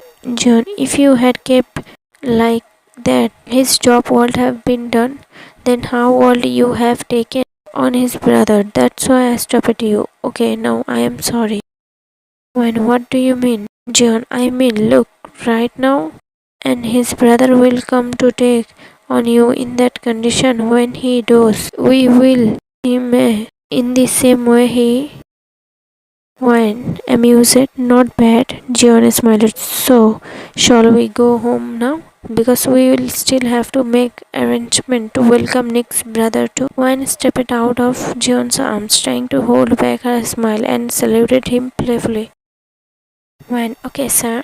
Jeon lightly laughed. You will never change, will you? Wayne laughed softly. Mr. Jeon? Jeon, Wayne, thank you for making me strong. You too. The people who hurt me, John, you were already strong. When I just helped you bring that strength out. When you know, Mr. John, you were the most beautiful part of my life. John, amused by her words, really? Wayne nodded gently. The two of them reached back to the front of the university and then got into John's car with Liam. But before starting the engine, John told Liam and Wayne to sit inside while he went back into the university. After about 10 minutes, he returned. When Mr. Jeon, why did you go back into the university again? Jeon, to finish some incomplete work. When? What do you mean? Jeon, you will understand when the times come. The three of them finally reached Jeon's house. As soon as they stepped into the living room, Liam turned to him and said sincerely, Liam, okay, we will leave now. Because of us, you have been through so much trouble and everything you have done for us. I will never forget this favor for the rest of my life. Jeon, this isn't a favor, Liam, and our work isn't finished yet. Just stay here for tonight because Nick will definitely come here with his brother looking for wine. Liam, warrior, you don't understand. His brother is really powerful, and after the way wine today, he won't rest until he. Jeon, Liam, Nick's brother doesn't know what I am capable of or how can go, so don't stress. I just want both of you to stay here so I will handle everything else myself. When Mr. Jeon, I am sorry because of me you are having to face so much trouble. Jeon walked closer to her, his expression softening. He smiled gently, leaned forward and placed a forehead before whispering with a faint smile, Jeon, for you I can do anything. Smiled warmly. Wan just kept staring at Jeon's face, her eyes soft and lost in his presence. Her heart was quietly speaking words her lips couldn't say. Wan's thought, my heart is praying, my heartbeat is calling your name. All I want is you. Every moment I live, I wish to live it with you. Whatever my tomorrow holds, I want to spend it beside you. Every breath I take, I want it to be shared with you. No matter where the road leads, I want to walk with you. Jeon waved his hand playfully in front of her face, trying to bring her back to reality. Jeon, where are you lost, Miss Wine? Wine, huh? Nowhere. Jeon smiled softly, watching her flushed expression with quiet amusement. Before they knew it, evening had come. Liam and Wine were still sitting in Jeon's house with him when suddenly someone started pounding loudly on the front door. Wine flinched a little. Jeon quickly took her hand and held it tightly. Jeon, don't be afraid. I am here with you. Then Jeon went and opened the door. As soon as it opened, a man shoved past him angrily and stormed into the house. Before Jeon could say anything, the man's eyes landed on Wine, standing in the living room, and the moment he saw her, his anger shot up as if it reached the sky. He marched toward Wine with heavy step, and just as he was about to, Jeon grabbed the man's coat collar from behind, pulled him to the side, and shouted at him in anger. Jeon, how dare you enter my house and when if you even try to touch her, I will. Right here, man. You will? Huh? Angrily. Do you even know who I am? I can buy a simple you anytime. What status you have in front of me? If I make one phone call right now, not only you but you yourself will be finished. Jeon, oh really? Pretending to be shocked? Oh my god, I am so scared. Then Jeon stepped closer to the man, anger clear in his voice. Each word came out cold and sharp as he spoke. Jeon, Jack, Nick's brother, and a big businessman, right? Now listen to me carefully. You are talking about destroying me, huh? Then let me give you a little information. The next business deal you are planning, the one where you have invested all your easy earned money, well, the company you are making the deal with, its CEO is my best friend, Jae-yoon. That's the name, right? Shall I make the call now? Think about it carefully. Just one call and you will fall straight from the sky to the ground. Jeon leaned closer, his smile turning sharper. Jeon, and if that's still not huge for you, let me tell you something even more interesting. All that wealth, property, and business you show off, none of it actually belongs to you. You got it all for free, didn't you? John, it all belonged to your wife, and your wife was the spoiled daughter of very rich parents. And 10 years ago, the way you removed your wife from the picture, I already have proof of that. You made a perfect plan. You pushed her into such a state that she didn't even realize and then you pinned the whole blame on her. Then you too and spread the news that she, wow, a real mastermind, huh? He started clapping loudly. Jack's forehead was covered in sweat. The truth he had buried so deeply years ago was now being dug up right in front of him. People say the truth can never stay hidden forever, and today those words felt painfully real. But Jack believed Jeon only knew about not that he had any proof, and how could he? Jack wasn't some careless fool. With every committed, he made sure to erase every single. Thinking this, Jack pointed his finger angrily toward Jeon, his voice filled with rage and fear.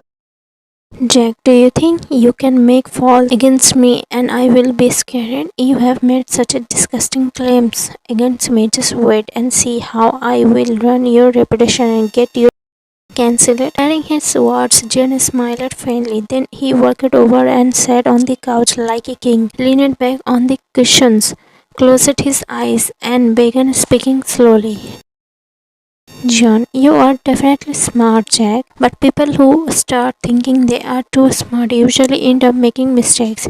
To hide you focused so much on covering the big that you completely ignored the small pieces of your father-in-law David and your wife Leah. Those are their names, right? Let's start from the very beginning, okay? You got married to Leah, but David never wanted this. Maybe he already had a feeling about what kind of man you really are, but in front of his only daughter's stubbornness, he had to give in. Because Leah had already fallen into the of your so-called love. Just a few days after your marriage, suddenly Leah got and her health got. She couldn't even get up, nor could she speak properly, and all of that was.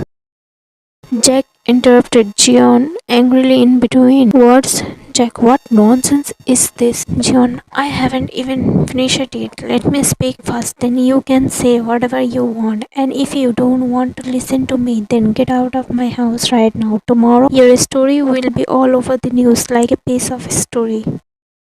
Jack was furious, but no matter how hard he tried, he couldn't move an inch. Every single word Jeon said so far was true, and that scared him deeply. He kept wondering how Jeon knew so much about his past. Does Jeon really have some that could destroy me?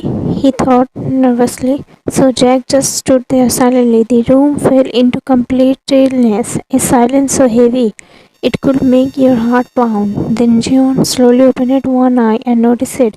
Jack was still standing there with a calm yet sharp voice. Jeon said, Jeon, good. Let's continue then. Where was I? Just then Liam looked at Jack in complete shock, his eyes wide and voice trembling with disbelief. Liam, this John, well done, Liam, he said with a proud smirk as if for rewarding him for catching the truth so quickly. Actually, Liam was in shock because of Jack. How could one person be so, and how could he do all those things and then live his life so peacefully? John. So Jack was the one who, his wife, and he actually sitting in a restaurant in front of his friend, and the CCTV footage from that restaurant is with me. After hearing this, Jack's eyes went wide. In shock, he was completely froze, no clearly visible on his face. John, then using the of taking care of his sick, he sent away all and servants from her room. That's when the real Jack finally played his true card. He changed it all off and started giving and other things that slowly actually the man who supplied those wrong to Jack has already been caught by us, and we recorded his full.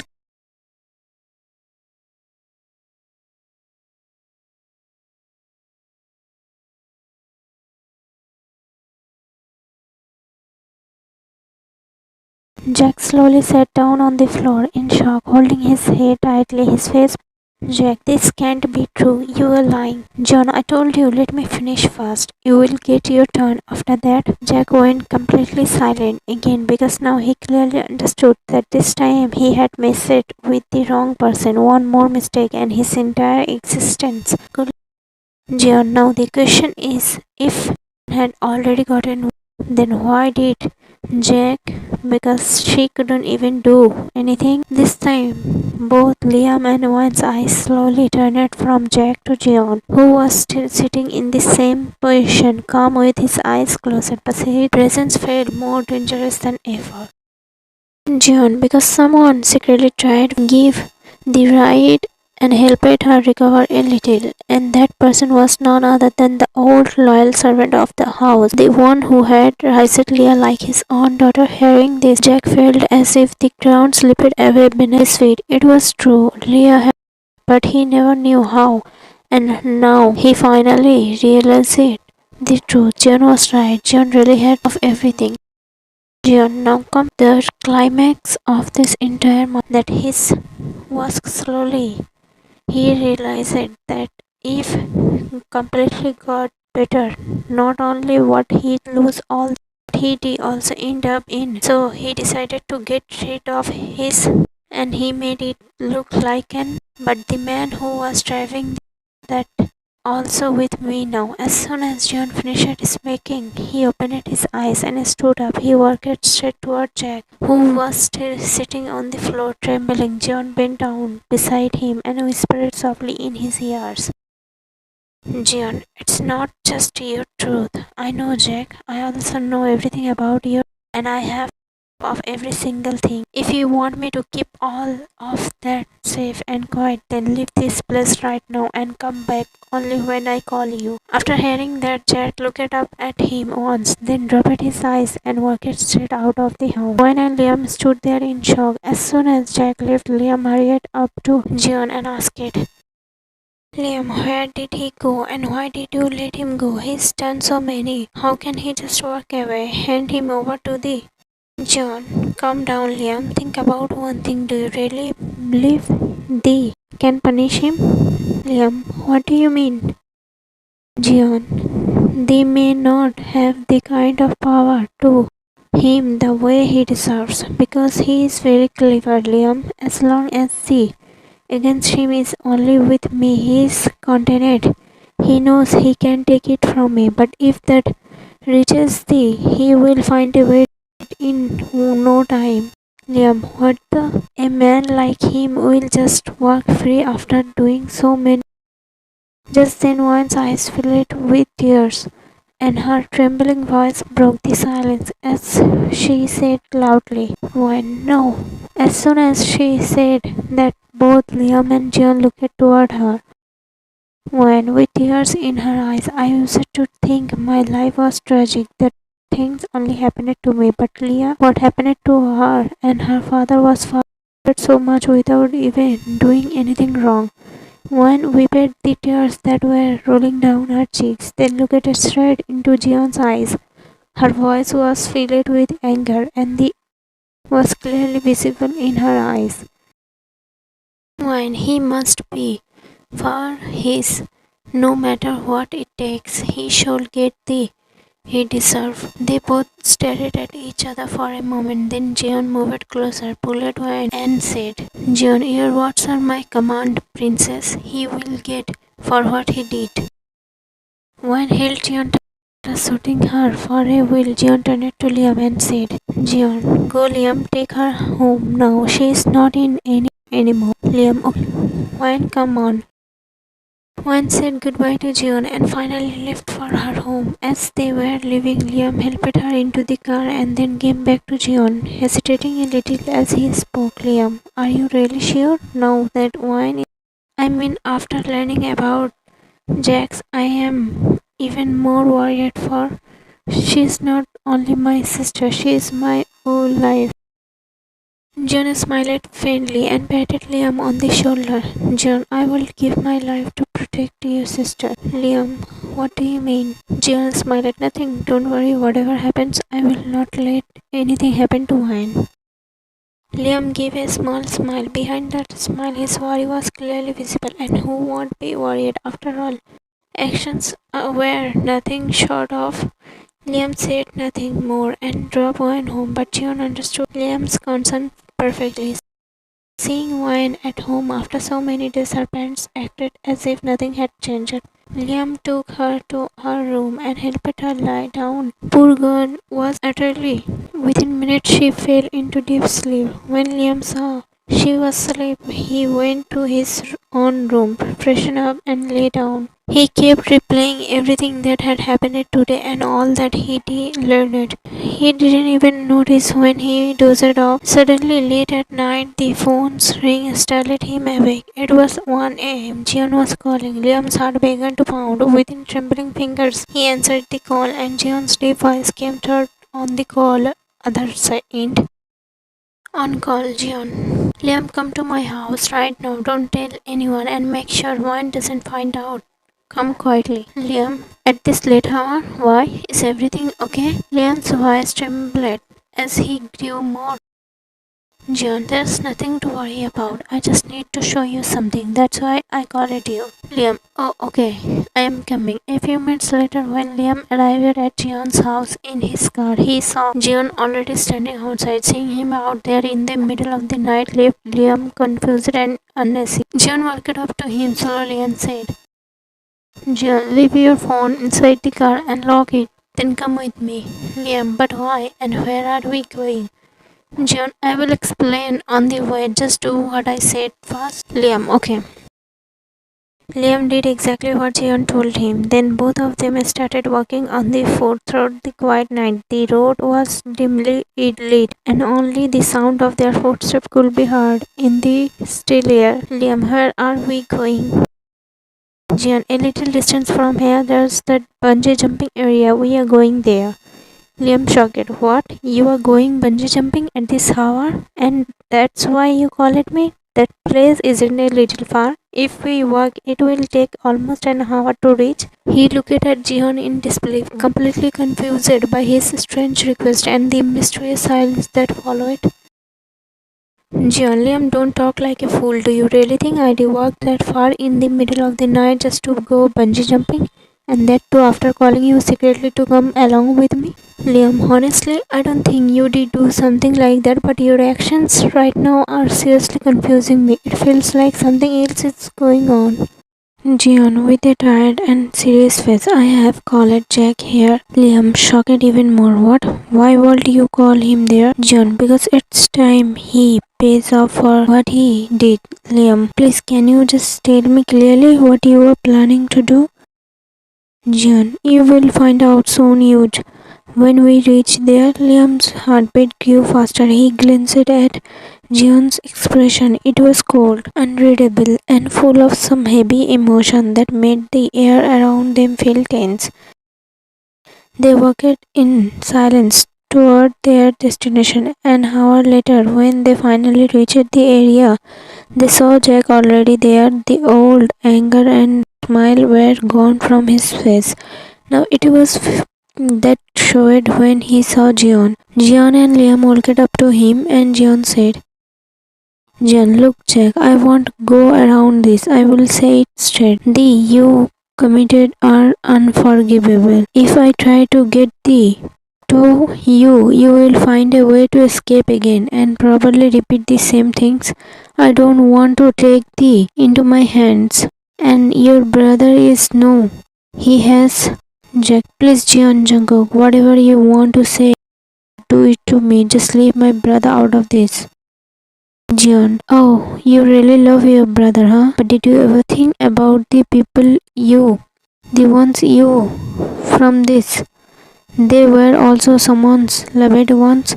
Jack didn't say a word, but from his silence it was clear he neither regretted nor had any intention of changing. Both Jeon and Liam could sense that, so Jeon spoke again. Jeon, it's useless to try to make you understand. Alright, I will give you two options. First, you sell for what you have. Jeon pointed toward the area behind them. Jeon, you know exactly what I mean. So either you give yourself for your and I will take care of your brother, or you do nothing and I will release all you and your brother. After that you already know how the public will you both. They will you down. The choice is yours. After saying this, Jeon turned to Liam and said, Jeon, let's go, Liam. After saying that, both of them left the place and started walking back home. They didn't say a word. It was midnight, and the silence of the night surrounded them completely. The only sound that could be heard was the rhythm of their breath. Finally, halfway through the road, Liam broke the silence and spoke to Jeon. Liam, do you really think someone like Jack will himself for what he? Jeon, I am not 100% sure, but there is at least a 50% chance because he loves Nick deeply. Maybe just for his brother's sake, he will do something. Liam, and don't you think if Owen finds out that you told Jack, I will take care of Nick, what will she do to you? Maybe what you touch her will come back on you. Jeon smiled. So you still don't get it? Liam, what? Jeon, if Jack is for his, then I will put Nick a. Liam, totally shocked. What? Jeon, yes, because that's what he. And honestly, where else would be better to keep someone like him safe and cared for? Liam, if Jack wanted, he could have easily from here with his brother, right? John, and where would he even to? Liam, to another country maybe? John, you think I can go to another country too? And even if he did, once the him went, no matter where he hides, he'd still be. Liam, then why didn't you make that? That would be an even better one for him. John, if I actually had any, then sure I'd make it. As soon as Liam heard that, his step suddenly stopped. He stared at John in shock, disbelief written all over his face. Seeing him like that, John smirked slightly, his expression calm and mysterious. John, when I found out about Vance, from that moment I started digging into everything about Nick and Jack, and while doing that I come across someone, David's former servant. He was the one who told me everything about dates. He also said that even though he wanted to take and he couldn't do anything because he had no real and no one would have believed just his words. On top of that, Jack was so that it wouldn't have taken him long to get rid of that. That's why the servant stayed quiet. But after I learned everything from him, I started getting pieces of and carefully added them into the story, bit by bit. Since so many years had passed, after that, Jack didn't remember much about it anymore, and that's exactly why my plan worked perfectly. Liam, he said in total shock, mind blowing, but why didn't you tell us earlier? John, so that both of you could stay stress free. And the only reason I brought you here with me tonight was to make sure you don't stay worried about Wayne. Because no matter what happens, I will make sure her get. And it's better if Wayne never finds out about all this, because handling something this heavy would break her.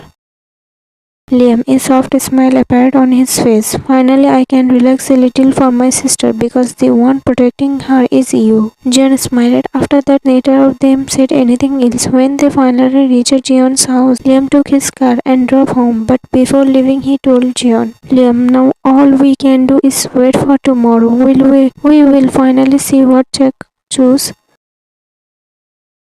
Both of them went their separate ways. The next morning, Liam's sleep was broken again by the sound of his ringing phone. And just like last night, it was Jeon calling. The moment Liam saw Jeon's name on the caller ID, all his sleep disappeared. His heart jumped and he quickly answered. Jeon spoke first. Jeon, did you get the news, Liam? Liam already tense. Oh, what news? Liam's chest tightened. His mind went straight to the fear. What if Jack found out the was fake? What if everything backfires? Before he could ask anything else, someone began knocking loudly on his bedroom door. When Liam told to come in, Wayne rushed inside, breathless and Wayne, Liam, did you see the news? Liam, again news? What new trouble has that working digester created now? Saying that, Liam cut Jeon's call and quickly opened the news on his phone, and the moment he saw the headline, his eyes widened and a wave of shocked happiness washed over him. The news said, Liam, excited, almost breathless. Oh my god, finally he got for everything he did. When you were right, she smiled softly, relief shining in her eyes. Today I am safe. Today I am breathing freely. Only because of Mr. Jeon. I shall go and thank him. Liam, you are right. Go meet him. Wan happily left the house and headed straight toward her destination, Jeon. This time when she arrived, she didn't go to the reception, nor did she knock on the door before entering Jeon's cabin. She simply pushed the door open and walked right in. Seeing her suddenly appear like that, Jeon stood up instantly, totally surprised. But before his reaction could even form properly, Wan ran toward him and wrapped her arms around him in a that's how much trust she had in him, the kind of trust where she could literally throw herself into his arms without fear, knowing he would never let her fall. Even if the balance slipped, both would fall together, and she still didn't hesitate. Jeon was surprised, shocked, and then slowly a warm smile spread across his face. They stayed like that for a few moments, holding each other in quiet relief. Then they pulled away gently. Jeon sat down on his chair, and Wan stood beside him, talking to him softly. Jeon, are you happy now? Wan smiled. Not just happy, I am very happy today. Jeon, teasingly. Then where's my reward? While light blushed on her cheeks, toward for what? You didn't do anything. Whatever happened to us on karma. John, I helped you overcome your fear, right? So don't you think I deserve some reward? He made an innocent, cute face. One heart did one teeny flip at that expression, even though she tried to hide it.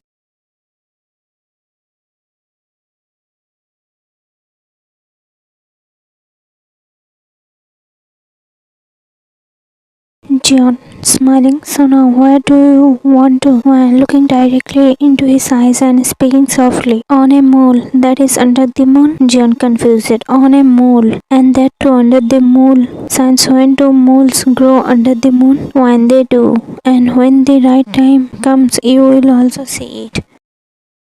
Just then the cabin door opened and Sophie stepped in while talking, but the moment her eyes fell on Wine and Jeon in that she froze, completely shocked, and seeing her both Jeon and Wine were equally shocked too. Before either Jeon or Wine could say or do anything, Sophie suddenly screamed excitedly. Sophie, oh my god, finally. Saying only this, Sophie ran out of the cabin like a rocket. Jeon and Wan stared at each other in pure shock. They already knew what was coming next, and thinking about it, Wan suddenly started laughing. So Jeon looked at her and said, Jeon, you were laughing a lot, huh? You do know what she is going to do, right? And that's exactly why I am laughing, Mr. John. Just wait. When we step out of this cabin, everyone is going to stare at you. John, now? As soon as John asked that, one stood up from his and teasingly said to him, One, now you handle yourself. I am leaving. Laughing, One ran out of John's cabin. But the moment she stepped outside, she froze on the spot because almost everyone in the cleaning staff, even they were standing right outside the cabin in a full crowd, and as soon as one came out, everyone stared at her like they were seeing a human for the first time. Some people were smiling, some were shocked, and some looked like they were about to faint. Their reactions were all over the place. Just then, the cabin door opened again, and Jeon stepped out, grabbed Wan's waist, and pulled her back into the cabin. That sudden move shocked the entire crowd even more. Inside the cabin, Wan looked at Jeon and said, Wan, Mr. Jeon, what did you just do? Why did you pull me inside the cabin like that in front of everyone? Now everyone will think that something is going between us. Jeon is making, so that's even better, right? Because why should I suffer alone? Teasing tone, eyes sparkling with one cheek, turning red, trying hard to hide her smile. Mr. Jeon, I am leaving. Right after saying that, Wan rushed to the door again. She quickly opened it and stepped out, but this time she didn't look at anyone. Not a single face. She just ran away. Her cheeks were completely red with shyness. Her heart beat fast like she was escaping a storm. After this, Jeon walked out of the cabin. He stepped outside calmly, acting totally normal, even though everyone around him was staring at waiting curious. He cleared his throat slightly and then spoke to everyone as if nothing dramatic had just happened. John, it's not what you all are thinking. There's nothing like that. She is just mine. But before he could finish, Sophie jumped in and cut him off. Sophie, you're really so nowadays you treat your by making them sit Sophie's sharp question completely shut Jeon up. His words just froze. Honestly, who would believe him now? Their action clearly showed something else. No matter how much he denied it, poor Jeon, he couldn't explain the bond between him and Wan, even if he wanted to. How do you explain a connection that even your own heart doesn't fully understand? Sometimes silence is easier, right? They started passing like this. One day, finally, Amy and Ellen sat with Wayne and asked her directly about her and Jill. What is going on between them? What kind of relationship they have? This time, Wayne didn't hide anything. She softly confessed that she secretly John, but Jian doesn't know about it. Hearing this, Ellen's heart broke, but he didn't show it because he truly loved Wayne, and for him, her happiness was his own happiness. So he stayed quiet, even though his chest felt heavy. And just like that, every day Wayne started going to meet Jeon. Now the behavior of everyone in the had completely changed toward her. Everyone greeted her with a warm smile, talking to her with so much respect. Wayne knew the reason behind all of this, and that reason always made her blush a little inside. Slowly, a few weeks passed like this. And postponed Wayne's university holiday trip and rescheduled it for 2 weeks later. Everything was going fine except for one thing. Once it was like she had completely forgotten that she didn't pay attention to her. She didn't focus on any classes, and now she had to visit Jeon at the.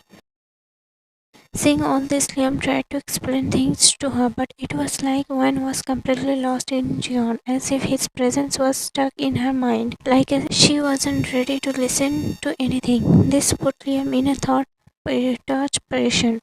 He didn't want to scold his sister, but he also had to do something because this was about her future.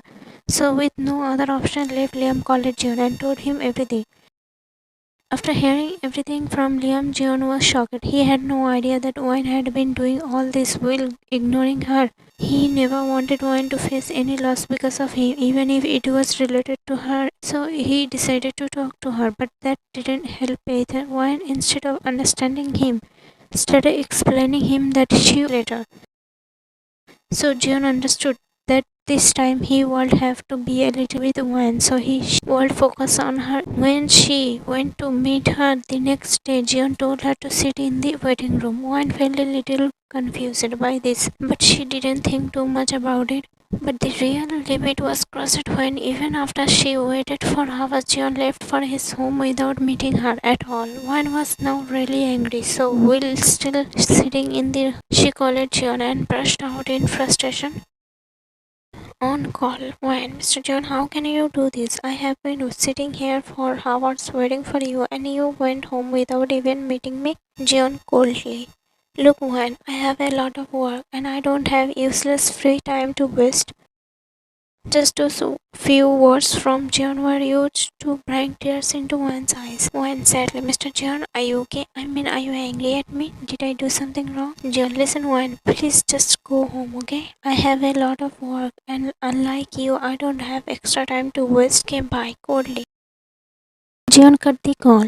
Even though Jeon's words were harsh, his intentions were not harsh at all. He simply didn't want Wan's career to get ruined, and he had already tried to explain everything to her with love, but Wan was not ready to listen at all. That's why Jeon chose this. Jeon was sure that after his behavior, Wan would reduce her focus on him and start focusing on her again. But Jeon had no idea that his little action would create such a big reaction. And Jeon didn't know that Wan loved him. Everyone knows when we love someone, their actions and their words hurt us the most.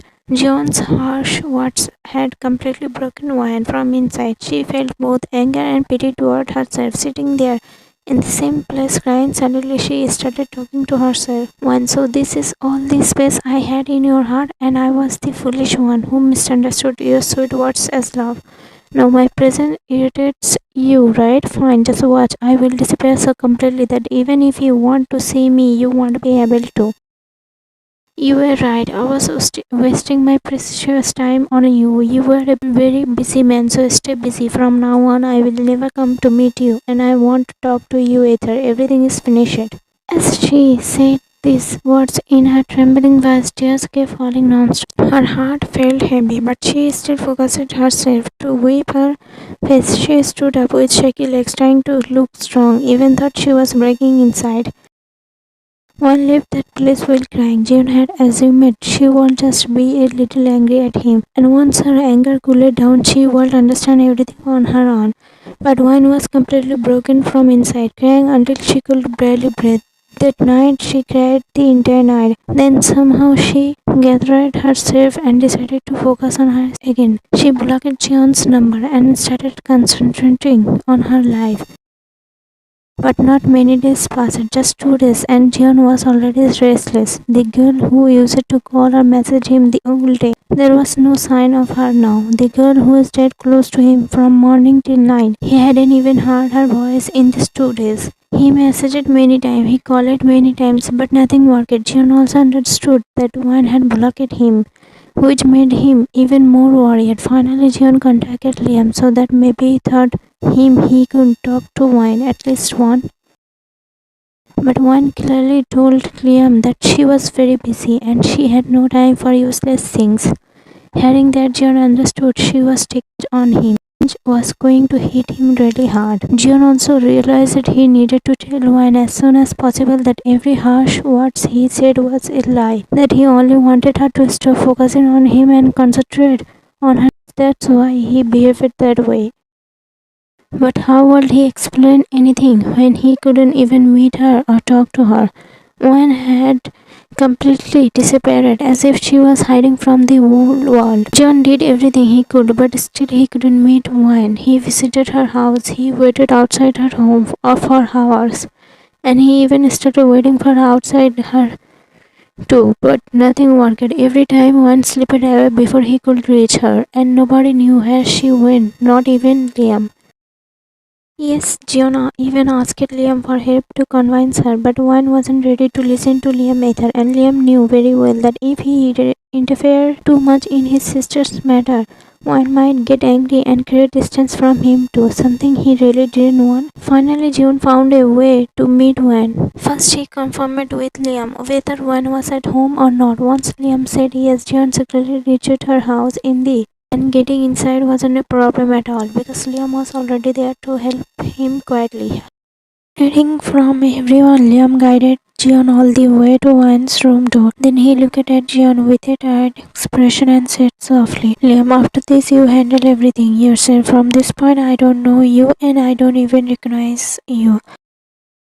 Jeon got completely shocked by Liam's words and stared at him like, bro, seriously? Jeon, what do you mean by that? Liam, you know my sister very well, right? If she even gets a small hint that I helped you come here, she will ignore me the same way she is ignoring you, and that too forever. Jeon, she is your sister after all, but have you seen her anger? Complaining like a kid, Liam, and who made her angry in the first place? Jeon, okay fine, forget all this, just do one last thing, tell her to open the door. Liam shocked. What, do you want me to die? You know she will beat me up, he whispered dramatically, his chest like his life was ending. Jeon, if she doesn't open the door, do you think I came here to sit in your corridor all night? And if I tell her to open it, you know very well what will happen. Liam, letting out a dramatic sign, she will probably jump out of the window and run away. Jeon, exactly, so just help me with this one thing. Then you can peacefully go to your room and I will go inside Wine's room. He said it with a small confident smile.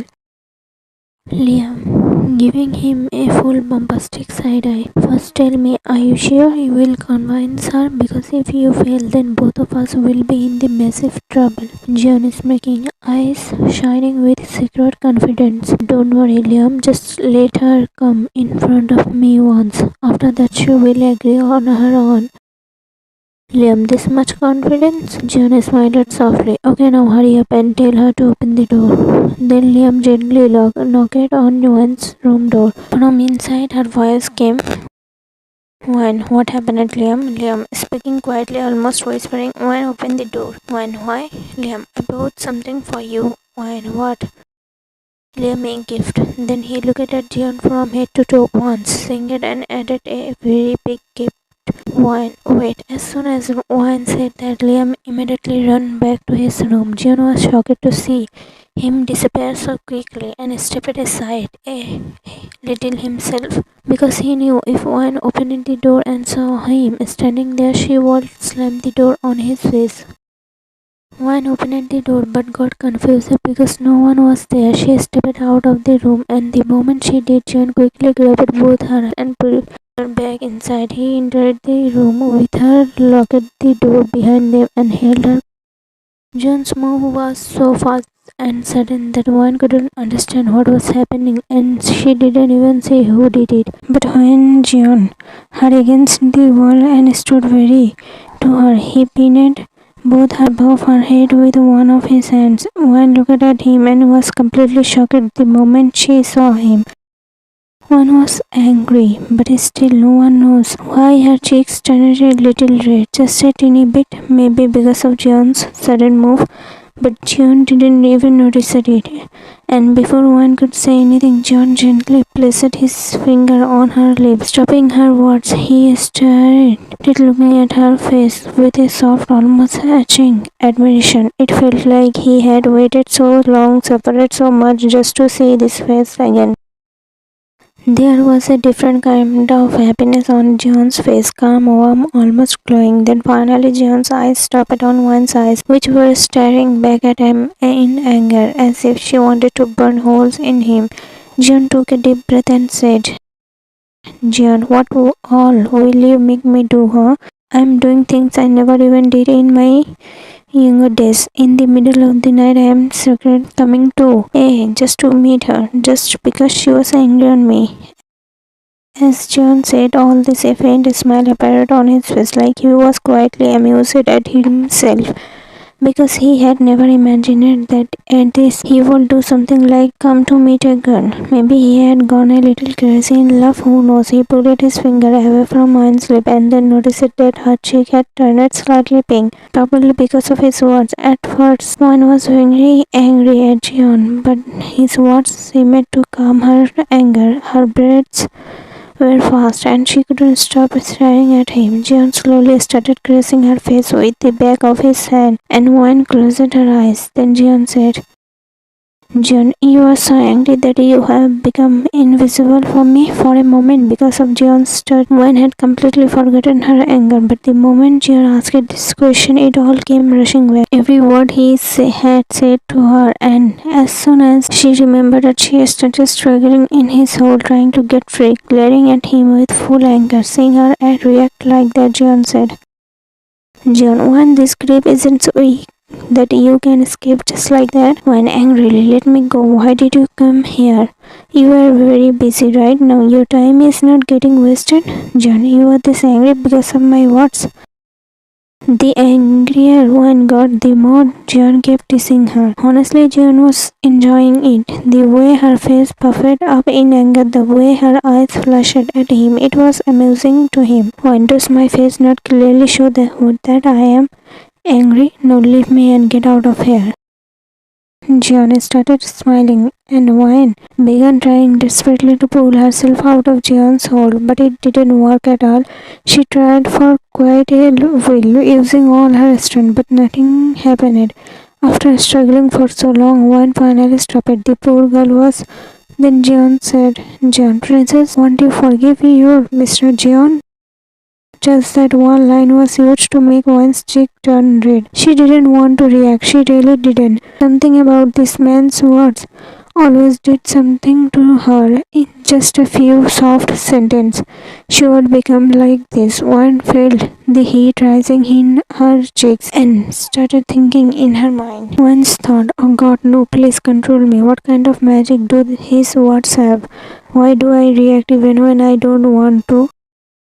And right in the middle of her thoughts, Jeon's voice broke in. Jeon, Wine, I'm really sorry. I never wanted to hurt you, and I didn't know my words will give you so much pain. But trust me, whatever I said, I didn't mean it from my heart. All of that was just a lie. Wine angrily, Mr. Jeon, I am not a little kid that whatever you explain, I will just accept it blindly. Jeon, I wish it was that easy. Then I won't have needed to say all those things at all. When confused, what do you mean by that? Jeon, when you were not focusing on your studies and you were not attending the university properly.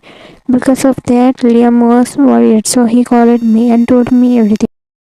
Jeon explained the whole situation to Wine, slowly and clearly with softness in his voice. After listening to everything, Wine's anger calmed down a little. Her chest felt slightly lighter, but the anger didn't disappear completely. Wine, you could have explained this to me nicely with love. Why do you have to use such a harsh word?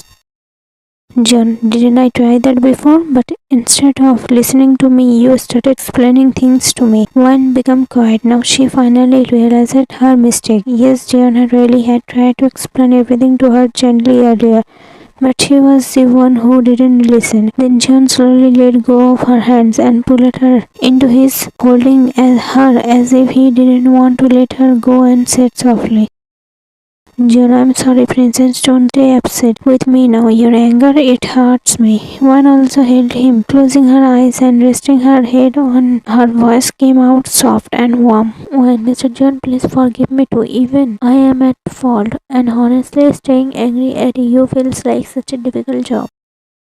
John smiled at her words, a warm smile filled with relief. Then Wine spoke again in a slightly complaining tone, her brows pulling together. Wine, do you even know how much I cried because of the way you spoke to me?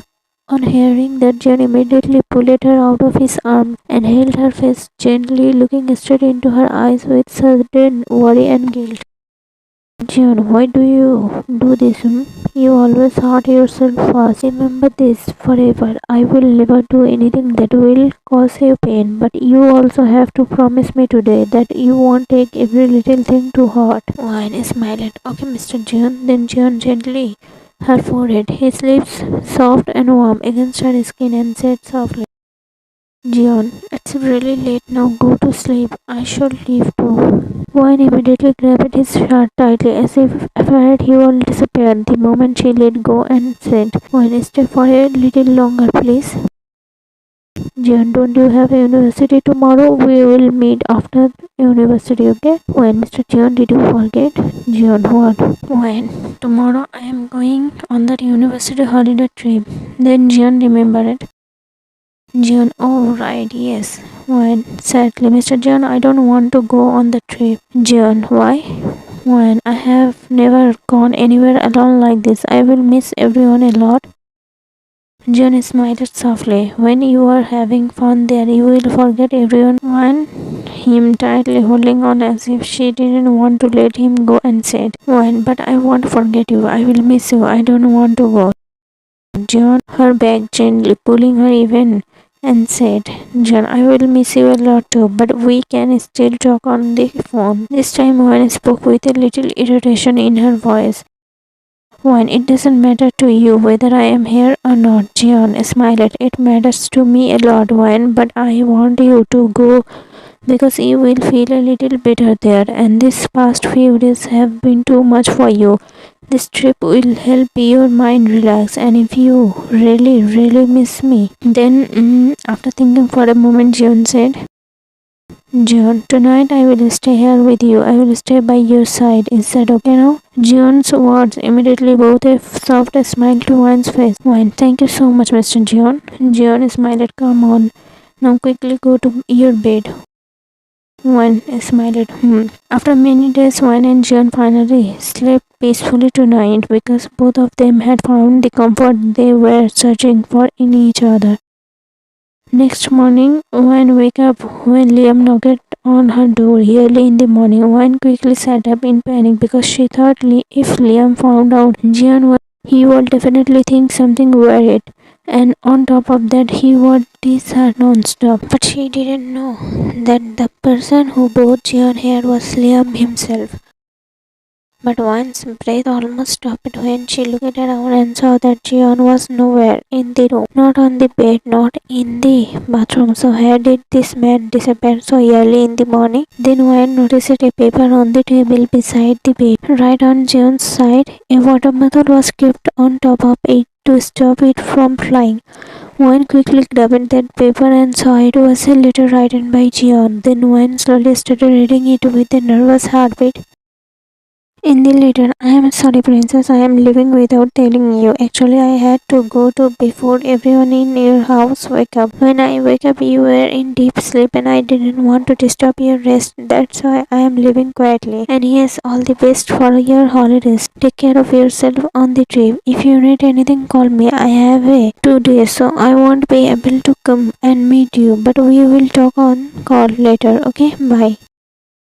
One sat down on the bed with the letter in her hands, looking sad, and she slowly started talking to herself. When I'm already going away from you for so many days, Mr. John, and on top of that, you didn't even stay to say goodbye.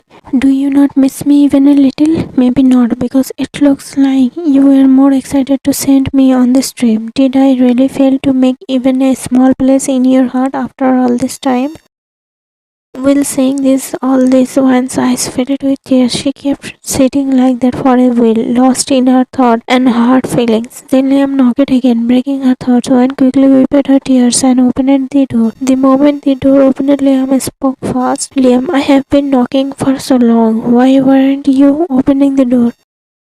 When I was in the bathroom, then Liam rushed inside the room and I started looking around quickly, checking every corner. Liam, you are alone?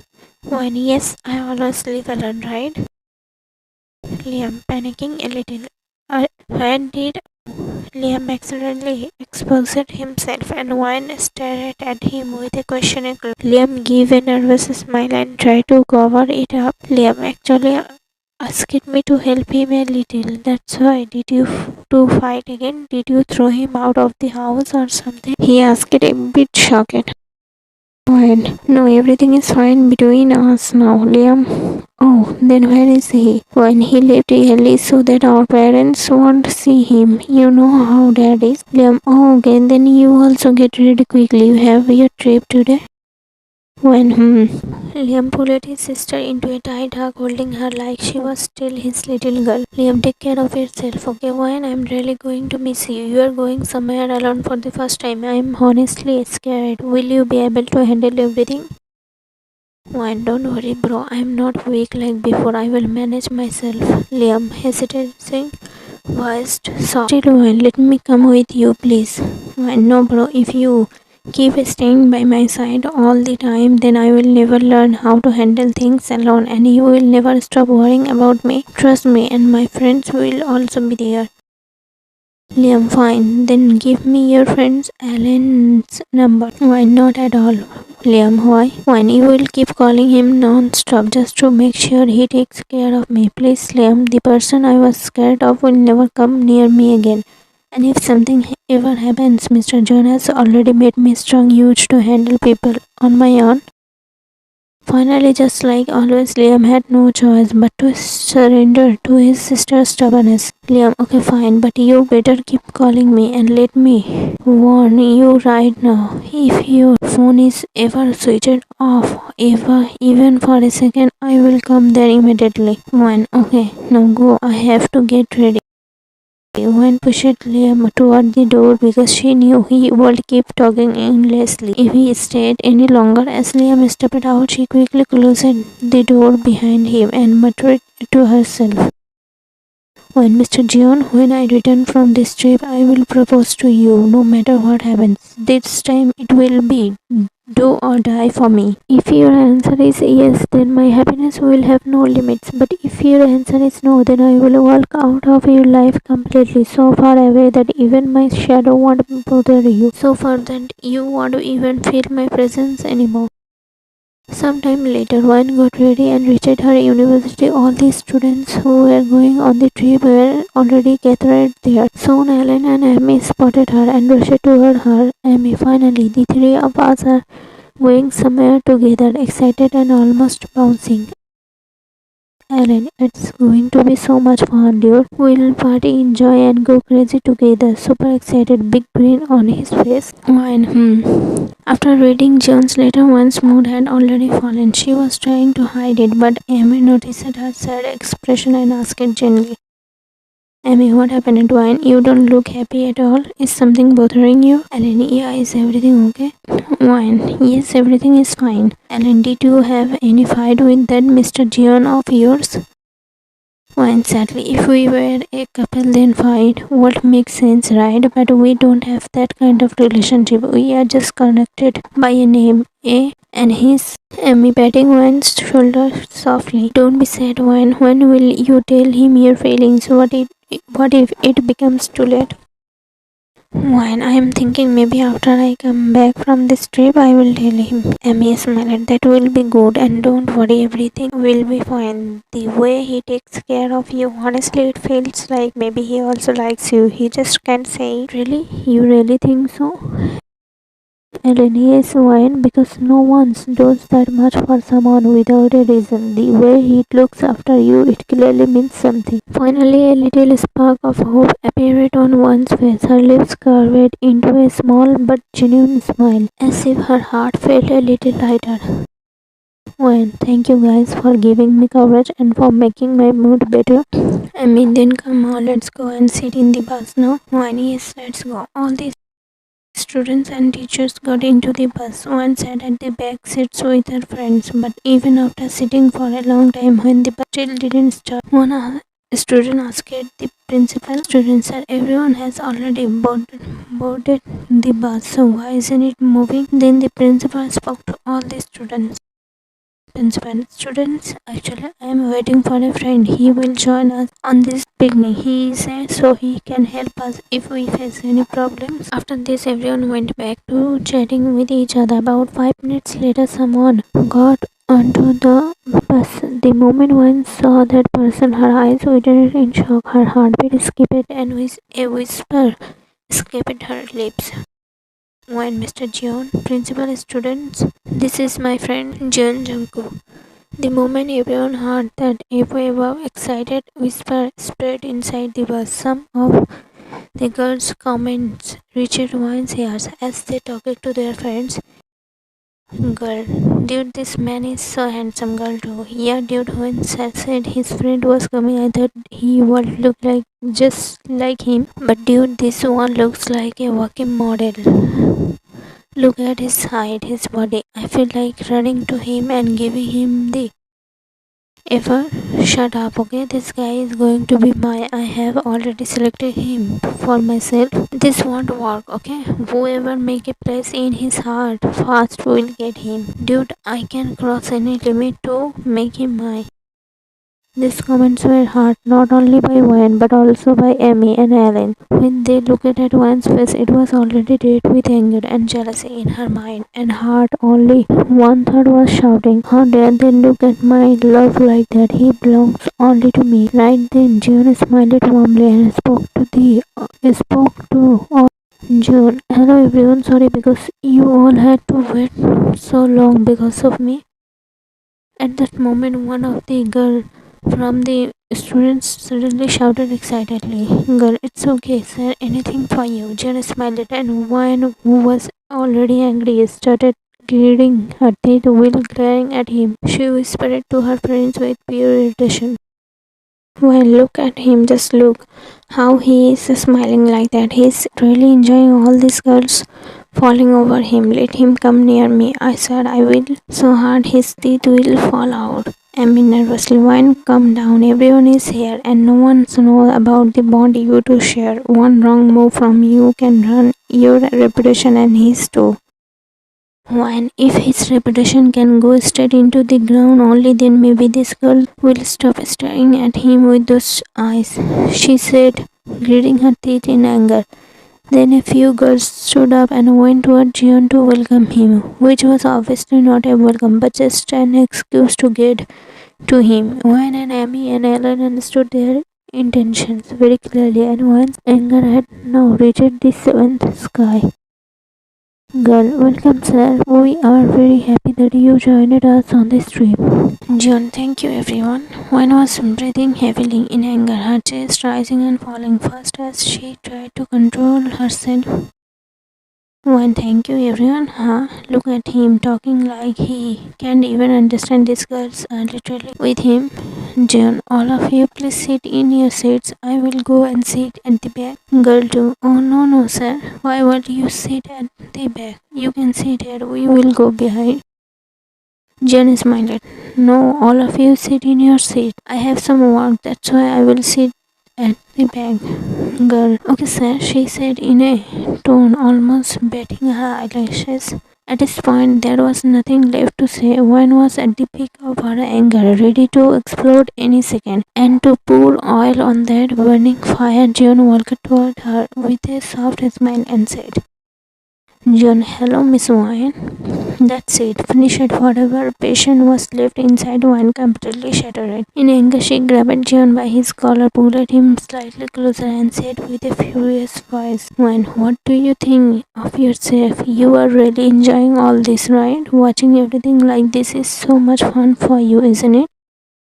When she acted like that, every student's mind went blank. All of them were staring at her in complete shock, unable to believe what they had just seen. The teacher's face turned red with anger. The principal's expression showed his rage very clearly. His face was burning. In that furious tone, the principal shouted at Wine, Principal, Miss Wine, what kind of behavior is this? Principal shouted loudly in anger, but before he could finish his sentence, Jeon lifted his hand slightly, signaling him to stop. His eyes were still fixed on Wine, and a soft smile rested on his lips. Then he spoke to the calmly. Jeon, don't say anything to her. Principal, shocked, but Jungkook, Jeon, I said don't say anything to her. No one will say a single word to her. The girls who were fangirling over Jeon just a few minutes ago suddenly looked disappointed, their faces falling instantly. One of them, annoyed and full of attitude, spoke up. Girl, but why shouldn't she be scolded, sir? One grabbed you in front of so many people and in you. She should be punished. On what right did she behave like that with you? John, I am the one who gave her every right. She can say anything to me and she can do anything to me if she wants. Girl, jealous. And who exactly is she to you? Jeon, someone special, someone whose every word, every action is precious to me. He said it with looking at Wan's face with quiet love. After hearing Jeon's answer, that girl became even more furious. She had already developed a crush on Jeon and wanted him at any cost. She had even made a bet with her friends that she would be the one to win him first. But now watching Jeon speak so lovingly about another girl made jealousy burn inside her. It wasn't love, it was her obsession to possess anything or anyone she wanted. And in that anger, she suddenly shouted, Girl, look guys, just look how shameless they don't have a single drop of shame. That's why they are behaving like this in front of everyone. And top of that, he is the friend and came here as our it. He is sticking so close to a like this. And this girl, I always had doubts about her. How can someone be perfect in everything? She is such an indecent girl. That's why she throws herself at girls like her always. Jeon's patient finally snapped. He shouted in anger, loud used to make that girl flinch. How could he stay silent while someone insulted the person he cared about so deeply? Jeon, enough! He shouted in anger. Then Jeon gently removed Wan's hand from his collar and spoke to her softly but firmly. Jeon, don't you dare take her words to heart. I will go and show her her real place right now, okay? He gave a small smile. Wan nodded quietly. Jeon walked toward that girl, his steps sharp, his eyes filled with anger. He stopped in front of her and stared straight into her eyes. Jeon, you were talking about shame just a while ago. Who was talking to me in a tone? Who was trying to come to me with the excuse of welcoming me? For a second, that girl looked nervous, caught in her own exposed behavior. But then her arrogance and pushed her to shout again. Girl, me and with you, what do you think Are all girls semblance like you're someone special? John didn't say anything to her directly, but he suddenly turned toward the teachers standing nearby and shouted, Jen, what's her name? Girl, why mister want to complain to my parents? She laughed loudly, mocking him. Go on, go ahead. I will also tell everyone you two about what you both. Jeon, I asked what is her name. He shouted again, his anger sharp. One of the nervous and scared finally spoke. Teacher Angel. Your name is Angel, but the behavior is like a devil. Angel, what the? John ignored her completely and took out his phone from his pocket, calling someone. All the students were watching the live drama with wide eyes, and they were standing silently. A few teachers clearly looked scared because they knew John very well. They knew his power, his influence, and exactly what he was capable of. They just couldn't understand why this girl was so eager to destroy her own. Why was she trying to fight someone like John? Didn't she realize what the result could be? Probably not.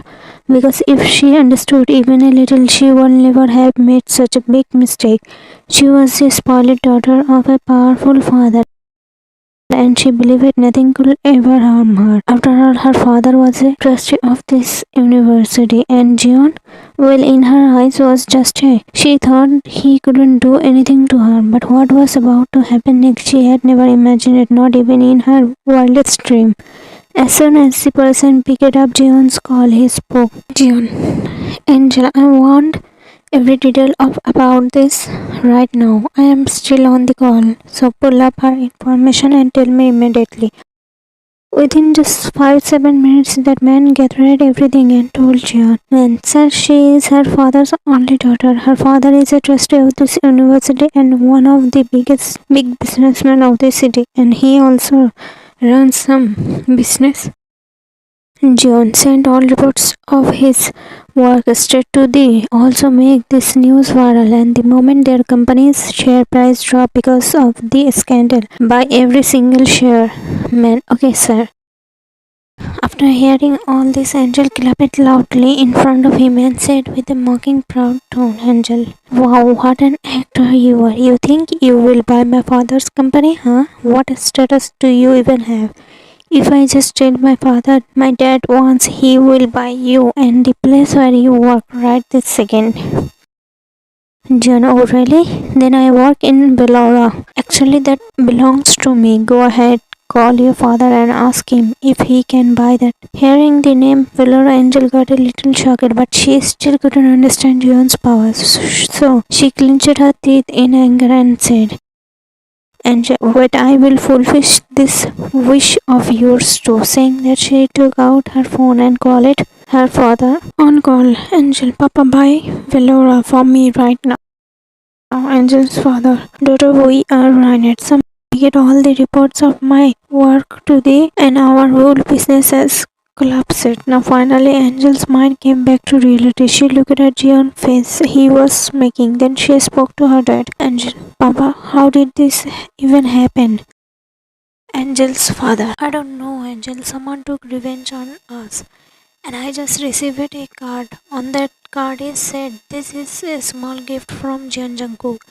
I don't know what to do now. I am completely lost. Angel's hand and legs started shaking. She looked at Jeon again, but this time her eyes had no anger, no attitude, no jealousy, only deep regret. She finally realized Jeon's power, but maybe it was already too late. Her whole behavior changed in a second, and she looked at Jeon with tears in her eyes and said, Angel, I am really sorry. Please forgive me, and please don't my father's business, please.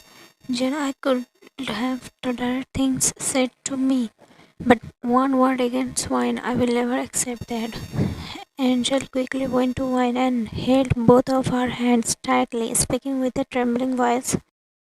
I'm really sorry, Wine. Please forgive me. I know my mistake now. Please tell her to save my father's business, please. Wine pulled her hands away from Angel's grip and said, Wine, sorry, but no sorry. You are getting the result of your own action. You traveled so many students in the university, didn't you?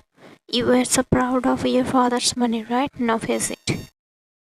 After hearing this, Angel immediately understood why would not help her. So she went back to Jeon again, crying and begging for forgiveness. Again and again, he looked at her coldly and said only this: Jeon, there's no point wasting your time here. Go home. Maybe your arrogant words will make your father finally realize his mistakes. Angel tried so hard, but Jeon was someone who never listened. Once he made up his mind, after struggling for a while, she finally gave up and got off the bus, walking toward her home in defeat.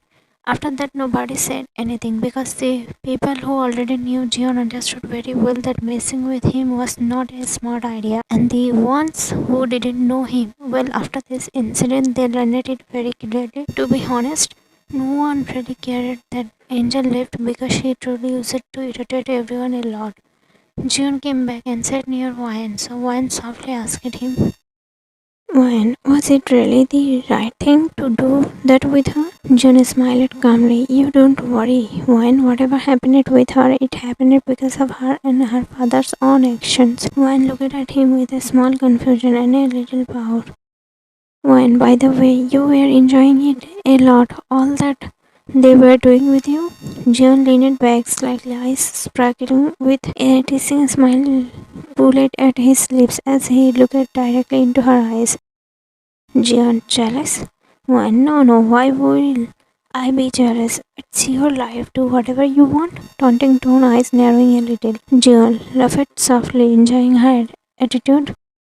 Smiling and teasing each other like that, everyone finally reached their destination. After such a long bus journey, everyone was exhausted. The teachers took the students inside the hotel so they could rest for a while. And yes, Wine and Jeon were still arguing, not seriously but in a playful way. Two people who had gotten too comfortable around each other.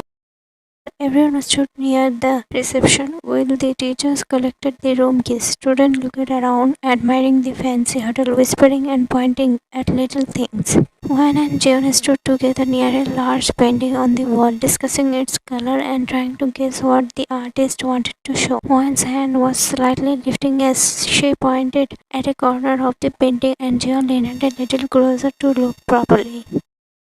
Their voices were soft, calm, almost peaceful after all that playful banter, and then suddenly a girl's voice cut through the air from behind them. Woman, Jungkook. Jeon and Wan both turned at the same time when they heard that voice, and the moment they turned, Jeon looked at the woman standing there and spoke in a complete surprise. Jeon, Rose? This one name was enough to hit one's heart like a sharp shock. For one, that name wasn't just a name. It felt like a storm, a warning, something that instantly made her chest tighten. Just saying that woman one filled her heartbeat turned restless. It was like a sudden fear whispering inside her. Now Jeon will go away from you. Now maybe you won't be someone special to him anymore. Now maybe your love will remain incomplete. Jeon's shocked face slowly changed into a warm smile as he quickly walked toward Rose. Watching him go to her so easily, one felt an even deeper sadness rising in her chest. It felt like Jeon had suddenly forgotten she was even standing there. The way he looked at Rose, the way he went toward her fast, it made one's eyes burn with tears. Her vision blurred slightly, but she blinked fast, refusing to let even a single tear fall. One's heart hurt badly, but she wasn't someone who would step back from her feelings so easily. She wasn't ready to give up her love just like that. So she took a deep breath, gathered her courage, and walked straight toward Jeon, standing right beside him, even though her heart was trembling inside. Jeon, oh my God, Rose, you are here. Rose smiled. I shall be the one asking you. Jungkook, after so many years, I am finally seeing you again. You suddenly disappeared from university without saying anything. Jeon smiled softly. Actually, some family problems came up. Oh, by the way, did you come alone or with family? I mean, wife? Jeon gave a small smile. I didn't get married yet. Rose shocked. What? Why? Exact moment one gently spoke from between them. Her eyes were still. Her eyes were slightly wet. Her heart quietly breaking inside her mind. Only one painful thought was urging. Maybe Jeon can't even see me anymore because he just made his first love again. wine because he used to love someone endlessly, but he never get to her. Her voice was soft, almost trembling, and even though she said it calmly, every word carried the weight of her hurting heart. Hearing Wine's answer, John literally froze. His mind went blank for a second. The shock hit him so hard he couldn't hide it. But Rose, she started looking at Wine very carefully from head to toe, as if trying to understand who this girl is and why she said something so deep. Rose, who is she, Jungkook? Jeon was still staring at Wine, completely stunned at Wine. She was only looking at Rose, her eyes heavy with sadness and fear. Rose's question pulled Jeon back to reality for a moment, and he turned his face toward her and said softly, Jeon, she is my... Before he could finish, Wine tightly shut her eyes and lowered her head. Her hands curled into fist because she already knew what Jeon was going to say, and she knew it would break her heart into pieces. She braced herself for the pain, silently preparing for the word that would push her away from him. Then Jeon said, Jeon, she is my someone special. He said it with a gentle smile. As soon as Wine heard that, she looked at Jeon with wide, surprised eyes. Her eyes were still wet with tears, and she couldn't believe Jeon would say someone special about her, especially in front of Rose. Wine's heart, which had been trembling with fear and sadness a moment ago, finally felt calm. A small, peaceful smile appeared on her face, the kind that comes when your heart finally stops shaking. But Rose almost froze at Jeon's answer. Shocked, she looked at Wine from head to toe again, as if trying to understand what she missed. Then she turned back to Jeon with raised eyebrows, giving him a sharp, questioning look. Jeon noticed her reaction clearly, but he couldn't explain anything right now, especially not in front of Wine, so he quickly changed the topic, pretending everything was normal. Jeon, so Rose, you came with your family on a holiday? Rose, I just came with my son so he can enjoy a nice holiday. Jeon, and your husband? Rose, actually we got 6 months ago. Jeon shocked. What? Rose, yes, Jeon, and my son is with me. I applied in for his. Let's see what happens next. After hearing about Rose, Wine was even more shocked than Jeon. The peace she felt moments ago from Jeon calling her someone special suddenly broke into fear and restlessness. Her chest tightened and her heartbeat became uneven. She was scared that now, after hearing Rose's baby, Jeon will take a step back toward her again. Her fear wasn't wrong. She knew it very well. Jeon once loved this girl deeply. Jeon himself had told her how much Rose meant to him in the past. So, seeing Jeon talking to Rose so comfortably after so many years, it obviously made Wine and because when someone loves a person as much as Wine loves Jeon, even a small thing feels huge. And this wasn't small at all. And in her mind, Wine again started thinking the same painful things. She felt like maybe Jeon only saw her as a helpless someone whose life was full of pain and suffering, and maybe Jeon stayed with her only because he wanted to fix her problem, her broken condition. These thoughts began to circle in her head again, just like before. But still, she kept standing right beside Jeon. A part of her was scared that if she moved even a little, Jeon might forget she was there, especially because he was talking to Rose with so much focus. So she stayed quietly near him, almost like she was holding her spot, making sure she didn't disappear from his attention. While she stood there silently watching, 10 minutes passed, then 20 minutes, then 30 minutes. But Jeon and Rose's conversation didn't end at all. After so many years they had met, so of course they had a lot to talk about, memories, life updates, everything. But in the middle of all this, poor Wine was feeling extremely lonely and left out. Her heart felt empty, like she didn't belong there. Jeon was so busy talking to Rose that he probably didn't even notice Wine had been standing beside him the whole time. He didn't notice she might feel uncomfortable standing silent like this, or that she might get bored, or that her heart might be hurting. All of that simply didn't cross Jeon's mind.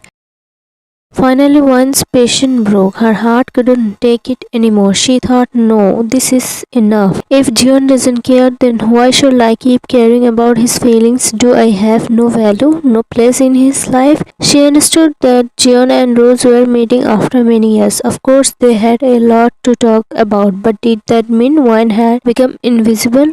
Wan didn't mind her. She had just met Rose today, but Jeon, did he even remember that Wan was standing right beside him all this time? Wan loved Jeon deeply with her whole heart, but that didn't mean she should drop her self-respect like this. Love doesn't mean letting yourself feel small or forgotten. So Wan decided that living quietly was the better choice. She should stand there waiting for someone who wasn't even looking at her way. With a heavy heart and watery eyes, Wan finally stepped back and started walking away from the two of them. But the moment she moved, Jeon's eyes caught her. His expression changed instantly. He reached forward, quickly grabbed her waist, gently but firmly, stopping her from going, and he said, Jeon, where are you going? Wan, to my friends. Jeon, wait, we can go together. Wan, no, Mr. Jeon, you stay here. She is your friend. You are meeting her after so many years. So, you should spend time with her, and I will spend time with my friends. Jeon, is there any problem staying here with me? Why, Mr. Jeon, they are my friends, my best friends, not just in words but in emotions too. They also have people who are special to them, but still they value me, they care for me. They never forget that I exist. They always show how important I am to them. They never ignore me just because they are busy talking to someone else who is important. I never felt lonely with them, Mr. Jeon, and now I finally understand one thing. We should value the people who value us. After saying this, Wan walked away. The pain in her eyes and the hurt in her voice were clearly visible. Jeon finally understood his mistake. He was so busy talking to Rose that he didn't think even once about how Wan must be feeling, that he kept talking to only to Rose. While Wan Pooga just stood there beside him like a silent doll, without saying anything. Was this right, what Jeon did? Not at all, because the moment Wan left, he instantly realized his mistake. Her absence hit him hard, and he felt a sharp guilt growing inside him. It's not that seeing Rose reminded Jeon of his old love feelings, but that Rose was still a special person for him. After all these years, meeting someone from his university and talking about old memories just makes Jeon feel good, because after leaving university he hadn't kept contact with anyone except Kim and Sophie, since they were his childhood friends. But now, since Jeon had disturbed the atmosphere between him and Wayne, he also wanted to fix it. So quickly he said to Rose, Jeon, Rose, I will talk to you later. As soon as Jeon said this and started moving away quickly, Rose said to him, Rose, Jeon, I need to talk to you about something important. Jeon, yes, of course, Rose, but not now. Later, right now, I need to take care of her. After saying this, Jeon quickly ran behind Wayne. Rose was shocked to see his behavior, because the guy who in university always listened to her, always followed her, always cared for her, today he ignored her and ran to comfort another girl. This left Rose speechless, and all she could manage to say was, Rose, unbelievable. On the other side, Jeon quickly went to Wayne, held her hand to stop her, and said, Jeon, Wayne, I'm sorry, I wasn't ignoring you. Actually, after meeting a friend from university after so many years, it felt really nice. So I was just talking for a little while. I'm really sorry, Wayne. Wayne, Mr. Jeon, let go of my hand. You don't need to give me any explanation. You go and talk to your long lost friend for years ago, okay? Jeon, please, Wayne, why are you angry? In anger, Wayne shook Jeon's hand off, glared at him angrily, her eyes filled with tears of hurt and pain. Wayne, why am I angry? Seriously, Mr. Jeon, I was standing there with you, but do you even remember standing there? I felt like maybe I had become invisible, like you couldn't see me at all. Have you ever been somewhere with someone and that person treats you like you don't even exist? Please, Mr. Jeon, let me go. My friends are waiting for me, and I have been wasting my time here instead of being with them. I don't want to waste any more of my precious time. Jeon, why, I'm sorry. I had no idea that you were feeling so lonely. If you had just told me, I would have left right then and there. When Mr. Jeon, what can I say to you? You should have thought about it yourself. Anyway, Mr. Jeon, you can't always stop me with your words, and you can't force me either. Things that hurt the heart don't go away so easily. Bye. Wan walked straight to her friends. This time John didn't stop her because he realized his mistake. He knew Wan was sensitive, and still, because of his misunderstandings, she was upset today. He also knew that the more he tried to convince her, the angrier she would get. It was better to give her some time. Once her mind is fresh, her anger will also calm down a little. But it was night and still Wan didn't meet Jeon. Jeon had tried many times to meet her to convince her, but Wan was not coming to him at all. At night everyone went to their own rooms. Wan and Amy were sharing the same room and Alan was also sitting with them. Then Amy asked Wan why she didn't meet Jeon today. Wan told her everything that had happened except one thing: Rose was Jeon's first love. Because that was a secret Jeon had shared with her and she couldn't share anyone's secret with anyone. After hearing everything, suddenly Alan spoke. Alan, ignore him. Wan shocked. Huh? What? Hearing Alan's words, Amy thought for a moment that maybe Alan secretly liked Wan, that's why he was saying this. But in the next moment, she realized the real reason why Alan was saying it. Alan, look, Wine, ignoring a man really hurts him. I know because I am a man, and when you ignore him, he will realize his mistake. Amy amused. Wow, Alan, that's actually a really good idea. Wine, will this idea will work? Alan, it works, but how much it will work on him, I don't know. Yeah, you can try and see.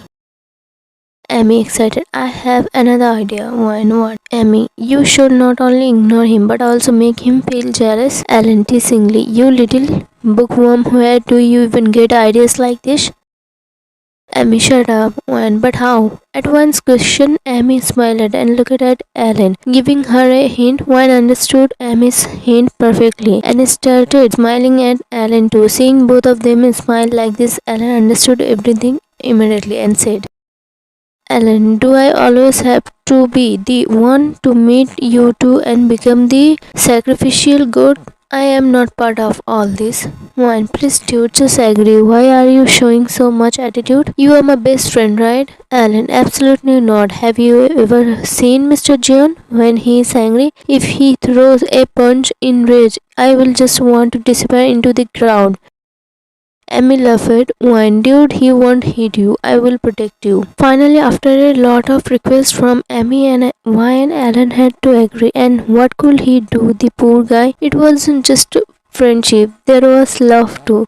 Even if it was incomplete, even if it was one-sided, there was still love. So for them, he could do anything. He was just acting a little dramatic. All the decisions among the three were made from tomorrow morning. All three were ready to work on their plan. After discussing everything, Alan went to his room and Amy and Wine went to sleep. The next morning, they wake up early, got ready, and all three reached the reception downstairs. Everyone, including the teachers, was about to leave. Jeon was already sitting in the reception, waiting for Wine, but when Wine saw him, she completely ignored him, walking as if he was a stranger. Jeon was shocked and stared at her, trying to understand what was happening, but before he could go to her, Amy stood in front of him. Jeon knew Amy and Alan was Wan's best friend, but he had never spoken to them before. Amy, hello sir. Jeon, hello Amy. Actually, I came to thank you.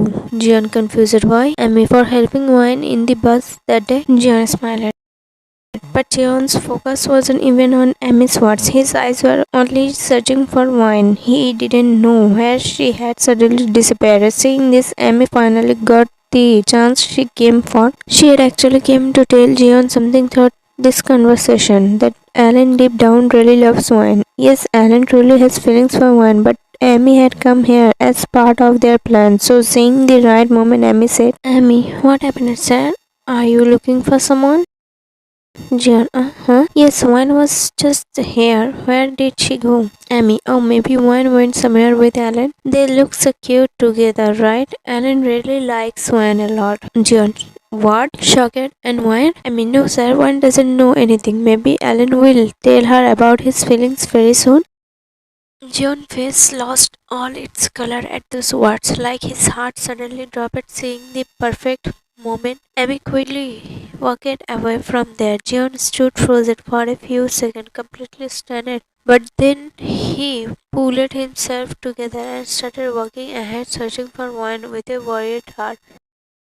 After searching for a long time, when Jeon still couldn't find one, he asked a teacher. The teacher told him that Wine had gone to the back garden with her friends. As soon as he heard this, Jeon headed straight to the back of the hotel. The garden was full of beautiful flowers and there were some trees too, which made the place even more beautiful. As soon as Jeon reached there, he saw Wine and without saying anything immediately hugged her tightly. Wine got startled by this sudden action, but then she quickly realized that it was Jeon. Then Jeon gently said, John, I am sorry, Wine. Now please just let go of the anger. Wine, who had been standing quietly until now, suddenly tried to pull away from John and said, Wine, Mr. John, please, I don't want to talk to you at all. Wine said this and started walking away fast in anger. John also quickly walked after her, but suddenly one of the tree's sharp branches. When Wine heard the pain in his voice, she quickly turned back, and when she saw coming out from John's,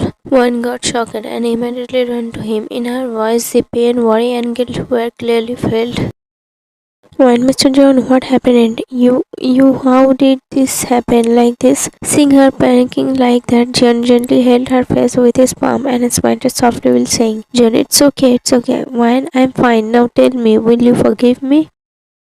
Hearing John's question, Wine hugged him tightly. Even after trying so hard to control herself, she couldn't stop her tears anymore. Wine, I'm sorry, Mr. John. Because of me, you got hurt. John, Princess, don't cry. I told you I'm fine. Wine came out of his arm and said, Wine, come, I will take you to the doctor.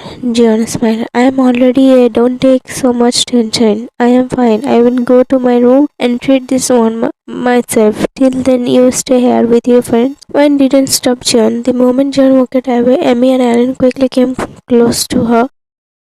Alan, dude, is he okay? Wine teary. I should have created this kind of scenes. I am overacting on every small thing, and today because of me he got hurt so badly. I mean, don't blame yourself, Wine. This is normal. Anyone who falls in love reacts like this. Jealousy is also sign of love. If there were no feelings from his side, maybe you won't feel so restless seeing him talk to another girl. But right now the situation is different. Hold yourself together. It's not your fault. Well, I should go to him. Maybe he needs me. Amy, yes, go. After this, Wine went to Jeon's room. After she left, Alan asked Amy. Alan, since when is this going on? Amy confused. What? Alan, the relationship between you and Liam? Amy was shocked. Her eyes and mouth opened wide and she just started. Ellen. Actually, when one was at Jeon's house during her training, Amy had gone to visit her because one was absent from university. And that's where Amy and Liam started talking. They exchanged numbers and she didn't even realize when the simple talk slowly turned it into love. She wanted to tell Wine everything, but Wine was already dealing with so many problems in her life that Amy never got the chance. But today, how did Ellen find out about her and Liam? That's what shocked her the most. Ellen, what? How did I find out? Amy nodded. Ellen, I heard you yesterday secretly talking to him on a call. Amy nervously smiled. Ellen, please don't tell Wayne about this right now. I will tell her myself when the right moment comes. Her voice was soft, a little shaky, but sincere.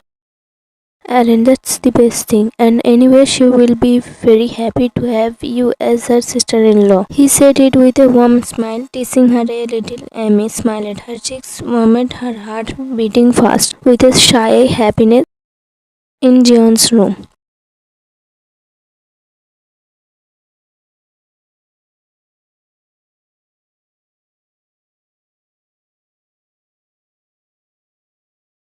This kind of response from her was making John even more, but he didn't want to do anything that would ruin his respect in one's eyes. Yes, it's true that the between them was rising, and both of them could feel it in their own. It there shouldn't destroy this beautiful unnamed bond they shared. Jeon wanted Wine close, but not out of physical need. He loved her soul, he loved her feelings. He couldn't let this relationship be ruined just like that. He didn't know what was Wine, how she saw him, whether there was any place for him in her feelings, and he feared that if they went further, now a mistake could happen.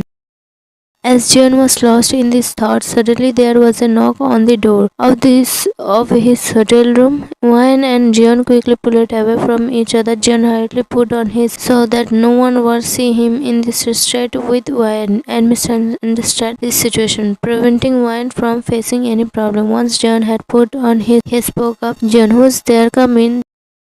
Just then Rose opened the door and came inside, and seeing her, Wine smiled and said, Wine, hello ma'am. Rose smiled back at Wine and replied, Rose, hello dear, don't call me ma'am, call me auntie, it feels more good. Wine smiled at Jeon. Rose, you are suddenly, Jeon's words were cut off as Rose, looking a little nervous, spoke. Rose, actually Jeon, I need to talk to you about something important. Jeon, yes, go ahead.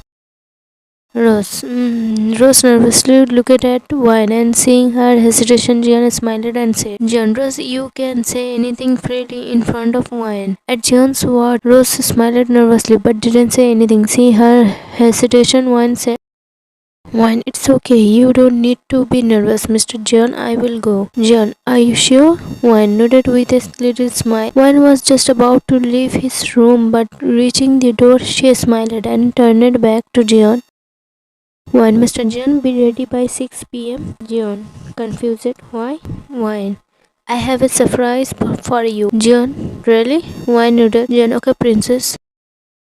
When Jeon called her princess right in front of Rose, Wine's heart even more. She had already decided she would control herself now. Stay calm, not overthink every teeny thing. And honestly, there was no problem. Jeon was just talking to his friend, nothing more. Thinking this, Wine happily walked back to her room, where Amy and Ellen were already sitting and chatting. Seeing Wine so cheerful, Amy immediately teased her.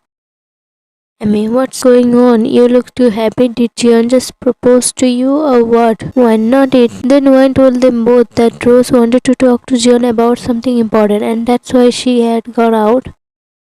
Amy, good. You did the right thing, Wine. Wine, I told you, right? Once we get back from here, I will tell Jeon what's in my heart. Amy, Wine, actually I am planning to propose to Jeon this evening. Itself. Amy surprised. Wow, really? Wine, yes, I really mean it. Now all of this is starting to feel too heavy for me. I can't keep hiding this love in my heart anymore. Whenever I'm close to him, my heart stops listening to me. It just wants to shout and tell everyone how much I love him. How long will I keep this love buried inside? What if it becomes too late? What if I end up losing Mr. Jeon? I won't be able to handle that. Amy, you made the right decision. Wine to Alan. What's wrong, Alan? Why are you so quiet? Alan, nothing like that. All the best, Wine. Now, how could Alan explain the age in his heart? The one he loved, she was about to confess her love to someone else right in front of him. How could he bear it? He just smiled for Wine's happiness. Otherwise, tears was half poured from his eyes. Time seemed to fly in the blink of an eye.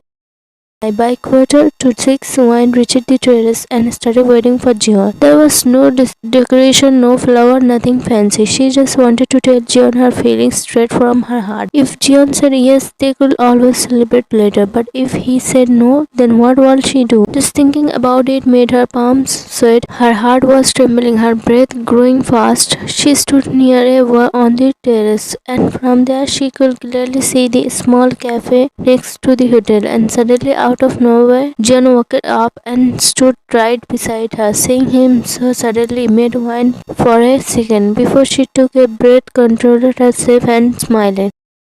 Wine, Mr. Jeon, you almost scared me. Jeon, so what's the surprise? Wine, I will tell you. Why are you in such a hurry? Jeon smiled. After that, both stayed quiet for a while, enjoying the view of the valleys in front of them. Then suddenly Wine asked him, Mr. Jeon, can you love someone so deeply that having them becomes your biggest wish in the world, that without seeing them you can find peace, that you can feel every pain they go through, that everyone they suffer hurts in your heart, that a single smile of theirs make your soul happy, and that even a single tear of theirs can make you cry? Both were just staring at each other. Jeon stayed quiet for a while, simply looking at one face, then said, Jeon, yes, when love is real and it feels exactly like this. When Mr. Jeon, one softly called his name. Jeon, when I before one could finish the sentence, a loud crashing loud reached their ears from below. They both bent down forward to see and were shocked. What had been a calm, cozy cafe was now completely wild, and Jeon couldn't understand what was happening. Both had been right there. So how did this accident happen all of a sudden, and how did the spread so quickly throughout the cafe? Both rushed downstairs, noticing from a distance that the crowd outside clearly showed people were trapped inside. They stumbled as they hurried toward the scenes. By now some people had managed to get out, but some were still trapped inside. Jeon quickly asked the manager, John, how did all this happen? And are there a lot of people trapped inside? Manager said, we don't understand how all this happened so suddenly, or how the so fast. There's only one girl trapped inside, and she is staying in this hotel too. Her name is maybe Rose. Hearing this, John went completely into shock, and one was shocked too. John's face clearly showed fear. He was restless and worried, muttering to himself, John, this can't be happening. Nothing must happen to Rose. I won't let anything happen to her. I promised to keep her safe.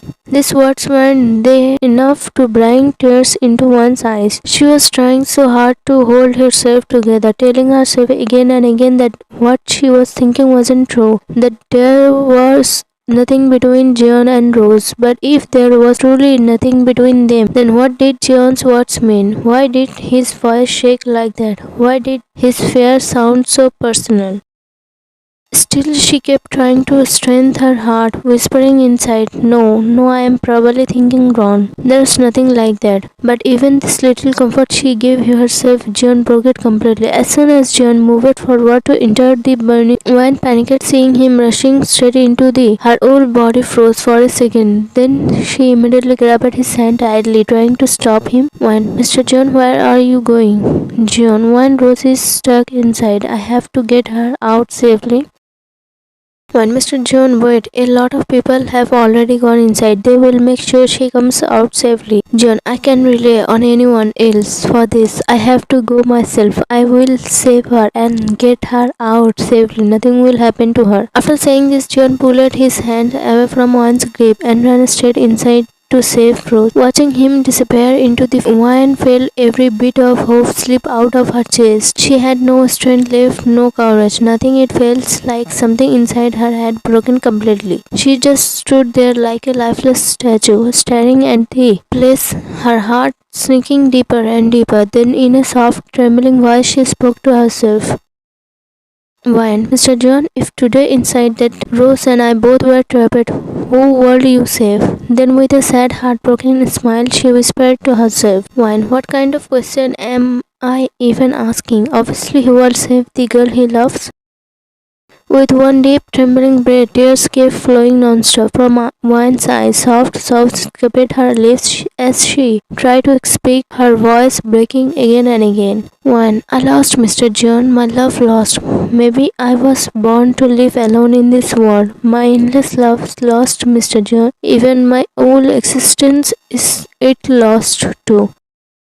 She bit her lips so hard between her teeth, trying to stop any sound from escaping, because she knew if the voice of her pain came out, it wouldn't be a simple cry. It would be a scream, loud, heartbreaking, uncontrollable. Her pain wasn't small, but maybe she was still waiting for the final blow that would break her completely. And that moment came when her eyes suddenly fell on Jeon, carrying Rose gently in his arm, bringing her out of the cafe. His eyes were full of tension, full of worry, every emotion clearly written on his face. One's lips curved into a painful, broken smile, but her tears, they didn't stop, not even for a second. They kept falling, like her heart was finally giving up. Even after so many years, Jeon's heart still beat only for Rose, because today seeing him so worried for her, one finally understood that in Jeon's heart there was only Rose. Jeon had found his love, but when her love was still left incomplete, she now started feeling pity for her own fate. Why? Why does she always end up alone every single time? She slowly started stepping backward, her eyes still fixed in the same direction, only her feet were moving away. When she finally reached the back, far from everyone's sight, she sat down on the ground right there. She pressed her mouth tightly with her hand, so the pain inside her heart won't escape as a sound. Crying, she slowly began whispering to herself. When? How can I complain to you now when the real complaint is with myself? I am the one who wrote my own destiny with my own hands. Your eyes say you love me too, but maybe it's only my heart that keeps searching for love in your eyes. I have received so many ones. How do I even count them? My heart has shattered. How do I put the pieces back together? My heart wanted something else, but life turned it into something different. The dream on my eyes has disappeared somewhere. Jill was right. Pain and suffering really do turn one into a poet. The things she cannot speak out loud, her poetry expressed them with raw honesty and emotion. Why not anymore? Not now, Mr. John. If I stay near you even for one more moment, I won't be able to live and I won't be able to die either. I just pray that you stay happy always with the one you love. Saying this, she slowly took out her phone. Her hands were shaking as she typed one last message to her brother, her heart feeling heavier with every word.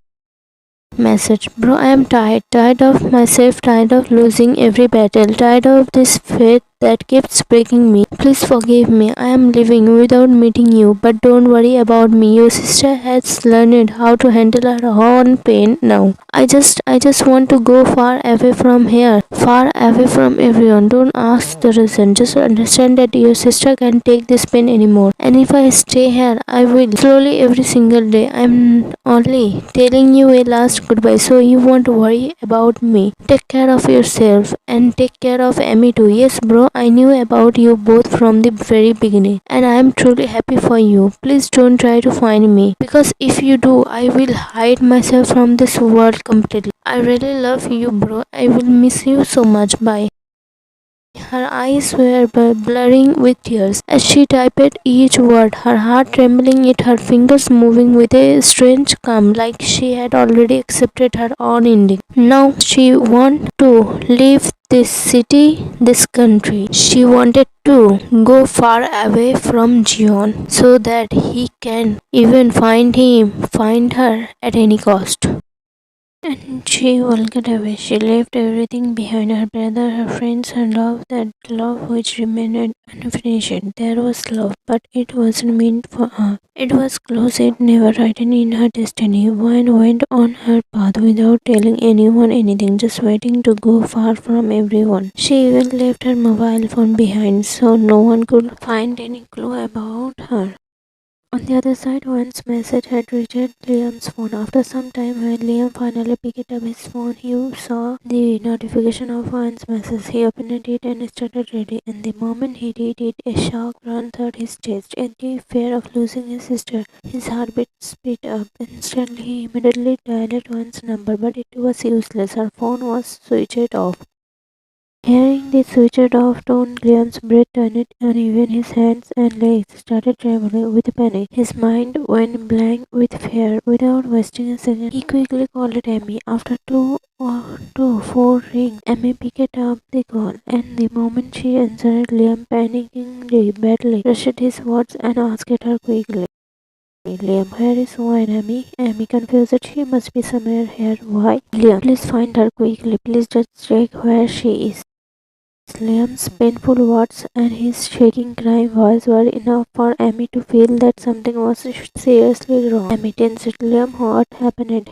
Why are you crying? And Liam, Amy, first please just look for her. See where she is. I will come there and tell you everything. Amy shocked. You are coming here right now, you know, right? By the time you reach here, it will be really late at night. Liam crying. I don't care, Amy. I just want my sister. Please take where she is. I am leaving the house right now, and I will try to reach there as fast as I can. Till then, please find my sister. Amy tensed. Okay, Liam, I will check where Ryan is. Please, you be careful while coming. Liam didn't say anything more and cut the call in a hurry. And honestly, what could he even say? Just reading his sister's message had already broken him from inside. No matter what happens, he cannot lose his sister. She is his whole life, his heartbeat. Meanwhile, after talking to Liam, Amy also became restless and started searching for Owen. Seeing her so worried, Ellen asked her, Ellen, at least tell me what happened. Why are you searching for Owen in such a hurry? Amy worried because Liam just called it. He was crying a lot on the call. Something definitely happened. He kept saying only one thing to find Owen. Hearing that, Alan also became confused and a little tense. Then let's go and ask Mr. Jeon because Owen was with him just a while ago. Amy, okay. Both of them started looking for Jeon. The old hotel was already in chaos because of the caf had coach. After searching everywhere, they finally found Jeon sitting in one corner of the hotel lobby. He was holding his head with both hands, clearly stressed, and on the sofa beside him, Rose was sitting with her son in her arm, trying to calm him down. Jeon, Alan, and Amy quickly rushed toward him. The moment Jeon saw their worried, almost panicked faces, he looked confused and asked them, Jeon, what happened to you both and where is Wine? Listening to that question, both of them became even more shocked and scared, their hearts dropping with fear. Wine was with you, right? Jeon, yes, but when I went to bring Rose out of the cafe and came back, Wine wasn't there. Ellen, then where did she go? Ellen said it with a little frustration, his voice tight with fear. Jeon, what do you mean by where did she go? She must be somewhere here. Maybe she went to her room. Amy, dear eyes, she is not here anywhere. I checked every place. Saying that, Amy finally broke down and started crying. Hearing her words and the fear in her voice, Jeon also felt that something was seriously wrong. His stomach tightened with dread. Jeon immediately stood up from his chair, panicking, raising his chest, and he quickly asked Amy, Jeon, Amy, what happened and how can Wine not be here like this? Jeon's face clearly showed worry and fear. His eyes were restless, his jaw tight, his whole expression filled with tension. Seeing him like that, Amy finally told him everything about Liam. How he had called, how he was crying, how desperate he sounded. The moment Jeon heard that Liam was crying, something inside him twisted painfully. His chest felt heavy, his mind started racing with dark thoughts. Without wasting even a second, Jeon suddenly turned it and started running toward the upper floor. His voice sharp with urgency. Jeon, I am going to find Wine. Ellen and Amy ran after Jeon, and once again everyone started searching for Wine together. Rose gave her son to one of the hotel staff members, and she also began looking for Wine. For hours, all of them searched the entire hotel, the cafe around the hotel, every place they possibly could, every corner where Wine might be, but nothing worked. No one found Wine. Her suddenly disappearing like this broke everyone. Amy and Ellen were crying. Rose was worried and scared. But Jeon, he looked completely drained, as if the life had left his body. He couldn't even breathe properly anymore. A terrible fear of something happening had fully taken over his heart. All of them gathered again in the hotel lobby. Jeon immediately told the hotel manager to bring all the CCTV footage from around the hotel. They needed to know which direction Wine went, whether she left alone or someone forced her. Every details matter now. The manager rushed to get the footage and right then, stumbling and almost falling, Liam entered the hotel. His eyes were swollen from non-stop crying, his face was red and his hair was completely messy. The moment Liam stepped inside, his gaze fell on Jeon and anger exploded inside him. He turned straight toward Jeon, grabbed him by the collar and shouted with all the pain in his chest, Liam, where is my sister? What have you done that she left everyone and went away? Liam was shouting about. Tears kept falling from his eyes non-stop. Jeon himself was already drawing in worry and tension because Wine was missing. And now, hearing Liam's words, his heart cracked even more. His own eyes filled with tears, and he finally spoke in a broken voice. Jeon, Liam, I don't know where Wine is. Liam, she left all of us because of you. saying that Liam let go of Jeon's collar, his strength collapsing as he broke down crying. Amy quickly pulled him into her arms, holding him tightly. Will he sobbed? But Jeon stood there still in shock, still confused, like his mind couldn't process what he just heard. With trembling lips, he asked, Jeon, what do you mean she left all of us? When Jeon asked that, Liam took out his phone with shaking hands and showed him the message Wayne had sent. The moment everyone read it, they all froze. Whatever little hope they were holding onto shattered completely. Amy was crying silently. Ellen's eyes were filled with tears too. And Jeon, he still refused to believe it. His mind just one step that Wayne had really walked away from all of them. Jeon, this can't be true. She can leave everything like this. How can she go like that? It's not possible. Liam, you tell me, how could she leave everyone like this? What did you do with her? Amy, she went to meet you on the terrace, right? She went there to tell you what was in her heart. So what suddenly happened that made her take? John felt even more shocked, his chest tightening with guilt and fear. John, what do you mean by what was in her heart? Ellen, didn't you two say anything to each other? John, no, before we could even talk that happened in the cafe and we left. But what is it that she wanted to tell me? What was in her heart that she needed to say?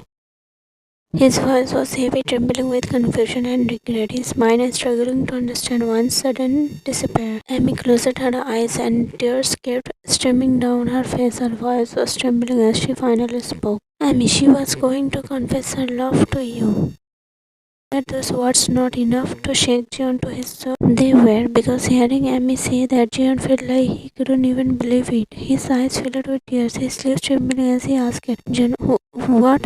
Amy sobbing, yes, she loved you endlessly, and today she was going to confess that love to you. Tears were streaming down Jeon's face, but he couldn't believe it. The girl he had fallen so deeply in love with, she loved him too. Really, he had always held himself back, thinking that one saw him only as her at most just a friend, nothing more. Jeon had always wondered why would a girl like her even like someone so much than her. And if he had confessed his feelings, maybe one would have distanced herself. Maybe their relationship would never be the same again. Thinking all this, he had controlled himself all these days. But now, hearing from Amy about one's true feelings, it felt as if all the happiness in the world had come to him, every wish in his life fulfilled. He was so overjoyed that he grabbed Liam's shoulder with both hands, shaking him gently, and kept repeating, Jeon, tell me, Liam, is this true? Does one really love me? Did she tell you? When did she tell you? Since when has she loved me? How did I not realize that she loved me? Could it be possible that she really... No, Liam suddenly blushed out. Actually, Jeon had become so happy knowing that Wayne loved him too that he had completely forgotten Wayne was still missing. She was gone. Anger and worry took over Liam. Pushing Jeon slightly, he shouted, his voice trembling with panic and frustration. Liam, yes, she loves you, and it's not just a casual attraction. She loves you deeply, endlessly, and it didn't start today. It started back then, the night you gave her shelter at your home during the rain. Since that moment, she had started falling for you, getting angry at small things, feeling jealous when any girl came close to you. All of that happened because she loved you. But Jeon didn't seem to notice Liam's anger at all, nor did he fully understood. Overcome with happiness, he hugged Liam tightly, laughing loudly and joyfully, his heart bursting with excitement. Jeon, oh Liam, I might go crazy from happiness. Oh my Liam, you can't even imagine how much I love your sister. Liam, Amy, and Alan stared at him in shock. Somewhere deep inside, they all had a teeny fear. What if Jeon didn't feel the same for Wayne? What if her love was one-sided? But today, after seeing Jeon's reaction, hearing the raw emotion in his voice, watching him break down with happiness, their doubts shook. Liam, still a little hesitant, spoke softly. Liam, you also love her? Jeon loosened the hug and looked straight at Liam. Jeon, yes, Liam, I love went too deeply and from the very beginning. Those words brought a sudden curve to Liam's heart. A small hope lit up inside him. Maybe one was just pulling a prank, maybe nothing bad happened between and Jeon. After reading her message, Liam had feared the worst. Maybe something happened between them, or maybe Jeon rejected her love. But now he understood. Wayne never even got the chance to confess. Nothing had happened between them and Jeon loved her too. So maybe she was just teasing them. Before Liam could say anything or breathe properly, the hotel manager came rushing toward them. He showed Jeon a laptop screen and said, Manager sir, here is the footage of the entire hotel and all the areas around the hotel. The manager's words hit Jeon like a punch in that moment. Reality came crashing him back. One was missing, completely gone. The happiness he felt just a few minutes ago, like sunshine breaking through dark clouds, suddenly twisted into a sharp, painful fear. His heartbeat started racing hard, almost hurting in his chest. Because now Jeon had a trivial feeling, a feeling that maybe one misunderstood something. He remembered how he had said he went to save Rose, how he came back holding her, carrying her out of danger. He remembered when watching that scene, and he remembered that when knew about his old university crush on Rose. A cold shiver ran down his spine. What if Wayne thought he still loved Rose? What if she believed he chose Rose over her? What if that misunderstanding pushed her to walk away? But right now, Jeon didn't have any feelings like that of her Rose, not even a little. The only reason he saved her, the only reason he cared in that moment was because there was a much bigger truth behind it. A truth one didn't know. Thinking all this, Jeon's hand had started trembling. He slowly took the laptop from the manager and opened the footage of the cafe area. He kept cutting the clip, zooming in, rewind, searching, and then the moment finally appeared. The exact scenes where Jeon ran inside the cafe to save Rose. The moment he carried her out, he watched the footage. The truth hit him like a storm. It didn't take him even a second to understand what must have happened. One saw everything and she misunderstood everything. Because there on the screen, one was crying. Her face was red, broken, shaking. She stepped back, then back again, walking away from everyone, from every voice. And finally she sat down on the ground alone, crying like she had lost her old world.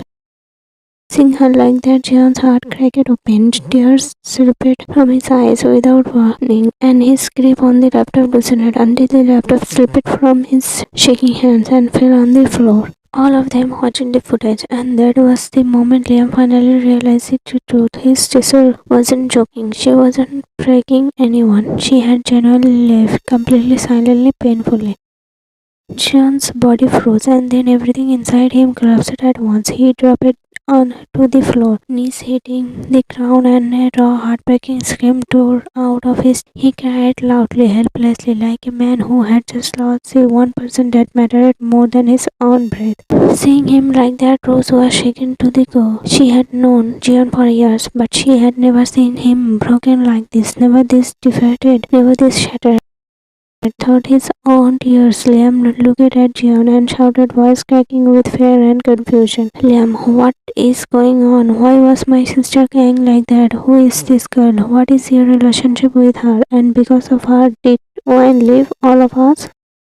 Every word Liam spoke trembled with pain, fear of his sister, anger at the situation, and desperate need to understand what destroyed her. Jeon couldn't speak at all, not a single word. He just sat there on the floor, crying, broken, defeated, blaming his own fate again and again in his heart. Because today, after so many years, the time he finally fell in love with someone, truly fell in love, that same girl had gone far away from him.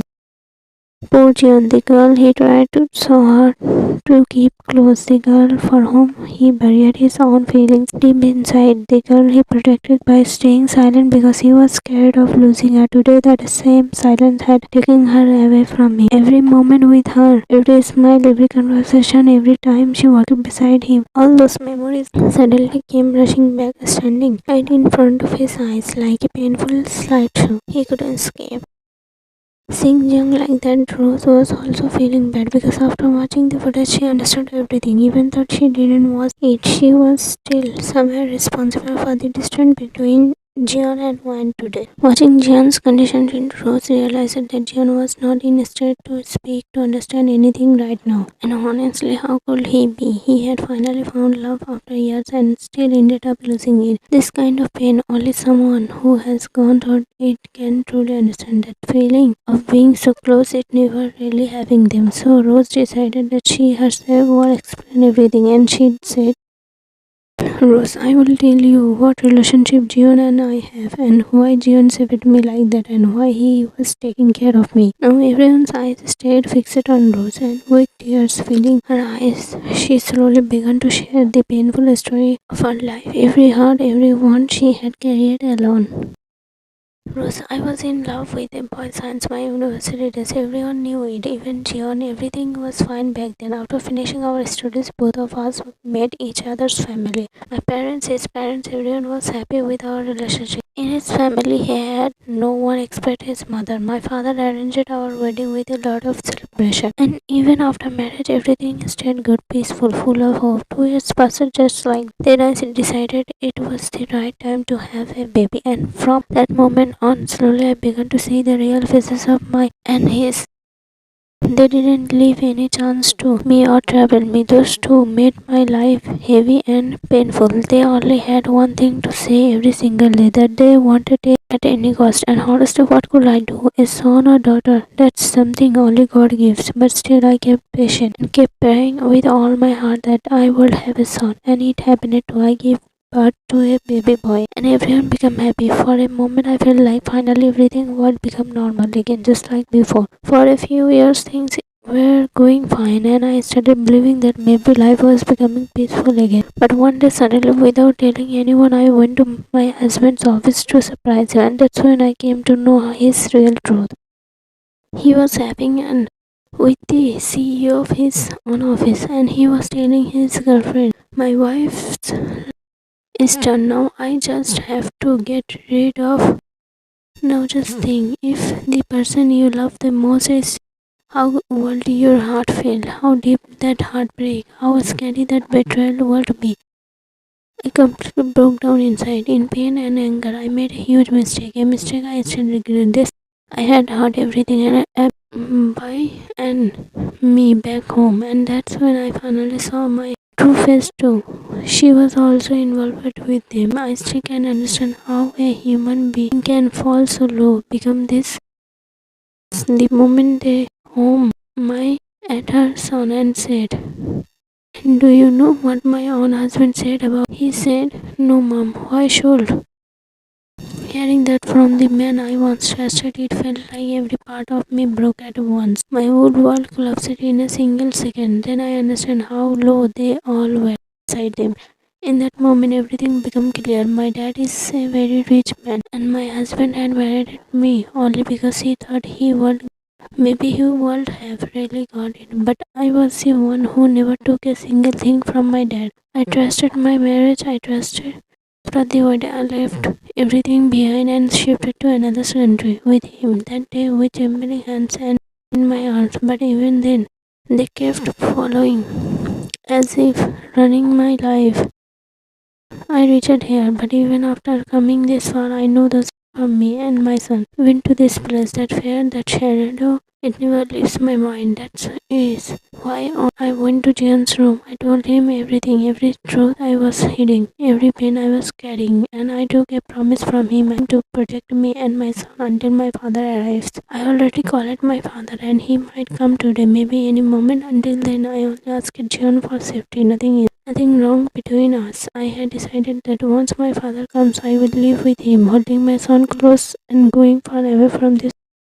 And Jeon also told me about his feeling for wine. I know how much Jeon loves wine. What happened today in the cafe, I feel like be behind this. But trust me, there is nothing between us. Jeon truly loves wine a lot. This is just a misunderstanding. And if I had known something like this would happen, I would never have asked Jeon for help. After hearing Rose's life story, everyone's eyes filled with tears and everyone felt bad for her. She is not a bad girl, but fate has treated her very because of one misunderstanding everything that happened today. Will it ever get fixed? Will Liam be able to find his sister again? Will Jeon ever complete his half-finished love story? The one he never got the chance to hold properly? Will Jeon ever find out where Wayne truly is? Or will life push their story onto a completely different path? What will happen in the journey ahead? How will Jeon survive each day? Will he accept one's absence and learn to live with the emptiness she left behind? Or will her absence become the final destination of Jeon's life, the only truth his heart kept? But Rose, pain and sadness can bring one back, right? Liam still can get his sister back, and his anger is still not calm. After hearing about Rose's rise, he didn't show his anger in his words. He just slowly asked, Liam, do you love him? Liam's question didn't only shock Rose, it also shocked Amy and Alan. Rose, what? Liam, yes, I'm asking this because you are rich. You could have taken help from anyone when you were in trouble, the people with higher power. And if you wanted, you could have gone back to your father, or at least you could have called him and asked him to come. But still, you chose only Jungkook. Why? Liam's voice was calm, but his words were heavy. Liam is not a bad person. He was just worried because his sister, whom he loved more than his own life, suddenly went away. And after seeing the CCTV footage, he understood that Wayne left because of Jeon and Rose. That's why now he wanted to know the reason, but he had no idea how much his question could hurt Rose from inside. Because of his question, thousands of thoughts started running in Rose's mind. Like, is it wrong to take help from a friend in a difficult situation? Did she or Jungkook ever imagine something like this would happen? Did they even know what feelings one had in her heart? Did they ever even get a chance to explain anything to her? Because when Rose went to Jeon's room and told him everything right after that, it was time for Jeon to go meet Wayne. And when Jeon went to the terrace to talk to Wayne before they could even speak properly, such a big happened. How is this their fault? Jeon was only trying to keep his promise, the promise he made to Rose to protect her and her son. Rose had never even imagined that she would have to suffer so much in her life. She felt like her strength was breaking and she was about to fall and sit on the floor. Amy quickly grabbed her, holding her strongly, and with a little anger in her voice, she spoke to Liam. Amy, what kind of question are you asking, Liam? Is it wrong for a woman to take help from a man in danger, or is it wrong for a man to help a woman when she is suffering? Liam also spoke, his eyes filling with tears. Liam, both of these things are not wrong, but at least they could have told my sister. Then she will not have misunderstood anything. And what did I ask that is so wrong? If she is so rich, then why has she not taken any action until now? It was this time Rose shouted to give her answer. Her pain was loud in her voice, every word shaking with heart. That painful voice was strong enough to break every question rising toward her.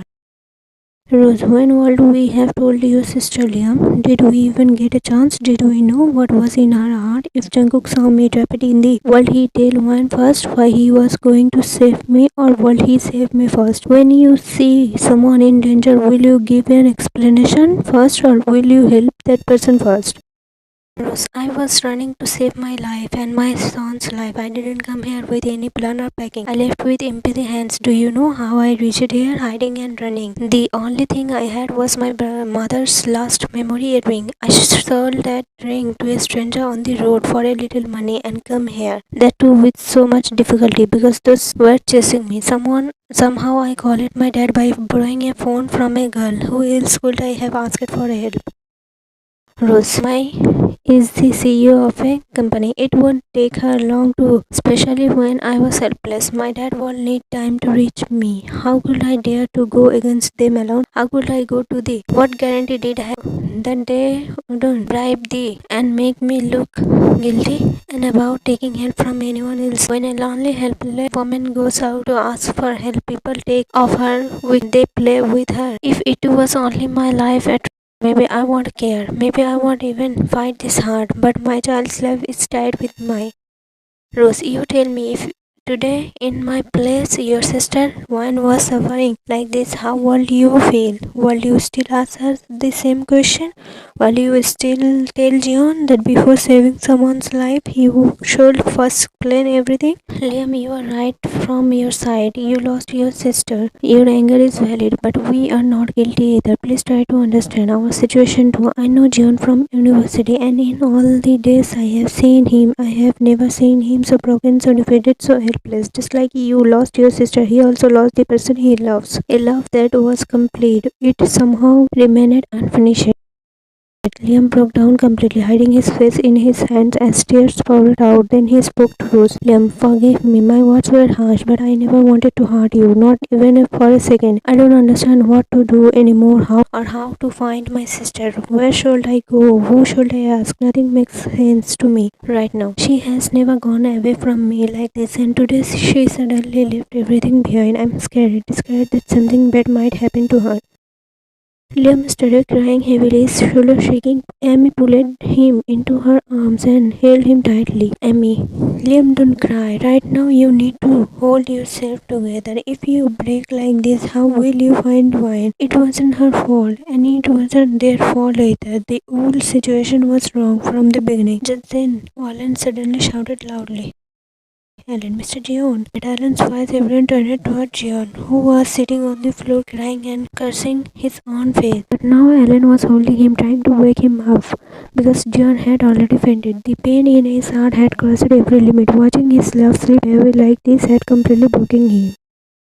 All his life, he had only lost people. First, when he liked Rose, she loved someone else. Then he married Marlene, but she also already loved another man. Then, without any fault of his own, just to protect someone's love, he lost his sister, Isla, the only family he truly had. And now, after so many years of loneliness, when he finally loved someone with his whole heart, he lost her too. Pain had grown so much that he fainted right there. Seeing him like this, everyone panicked and rushed close to him, trying to bring him back to. But when Jeon still didn't wake up, they all quickly took him to the nearest hospital. After a while, the doctor came out after checking him and said, Doctor, this fainting happened because of an emotional shock. His BP suddenly dropped. There is no serious physical injury, but his mind is completely and his heartbeat is let him rest. He will regain. Liam, okay, doctor. Everyone sat on the chairs outside the room, their condition completely shattered. One was missing, and now Jeon was in this state. After some time, an older man arrived at the moment Rose saw him. She ran straight to him and hugged him tightly. Everyone understood immediately that he was Rose's father. Rose's father had come to take Rose and her son back home. But after seeing everything happening here, Rose didn't want to leave. She looked at her father and said, Rose, Papa, you take my son with you. I will come later. Her words reached Liam too. He immediately stood up from his seat and walked to her, speaking with worry and urgency. Liam, Auntie, please go with your father right now. Staying here is not safe for you or your child. We are here. We will handle things. Please go. If anything happens to you, we will never forgive ourselves. Rose, no, Liam, even if I don't want to, but all of this happened because of me, right? So until everything becomes normal again, I am not going anywhere. I will also help you all in finding wine. Liam is right, and please go. Knowing that your life is sad, we won't let you stay here. And think once Jeon saved you so that you and your son could live a new and better life. But if something happens to you, what will happen to your son?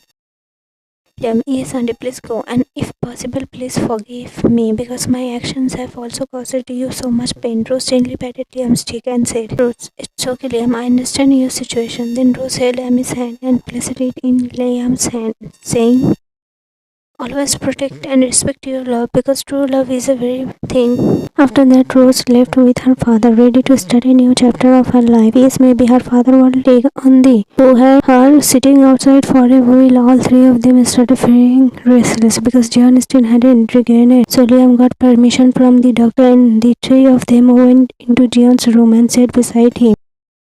All three hearts and minds were thinking the same thing. How suddenly everything had changed. How happiness had turned it into sorrow. One had left and Jeon was lying in the like this. Truly it was fate's play. Even thought there was love. They had been separated in such a cruel way. After a while, Jeon started moving slowly, opened his eyes, and as soon as he opened them, only one thing came out of his mouth. Jeon, wine? Liam, are you okay? He slowly sat up with the help of Liam and Alan. Then, looking at Liam, he held Liam's hand tightly in his own and with teary eyes said, John, forgive me, Liam, because of me, Wine left today. Liam, you don't need to feel guilty. Neither you nor Rose Auntie did anything wrong. The situation just turned out this way. Don't worry, Wine will definitely come back because she has never stayed away from me, never been alone. She will surely come back to us. John silently lifted from himself and started to get up, but Liam stopped him and asked, Liam, what's wrong? Why are you getting up? John, I am going to find Wine. Where is she all alone? What if something happens to her? No matter what, I will find her and bring her back. Liam, please lie down. You really need rest. I will go find her. John, no, Liam, I am fine, but I won't have peace until I find Wine. In point of view, even after explaining countless times, Jeon still didn't listen and went out to search for Wine. Amy, Ellen, and Liam also started looking for Wine in their own ways. For almost a week, they searched every area of the city, checking every bus stop, train station, and airport. They even asked taxi drivers, but no news of Wine reached them. As the days passed, Jeon's condition started getting worse with worry. Liam was restless every day for his sister. Amy and Alan were feeling the same helplessness and despair, not knowing where Wine could be. The tension, worry, and fear of losing her were slowly weighing heavily on all of them. When they realized that Wine was no longer in the city, they all returned to their own city to try and find any clue about her. Liam and Amy and Alan tried every possible way to reach for Wine. They did everything they could, searched every corner of the city, checked nearby towns, posted on social media, put up flyer with Wine's name, but Wine was so far away that they didn't even get a single hint about her. John didn't leave any effort undone either. He involved people from all around to help search for Wine, making sure no stone was left unturned. He knocked on countless doors in the hope of finding Wine. He searched every city in his own country and even traveled to all the countries that were Wine's favorite, looking for her everywhere. But all he found was disappointment. The worry and desperation in their hearts were growing stronger with every passing hour. As each attempt ended with no news of her, slowly 6 months passed. There was still no sign of Wine. She had disappeared so completely as if she never existed at all. Only her memories remained, breaking everyone a little more each day. Liam was no longer the same. Jeon wasn't the same, and even Amy and Alan had changed. Now everyone had given up hope of Wine ever returning. They were living their lives, yes, but none of them were truly alive inside. Their days were moving forward, but their heart felt empty, like they were just surviving without her. Wine's desperation left pain in everyone's heart, but even with that heart, they all had to move forward. That's why slowly they started getting busy in their lives again. Liam had also accepted that maybe Wine would never come back, but still a brother's heart always keeps a tiny hope hidden somewhere. With that quiet pain inside him, he was somehow surviving each day. Yes, he no longer wandered around like a madman searching for his sister, but he never truly stopped looking for her either. But had Jeon forgotten everything? Wine, her memories, her feelings, her words? No, never. Because nature, his search had stopped nor his condition improved. His heart was still stuck where she left it, waiting, hurting, and refusing to move on. Even today, he kept searching for Wine like a helpless man, sometimes in one state, sometimes in another city. He had pushed himself far away from the world. No work, no friends, no conversation with anyone. Now there was only one thing that mattered to him, Wine. He didn't want anything else. He just wanted his Wine back. He wanted his love back. The girl for whom his whole life had started to relove. It felt like when Wine left, she took Jeon's entire existence with her. Seeing his condition, Liam also tried many times to make him understand, to tell him that he was hurting himself like this, destroying his own life. But Jeon wasn't someone who listened, and he wasn't someone who stopped. Time kept moving. 6 months became 8, 8 became 12, and just like that, one whole year passed. Sophie and Kim tried their best again, tried so hard to bring him back to the way he used to be, but this time they couldn't bring him back completely because Jeon's heart was still living in the shadow of the girl who disappeared. Yes, Jeon had started going back to his work, but now he neither smiled at anyone nor could work for long hours. He was always lost in his own thoughts, and nothing could hold his focus despite trying too hard. trying so hard he hadn't found a single clue about wine. But this didn't stop him from searching. He was completely sure that one day he would definitely find wine, and until that day came, he would keep searching for her, no matter how many years it might take, because his heart refused to give up on the one he loved.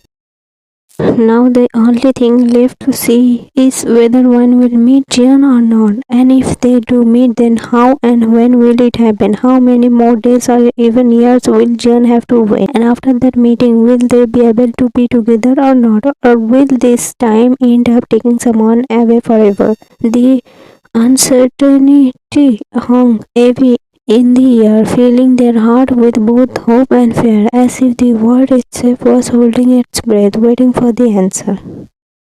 Just like before, Jeon no longer wake up early in the morning to go to work. In fact, he didn't even wake up in the morning anymore. His day would begin around 11 or 12. He stayed awake the whole night, lost in one's thoughts, sometimes sitting in the living room, sometimes on the terrace, completely drowned in her memories. He never realized it. When the night passed, sometimes he opened his eyes on the living room sofa, sometimes on the bedroom floor. Just by looking at his face, his condition was clearly visible. He went to the only because Kim forced him to. By now, everyone had gotten used to seeing him like this. He no longer wished anyone good morning like before, nor did he look at anyone. In fact, he didn't even reply when someone spoke to him. He would just reach and go straight to his cabin, silently shutting himself away.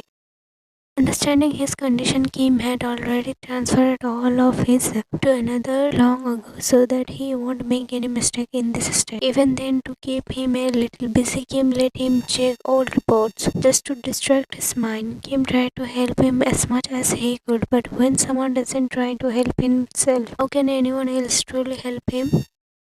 Like every other day today as well, somehow he reached at 11:30 am. The receptionist was sitting and reading a book. She knew that Jeon would look at anything or talk to anyone, so even after seeing him, she ignored him and stayed focused on her book. But suddenly Jeon came and stood in front of her, the desk, and asked, "And what book are you reading?" The receptionist was startled by the sudden voice, and on top of that, seeing Jeon standing right in front of her made her nervous.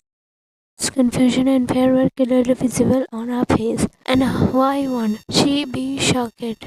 The man who had been ignoring everyone for months, lost in his own thoughts, suddenly came and stood in front of her today and asked her a question. Seeing her standing silently like that, Jeon thought she hadn't heard him, so he asked it again. "Jeon, what book is this?" Receptionist: "Sir, sorry, sir. I was just reading this book." The receptionist words didn't really reach Jeon. His eyes were fixed only on the book in her hands. He cut her off in the middle, his voice calm but curious. "Jeon, can I look at this book once?" Receptionist: "Huh? Jeon, whose book is this? Who wrote it? When was it published?" Hearing so many questions about the book, the receptionist felt a little relieved. Jeon's question made her realize that he was genuinely interested in the book, so she started explaining. Receptionist: "Sir, this book has been published very recently, just 1 week ago. The name of this book is..." The receptionist closed the book, looked at the cover properly, and then said, "Receptionist, so the name of the book is Hello Doctor, Will You Be the Healer of My Mindless Heart?" The moment Jeon heard the name of the book, his eyes lit up as if his long wait had finally ended. It felt as if he had found wine through these words, but was just a little enough. Was Jeon connecting this book to wine too quickly? What if his hope broke once again? Getting excited and a little restless, he quickly asked the receptionist, "Jeon, what is the writer's name?"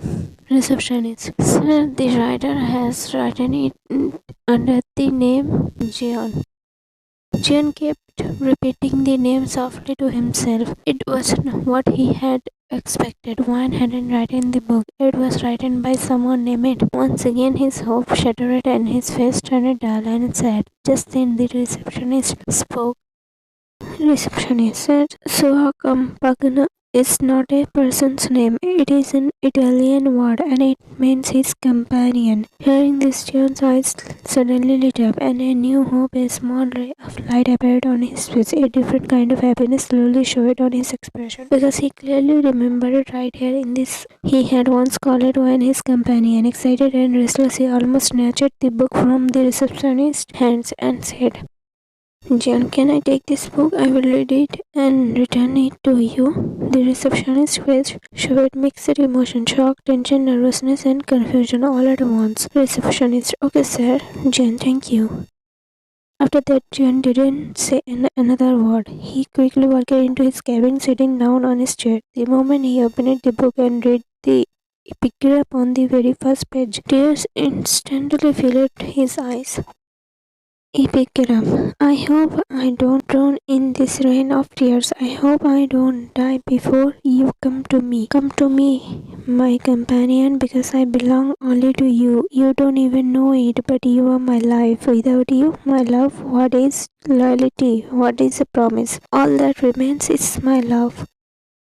The words felt painfully familiar, as if every line was written straight from one's heart, slowly breaking Jeon from the inside. And just below the picture in small letters, it was written, "It's a true story." With tears still in his eyes, he slowly turned the first page. Written clearly in big letters was chapter 1, first middle. He started reading, and after finishing just the first page, he became completely sure that this book was written by Wayne. Then he continued reading slowly, line by line. While reading the book, tears kept falling from Leon's eyes, but at the same time a soft smile appeared on his lips, because in this book Wayne had written their first meeting in every teeny details, how they met in the hall at the party, then in the library, and honestly the time they spent meeting each other was as beautiful as it was pure. That time Jeon only knew what had happened and how everything happened, but now he was also getting to know one's feeling. Every scene and every situation was the same, only the character's name was changed. He kept reading the book like this, page after page. Each chapter was a witness to the moments they had spent together. Everything was written in the book. How Jeon gave one shelter in his house on a rainy night, then how they shared their lives with each other, and then how they shared their secrets with each other, and then how one stopped focusing on and spent the whole day with Jeon instead. From the beginning till the end, it explained how and why she left everything behind and went to another place, and with that, the story came to an end. After finishing the story, Jeon first sat there and cried for a long time, so much that he couldn't stop his voice or his sobs, no matter how hard he tried. Then, gathering himself, wiping his face, and holding the book tightly in his hand, he ran straight to the receptionist and asked her in a rushed, urgent tone, as if it was something extremely important. Jeon, this book, who wrote it? Where was it written? Where did you buy it from? From whom? Receptionist confused. Sir, I bought this from a bookstore from the shopkeeper. Jeon, you must know something. Who wrote this? Who is the writer? Where is she? How can I meet her? Anything at all? Receptionist. Sorry, sir, but the writer's name is kept secret, and there are no details about her anywhere. Maybe the writer didn't want to share any information about herself. Hearing this, John slammed his hand hard on the table in frustration, making the receptionist step back in fear. Actually, Jeon was angry at himself because after so many months, when he finally got a clue, a small hint about when he still couldn't find her or learn anything about her. Feeling helpless and defeated, with tears filling his eyes like a man who had lost everything, he spoke in a painful, broken voice a little louder. Jeon, please let me come to you. Let me meet you. Let me have you, my love, my princess. I am slowly without you. I am your Dr. Jeon. His tears now started falling onto the table. As well, seeing him in such a condition, the receptionist felt pity for him too. She had never seen her boss this sadless and helpless before. So, with the intention of helping him as much as she could, she spoke softly to Jeon with a little hesitation. Receptionist. Sir, I don't know who exactly wrote this book or anything about the writer, but this book was actually published from Jeon. Confused. Receptionist. Sir, it's a small country in Europe. It's very beautiful. He repeated the name of the city twice, and once again a smirk of hope and a soft happiness appeared on his face. He was still not completely sure whether the publisher would tell him about wine or not, but at least now he knew one thing, where he might find her. Now all he had to do was prepare to go to. Just as he turned to leave, the receptionist, with a little hesitation and fear, called it out to receptionist, sir. John turned around. Yes, receptionist. Why are you getting so restless and worried just to know about this book, John? Because my life is inside this book. Receptionist, shocked and confused. John, today because of you I found this book, and very soon I will find my love, my life. I will never forget this favor of yours. If you ever need any help from me, don't hesitate to ask. Thank you so much. John said this and walked away. The receptionist just gave a soft smile and whispered quietly to herself. Receptionist, sir, in your eyes I can see both your love and your longing. I pray that you will be reunited with your love and your life. Within an hour, Jeon had arranged everything to go to. Before leaving for the airport, he called Liam and told him everything. Liam felt a spark of hope to see his sister again. So he also got ready to join Jeon on this journey. They set off on their trip. He sat by the window seat, the seatbelt light glowing above him. The plane slowly began to move, carrying him further from everything familiar and closer to the only thing he truly wanted. Jeon to himself, she chose a country small enough to stay invisible. He didn't know if she was really there. He didn't know if she wanted to be found. All he had was a book, a few hidden clues, and a heart that still belonged to her. As the plane lifted off the ground, his finger gripped the novel tightly. Every page felt like her voice calling out to him. God, what if I am too late? What if she never wants to see me again? Fear whispered in his chest, but hope won't leave. Somewhere in that unknown country, she was breathing the same air, walking under the same sky. He closed his eyes, resting his head against the seat, lost in thought.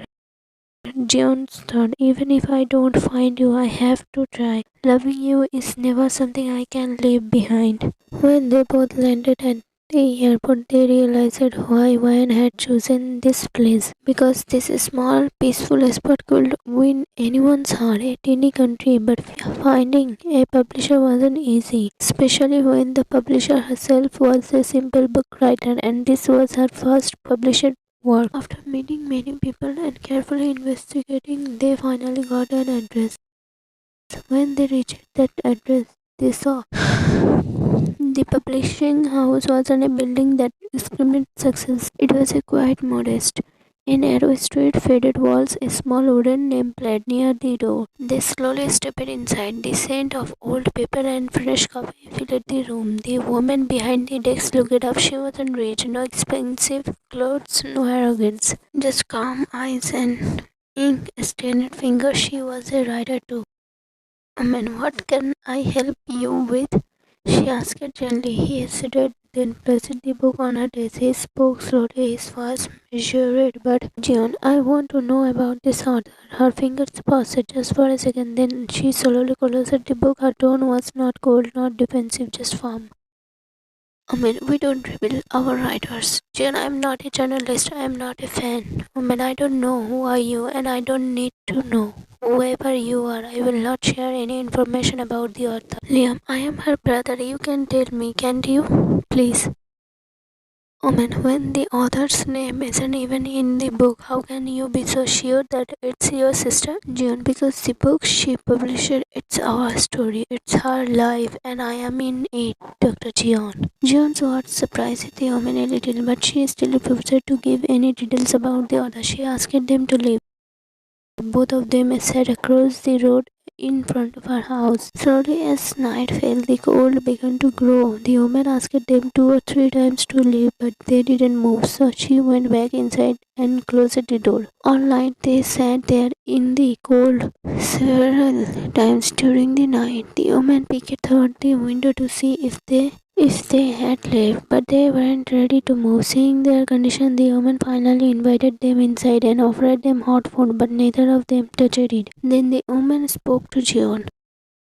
Woman, how could I believe you when you said you know that a woman? What if something happened to her? To convince her, Jeon and Liam showed her picture of Wyan, and then Jeon explained everything that had happened since Wyan came here. After hearing everything, the woman said, Woman, you both have suffered a lot, and so has your love. Faith had put you through a very hard. Just as you longed for her there, I have seen her suffering here. When she first arrived here, seeing her made me feel pity. She was like a living. There was no peace in her eyes, no dreams. Her heart was restless, her voice full of pain, and it was like a trapped soul inside her body. I took great effort to stabilize her, and then I told her to write down her pain, because when suffering exists limits, it cannot be expressed in words. And if it stay inside a person slowly from it, she listened to me and began writing. At first she would write, cry, and tear up the pages. Then slowly she turned her life into a story. Jeon and Liam's eyes filled with tears. And she was here before, but now she had moved to another town where she can find more peace and calm. Jeon, where? Please give us her address. The woman wrote the town's name and one's home address on a piece of paper, then handed it to Jeon, saying, Woman, I hope now the story in this book won't remain incomplete. Jeon, thank you so much, ma'am. Liam, thank you, ma'am. It was an address in a small town. Holding that paper, the two of them set out for the city. As the distance shortened, Jeon's heart grew more restless. Thousands of questions were racing through his mind. Yet there were no answers. Clutching the trembling paper in his hand, he tried to calm himself. After some time, they finally reached Kodor. Seeing the town, Jeon said, Jeon, she chose a country small enough to hide her, and a town gentle enough to hold her. Liam looked at Jeon. Your love is true. You waited, you didn't give up, you didn't lose hope, you believed. That's why today you are finding her again. Jeon, dear eyes, some hearts don't move on. They only learn how to wait. Even after the distance, my heart is still searching for her in every breath. Liam had seen Jeon broken, had seen him falling apart. He might not have fully felt Jeon's pain, but he was a witness to it. Both of them followed the address on the paper, asking people along the way. They finally reached the house. Standing in front of the door, Jeon's hands and legs trembling badly, and tears started streaming down his face. Liam held his hand and said to him, Liam, after waiting all these days, you are finally about to meet your love. The same passion with which you searched for her, without any hope, has finally led you to your destination today. The pain, the suffering you endured all these days is about to be healed. This time, hold your love close to your heart. Express your feelings. Embrace her so tightly in your love that she is never lost again. Go ahead, I will stay behind. Jeon took a deep, shuddering breath, his chest rising and falling as if he was trying to gather all his courage into one moment. He knocked on the door twice, each knock edging through the quiet street, his heartbeat thundering in his ears. Time seemed to stretch, every second heavy with passion and fear. After what felt like an eternity, the door cracked open and one stepped out. The soft glow of the evening sunlight highlighted her face, making her look almost ethereal. Her eyes widened, a mix of shock, disbelief, and surprise, as if she couldn't believe that the moment she had tried to avoid, or perhaps had been secretly hoping for, was finally here. Her lips parted slightly, and for a split second the world seemed to pause. Then, like a dumb-breaking tears filled her eyes, sparking in the finding light. Jeon's chest tightened as he saw her cry. Every tear she shed preceded him, a painful reminder of the months and years spent apart. His legs trembled uncomfortably. His knees weak as if he might collapse under the weight of his emotion right there in front of her. Jeon's gaze locked onto hers, every fiber of his being yearning for her, every thought screaming that he could not let her slip away again. His restless heart, which had been battered by hope and longing, finally felt a fragment of relief, thought it still pounded wildly. He could see her breathing quicken, her small movement hesitant but drawn to him now. Before one could utter a single word, before her lips could form even the tiniest sound, Jeon leaned slightly forward, his voice catching with both hope and desperation, and asked trembling, "Jeon, have you gotten married yet?" Such a question was something neither Wayne nor even Liam expected. Liam, seeing his sister after so many days, had been emotional, but Jeon's question made him look at Jeon with suspicion at his mental state. Wayne herself didn't know how to react to Jeon asking such a thing. Wayne, what? Jeon, I asked, have you gotten married yet? Why, no. Jeon, any boyfriend? By now, anger started rising in Wayne. Of course, who asked such a question on the first meeting after so many days? Even Liam, beating his lip, glared at Jeon. He had expected Jeon might cry the moment he saw Wayne or pull her into his arms. But this was something completely different. Then he asked it again. Jeon, do you have any boyfriend? This time Wayne a little annoyed replied, "Why no." Jeon, good. Jeon's sudden words left Wayne confused, but before she could even react, a gentle touch brushed her lips, and she realized Jeon were on hers. One of his hands held her jawline firmly but tenderly, while the other rested on her. Jeon's tears were flowing freely, and Wayne felt them wetting her cheeks. Her own eyes closed, tears escaping as well, blending with his. She was so shocked by Jeon's sudden action that she couldn't respond, frozen in disbelief.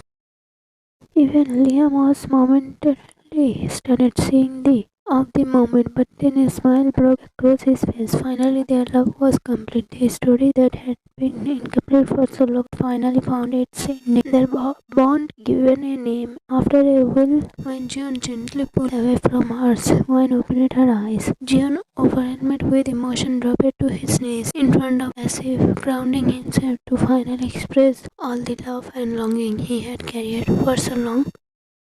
Jeon, I love you, Wayne, not as a who watched over it, but as a man utterly lost in a stubborn girl who captured my every thought, my every heartbeat, my very soul. You have taken over my mind, my life, my world, and every second of it has been the most beautiful moment I have ever lived.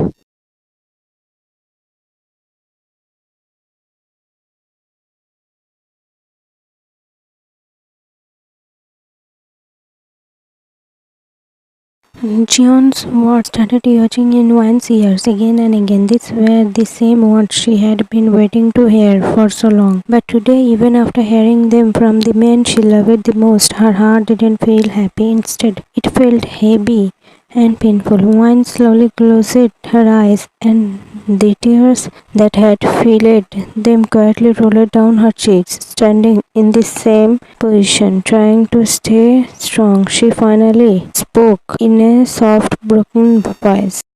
When Mr. Jeon, after so many months, hearing Mr. Jeon again from her lips gave Jeon a strange sense of peace. A small, relieved smile appeared on his face, but the next words from Wayne his heart like a sharp arrow, making his smile slowly fade. When I know you were just acting like this to take me away from here. Please don't do this, Mr. Jeon. I know very well how much you love Rose. Maybe Liam already told you everything about my feelings. Just ignore it. I'm fine. Jeon knew that Wayne was stubborn. She won't understand this easily, and the mistake he had made before, hiding his love, not showing what he truly felt. This time he didn't want to repeat it at any cost. This time Jeon wanted to make her feel his love in every moment, in every breath. He didn't want to lose even a single chance, not even a second. That's why, without saying a single war, he suddenly stepped forward, held Wan's face gently but firmly in both his hands, and in one quick move, Wan stood there completely shocked, her body frozen as Jeon suddenly, her again like this. Her eyes reddened, her heart started beating fast, but this time Jeon wasn't just softly, he was as if he was tasting something sweet like honey, something he never wanted to let go of. After almost 5 minutes of that, Jeon finally pulled his away from hers. For a moment he just looked at her, his gaze soft, it filled with, then gently brushed his thumb over them. Then he looked straight into her eyes and said, Jeon, now do you believe my love, or shall I give you proof again? One shockingly looking at Jeon, one was so shocked that no words came out of her mouth. Her mind went blank and her heart was still racing fast from everything that just happened.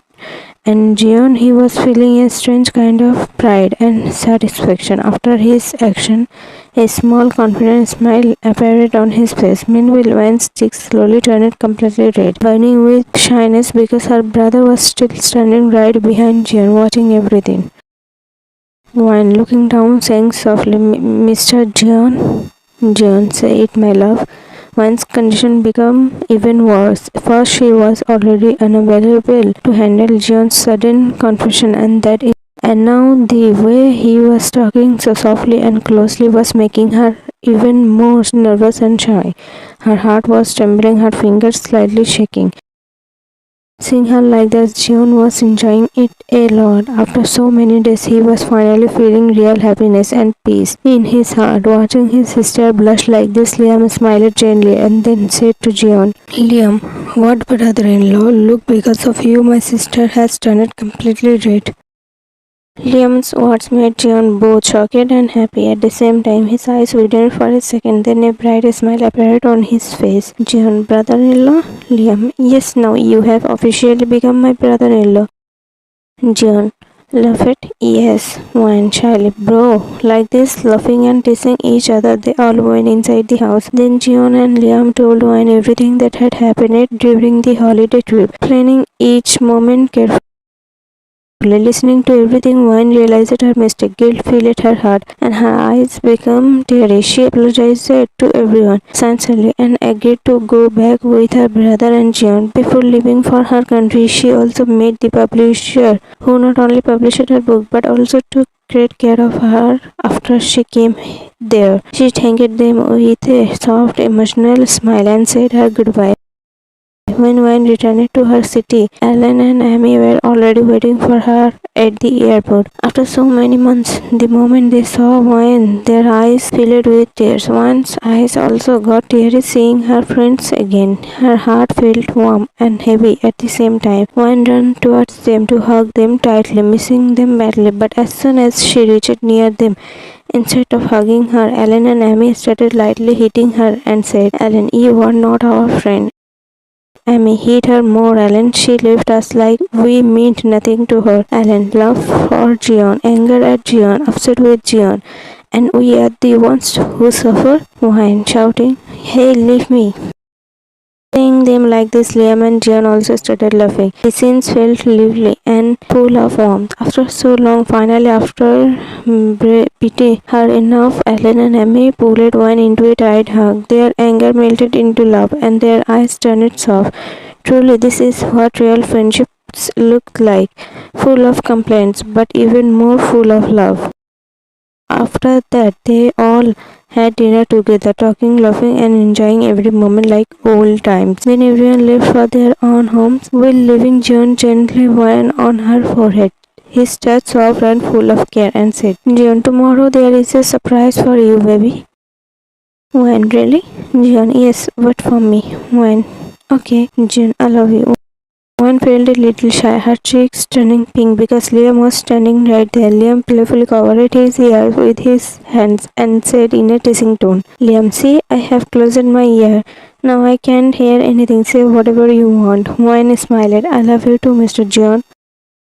After this, Jeon left for his home, and Wayne and Liam also started heading back to their house. After so many days, Wayne had finally returned at home, her heart carrying a little hope. But even then, her parents were not even slightly happy to see her. Forget about happiness. Instead, as soon as her father saw her, his face turned cold with anger, and he said, "Once dead, where did she came from again, and why did she even come back?" "Liam, Dad," Liam said in a slightly angry tone, his brows tightening as he tried to control himself. "Once dead, shut up, get her out of here as soon as possible." One stopped Liam from saying anything further because now she didn't care any more about her parents. No matter what they said, it didn't affect her at all. There was a strange calmness in her heart, like she had already accepted everything.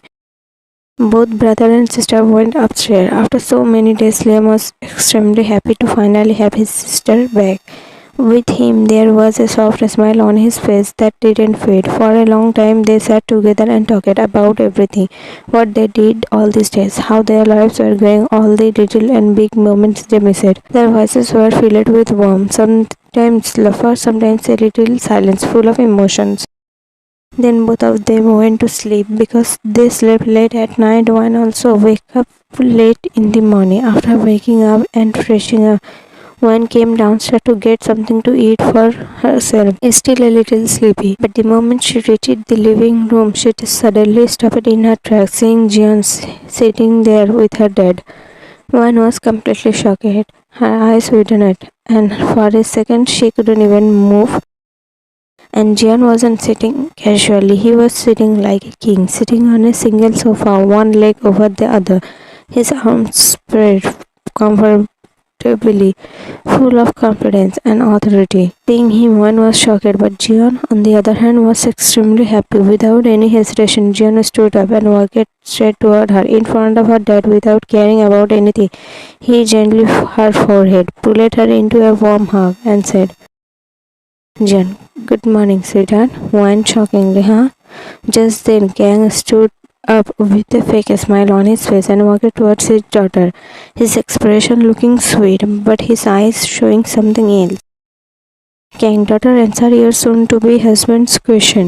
Wan became even more shocked. Her heart started beating faster, and she looked at Jeon with confused and questioning eyes. She couldn't understand what was happening. Seeing her reaction, Jeon just smiled softly and nodded his head, as if trying to calm her down. Then Kang spoke again, his tone calm but firm. "Daughter, Dr. Jeon has proposed to marry you, and I have agreed." As soon as Wan heard this, everything became clear to her. Her expression changed instantly. Without wasting a second, she quickly grabbed John's hand and pulled him outside, her grip tight and filled with urgency. "Mohan, what price did you have to pay for this relationship?" John kept looking at Juan's face for a few moments, his eyes soft and understanding. He knew very well that Juan was aware of her father's action, so there was no point in hiding anything from her. With a small, calm smile, he spoke. "John, not much, my love. He just agreed because of my name." Juan tensed. "You are not understanding, John. What if he uses your name in the wrong way?" "John, I am here, right? I will handle everything."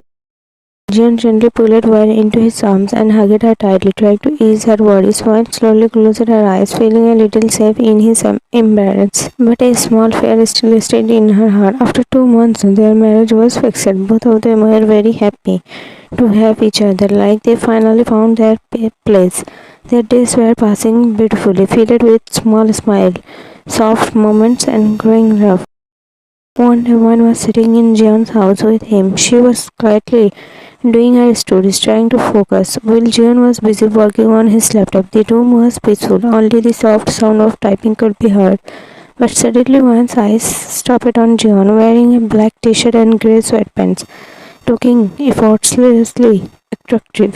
She couldn't take her eyes off him, as if she forgot everything else around her.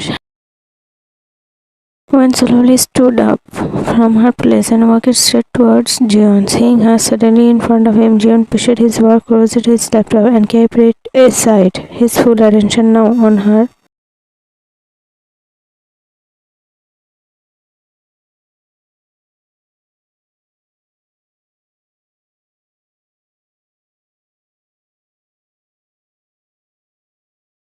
Jeon, what are you doing? Why don't I have the right? Jeon, you have every right, baby. Only you do. But not now. When? But why? There are only a few days left for our wedding. Jeon gently cupped Wan's cheeks in his hands. He stared soft and full of care and spoke in a calm, low voice. Jeon, baby, you and I don't want to hurt you even a little, but I can handle it. Wan said with a little irritation and stubbornness in her voice, her brow slightly forward. Hearing her answer, Jeon raised his eyebrows and looked at her with a faint, teasing smile. And seeing the way he was looking at her, Wan immediately felt shy and lowered her eyes, her heartbeat getting faster. Jeon, so you can handle. Wan just nodded her head softly, unable to say anything more. Jeon, let's see.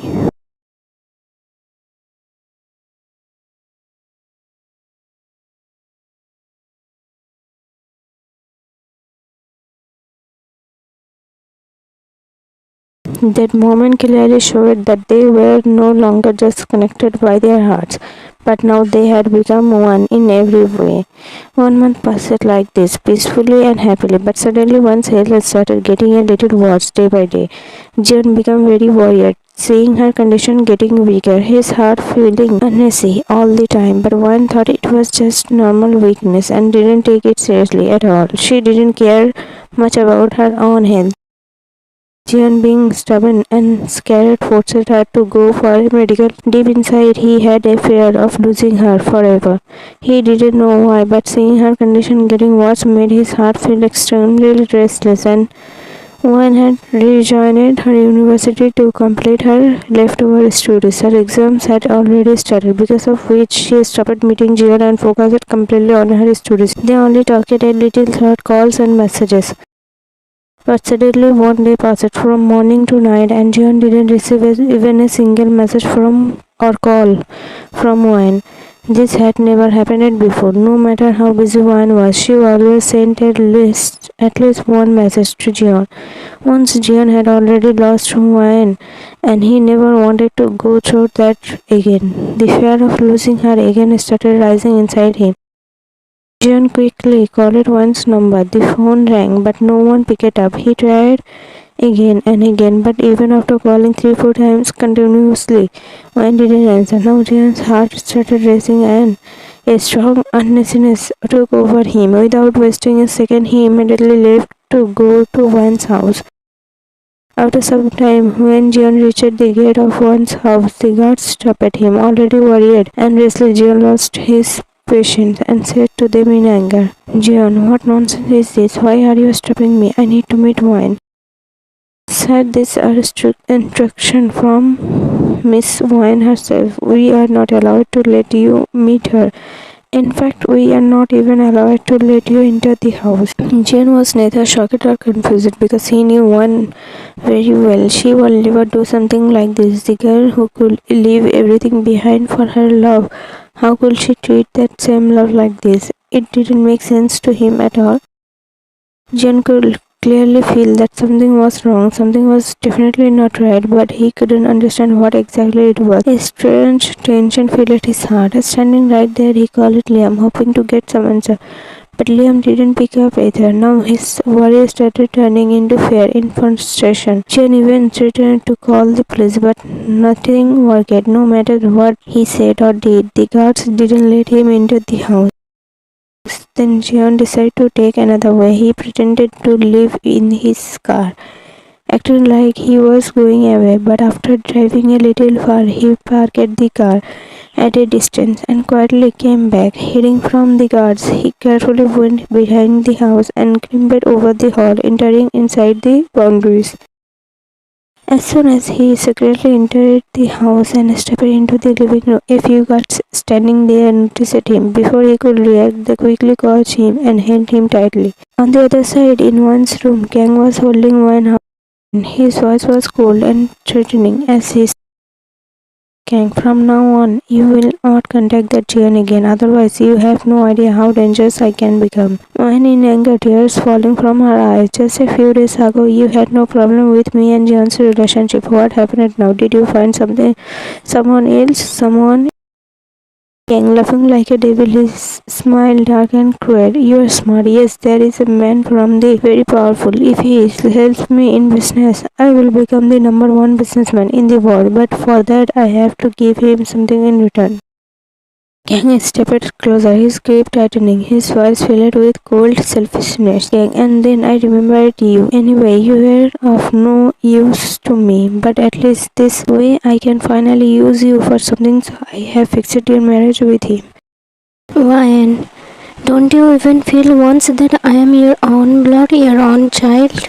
Kang laughing. What is the use of having children if they can't be useful to their parents? When you are not you are a. Kang, fine, call me that, but don't take my words lightly.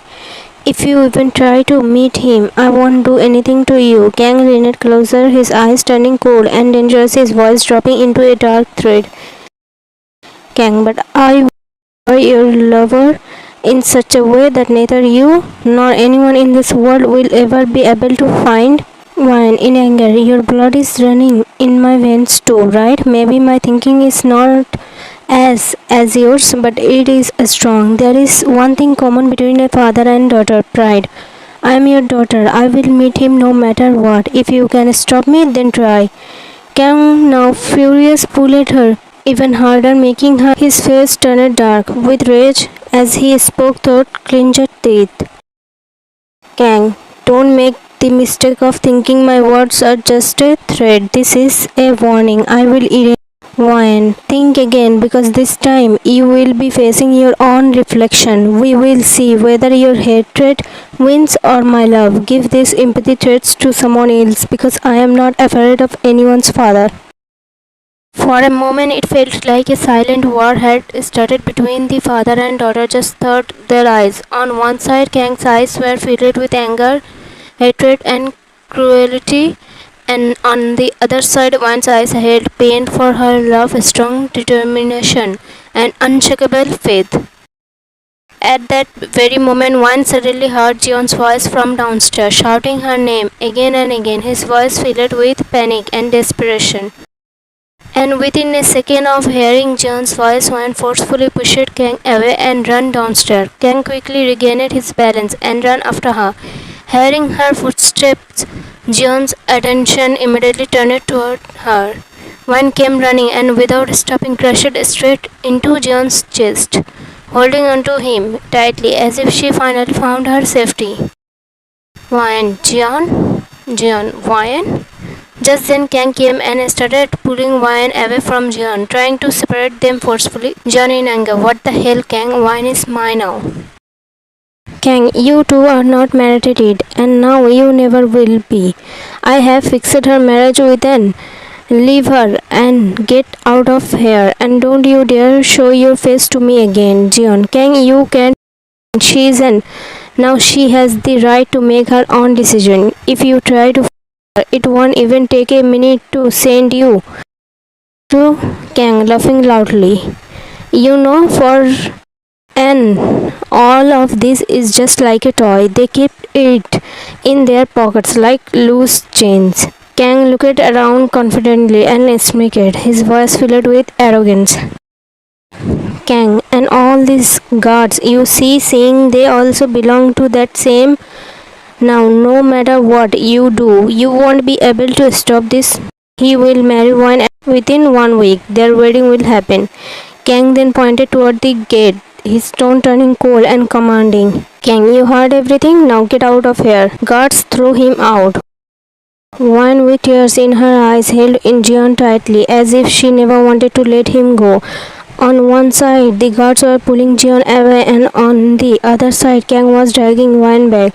As they were slowly being separated from each other, Wan quickly held Jeon's face in both her hands, looking deeply into his eyes, her heart full of pain and love. Wan, I trust you completely. I will wait for you till my last moment. Jeon, but Even if fate decides not to untie us, I will never belong to anyone except you. And then suddenly Wine turned towards Kang, her eyes filled with hatred. Her jaw tightened in anger as she spoke through clenched teeth. Wine, people marry living humans, not a. As soon as Jeon heard this, his eyes widened in shock. He immediately understood what Wine was trying to say. Before either of them could say another word, everything happened too fast. The guards forcefully pushed Jeon out of the gate, not even giving him a chance to look back properly. And Kang left the dark room, a room where there was no sign of light at all, not even a single window. The darkness felt suffocating, closing in around her. During all this chaos, Wine had been hearing a faint sound somewhere nearby, but she didn't pay much attention to it at that moment. But now, as soon as she was inside the room, loud banging noises started coming from the next room to hers, like someone was desperately trying to break something or get out. Wine's heart started pounding hard. She quickly moved closer to the wall and shouted loudly, her voice filled with fear and hope. Wine, Liam, is that you? Liam, yes, Wine, you are here? You here too? Wine, yes, Liam, do you know everything about what is planning to do? Liam, yes. When I raised my voice against this, he knocked me and both me here, then me inside. Liam's voice started breaking, filled with guilt and helplessness. Liam, forgive me, my sister. Your brother can't do anything for you right now. If I had sent you somewhere safe earlier, you won't have to face this day. I become selfish. I just wanted to keep my sister close to my heart. I become selfish in my love for you. His voice turned heavier, filled with pain and regret. Liam, I forget that we are the children of a and that can do anything for his own benefit. After saying this, Liam broke down completely, crying uncontrollably over his helplessness and his sister's situation. His sobs oozed through the wall, tears filled with Wine's eyes too, but she tried to stay strong. With a soft and loving voice, she spoke to her brother. Wine, brother, don't say that. If it wasn't for your upbringing, maybe I would have never become a good person. You never let me feel a lack of anything. Her voice became more emotional, it full of warmth and gratitude. Wine, even after having such a, I never felt a lack of love because you never let me feel it. For me, you are not just my brother, you are my parents, you are my life. Both brother and sister talked for a while, sharing a few more words filled with emotions. Then slowly both of them fell silent because even if they wanted, they couldn't do anything. A heavy helplessness filled the air. Days started passing like this, slowly and painfully. The dog stayed at Kang's house all the time, guarding every corner until the wedding day. Wine and Liam remained this, helpless and broken. What could they even do? They didn't get a single chance to act, or only one servant used to come from time to time to give them food. That was the only moment when the room door opened, but even then two guards always came along with him, standing there with cold and watchful eyes. And both brother and sister knew very well one wrong move from them, and those guards won't even think twice before. They could do nothing but wait, just wait for Jeon to do something. Every passing moment felt heavy, like time itself had slowed down. Wine had full faith that Jeon would definitely come and take her away from here. That belief was the only thing keeping her strong. But Liam was doubtful. Fear and reality were fighting inside him because he knew that this time Jeon wasn't facing some rich businessman or an ordinary man. This time he was against an and defending someone like that was almost impossible for Jeon. No matter how powerful or wealthy Jeon was, he couldn't win against, and especially when he had no connection with that world at all. This thought kept troubling Liam and again, filling his heart with worry. Liam had lost all hope. He didn't care about his own life anymore, not about his own existence. The only thing that mattered to him was his sister's life. Somehow he just wanted to save her from going into this, and for that staying alive himself was very important. And on the other hand, Jeon, he had tried everything possible. He used all his power, all his connection, every resource he had, but nothing worked. In front of that, his strength started to feel small and useless.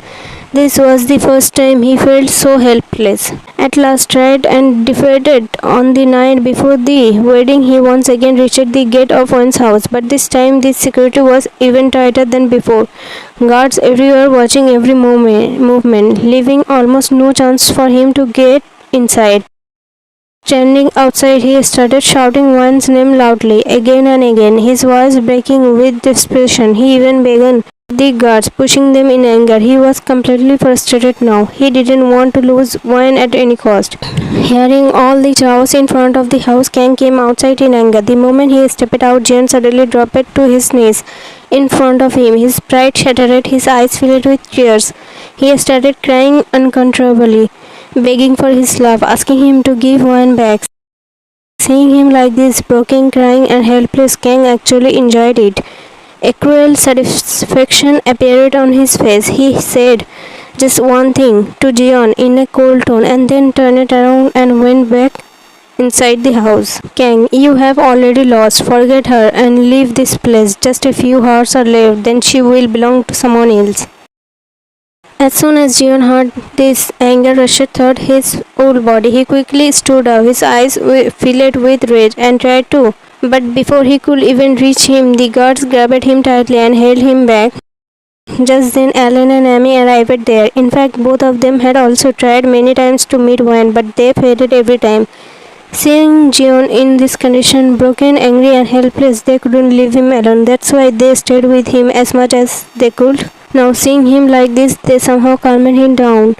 With great difficulty, holding him carefully, they took him back home, not letting him fall apart completely.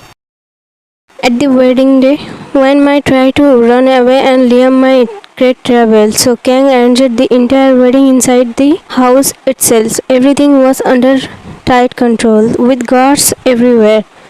Wayne was to get ready, even though she didn't want any of this. Her hands felt cold, her heart heavy, but deep inside she still had hope. She truly believed that Jeon would come and take her away from here. On the other side, Kang allowed Liam to come out of the room, but along with that he gave him a strict and terrifying warning that one wrong move from him and he won't hesitate even for a second to whine in the. And Liam knew his father very well. Doing something like that was not a big thing for him. The fear of his words felt real and dangerous. When Wan was out of the room after being dressed up and struggling, trying to save, her heart was filled with fear and anger, but she still didn't give up. She was being married to got irritated by her behavior. The sound echoed in the room. Wan lost her balance and fell to the ground, her vision shaking. At that very moment, a loud shout echoed through the hall. Everyone suddenly turned towards the entrance and saw Jeon walking in from the door, his face filled with intense anger. Behind him were Alan and Amy, standing strong beside him. As soon as she saw him, Wan quickly got up and was about to run toward him, her eyes filled with hope. But suddenly they grabbed her at the same time with just one single signal from Kang. All the guards rushed forward and held Jeon back, her hand shaking but her eyes fearless. In return, they her tightly and ignoring her. Seeing this, Jeon started struggling hard in the guard's grip, trying to his anger and helplessness clearly visible. And just as Liam was about to rush toward Wayne, Kang started at making Liam freeze in his place. Fear took over his step instantly. At that very moment, Jeon opened his mouth to say something, but before even a single word came out, suddenly a loud voice issued from the door, shocking everyone in the room. It was a girl's voice, strong and urgent. "Stop right there!" Everyone's eyes turned toward the door, from where a middle-aged woman was slowly walking in. The moment she entered, the atmosphere itself felt heavier, more intense. Her dressing gave a complete vibe, like life had made her strong much before time. A black long coat rested on her shoulder like a symbol of power, and inside she wore a sleek black outfit that showed her maturity, control, and dominance. Her high boots made every step sound confident and fearless, echoing in the silent room. Her dark sunglasses hid her eyes like a wall that kept the whole world at a distance. There was something about her presence, calm, it dangerous, quiet, it commanding. As she walked forward, no one dared to move, as if her aura alone was enough to stop everyone in their place. No show off, no noise, just a deep, calm silence that showed this woman wasn't just someone who had been seen, she was someone who had endured. There was a quiet strain in her, something cold and controlled, powerful, cold, and dangerously calm. Countless bodyguards were walking in with her surrounding like a moving wall of protection. Seeing her, everyone in the room became confused and uneasy, except for two people. At the same time, both of them spoke the same word, slipping out of their mouths, but with completely different emotions. Queen? Jeon. Isla Nuna? Kang in anger. Hey, who are you and why are you coming inside like this? Isla completely ignored Kang as if he didn't even exist. She calmly turned her gaze towards and asked in a cold, controlled voice. Isla, what is going on here? They looked a little scared because Isla was not just a business icon, she was also known as the queen of the Mafia world. Someone everyone feared. His confidence dropped instantly, and in a slightly trembling voice he spoke. Queen, my wedding is happening here. Isla, how many times do you get? You already have a, don't you? The was left speechless. This wasn't just any queen. Isla was known for bringing justice whenever there was one wrongdoing. She only showed her ruthless side to those who were cruel. Fear took over and sweat started forming on his forehead, but even then his hand was still tightly holding Wine's. Suddenly Isla shouted, her voice sharp and commanding. Isla, didn't you hear my question? Let go of the.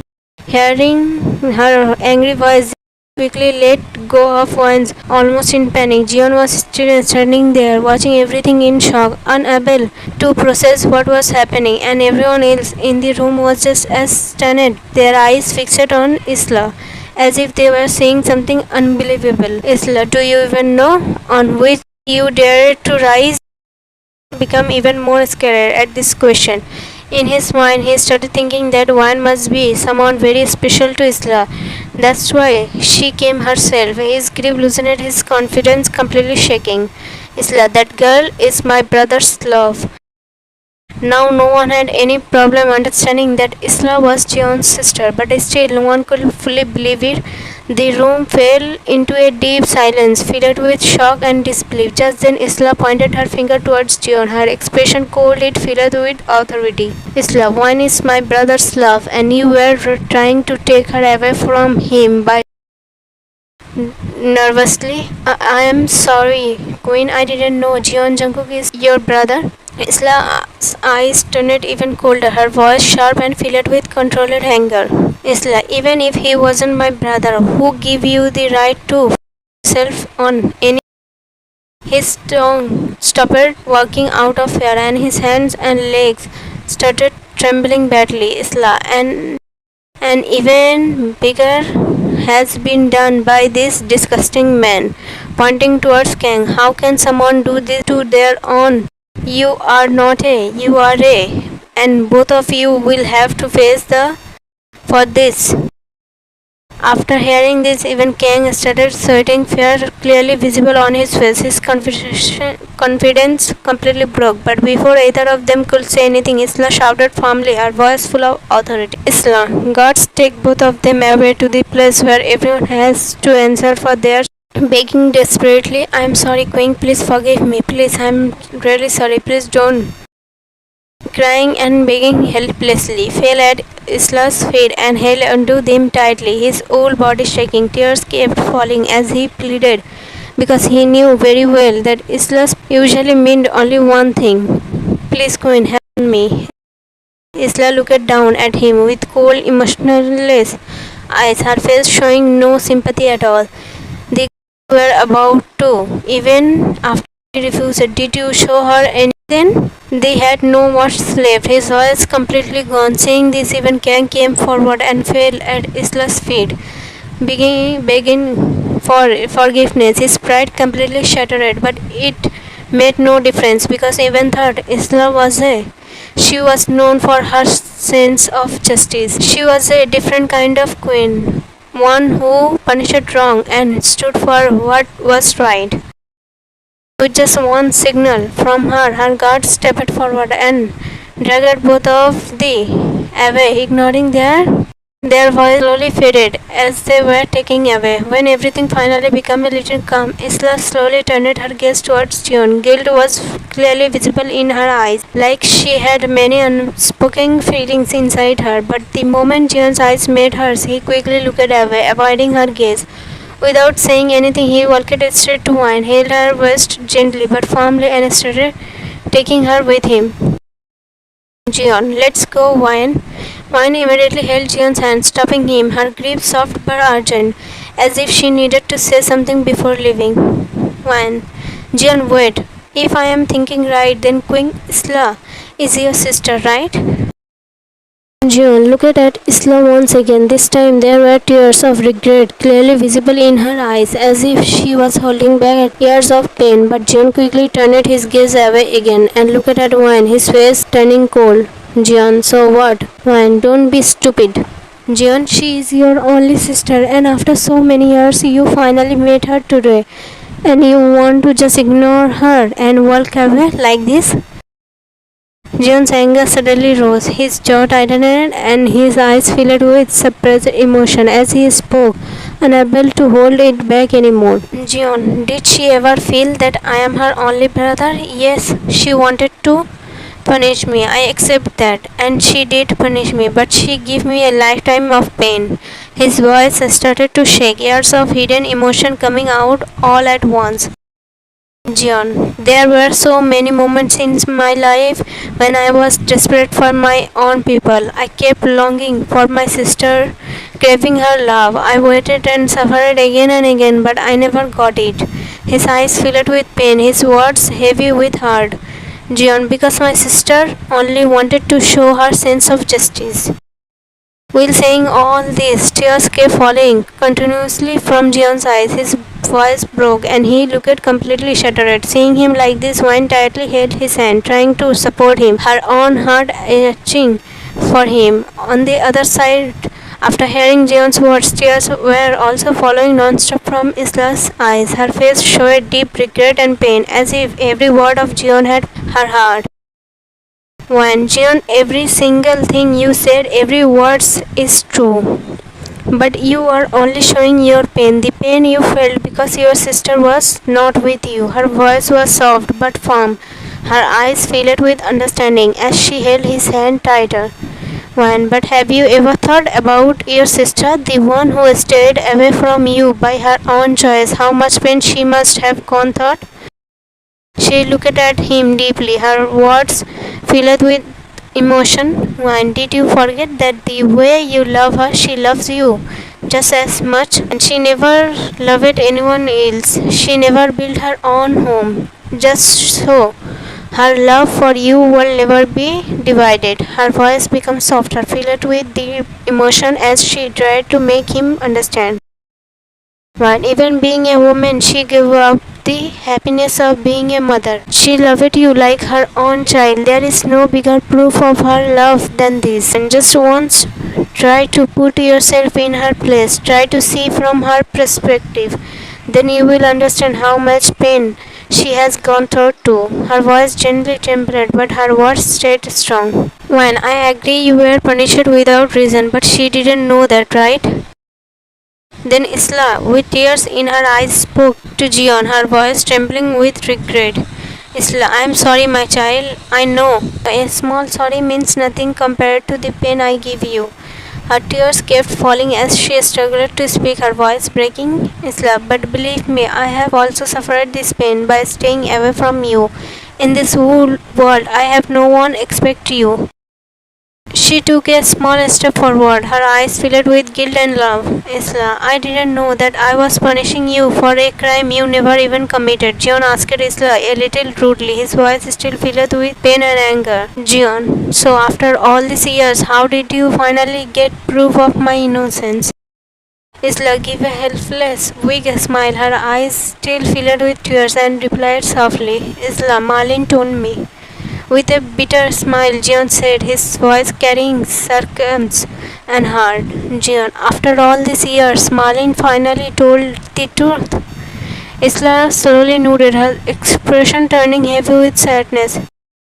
Isla, yes, with her last breath, she asked for forgiveness for her sin and told the truth.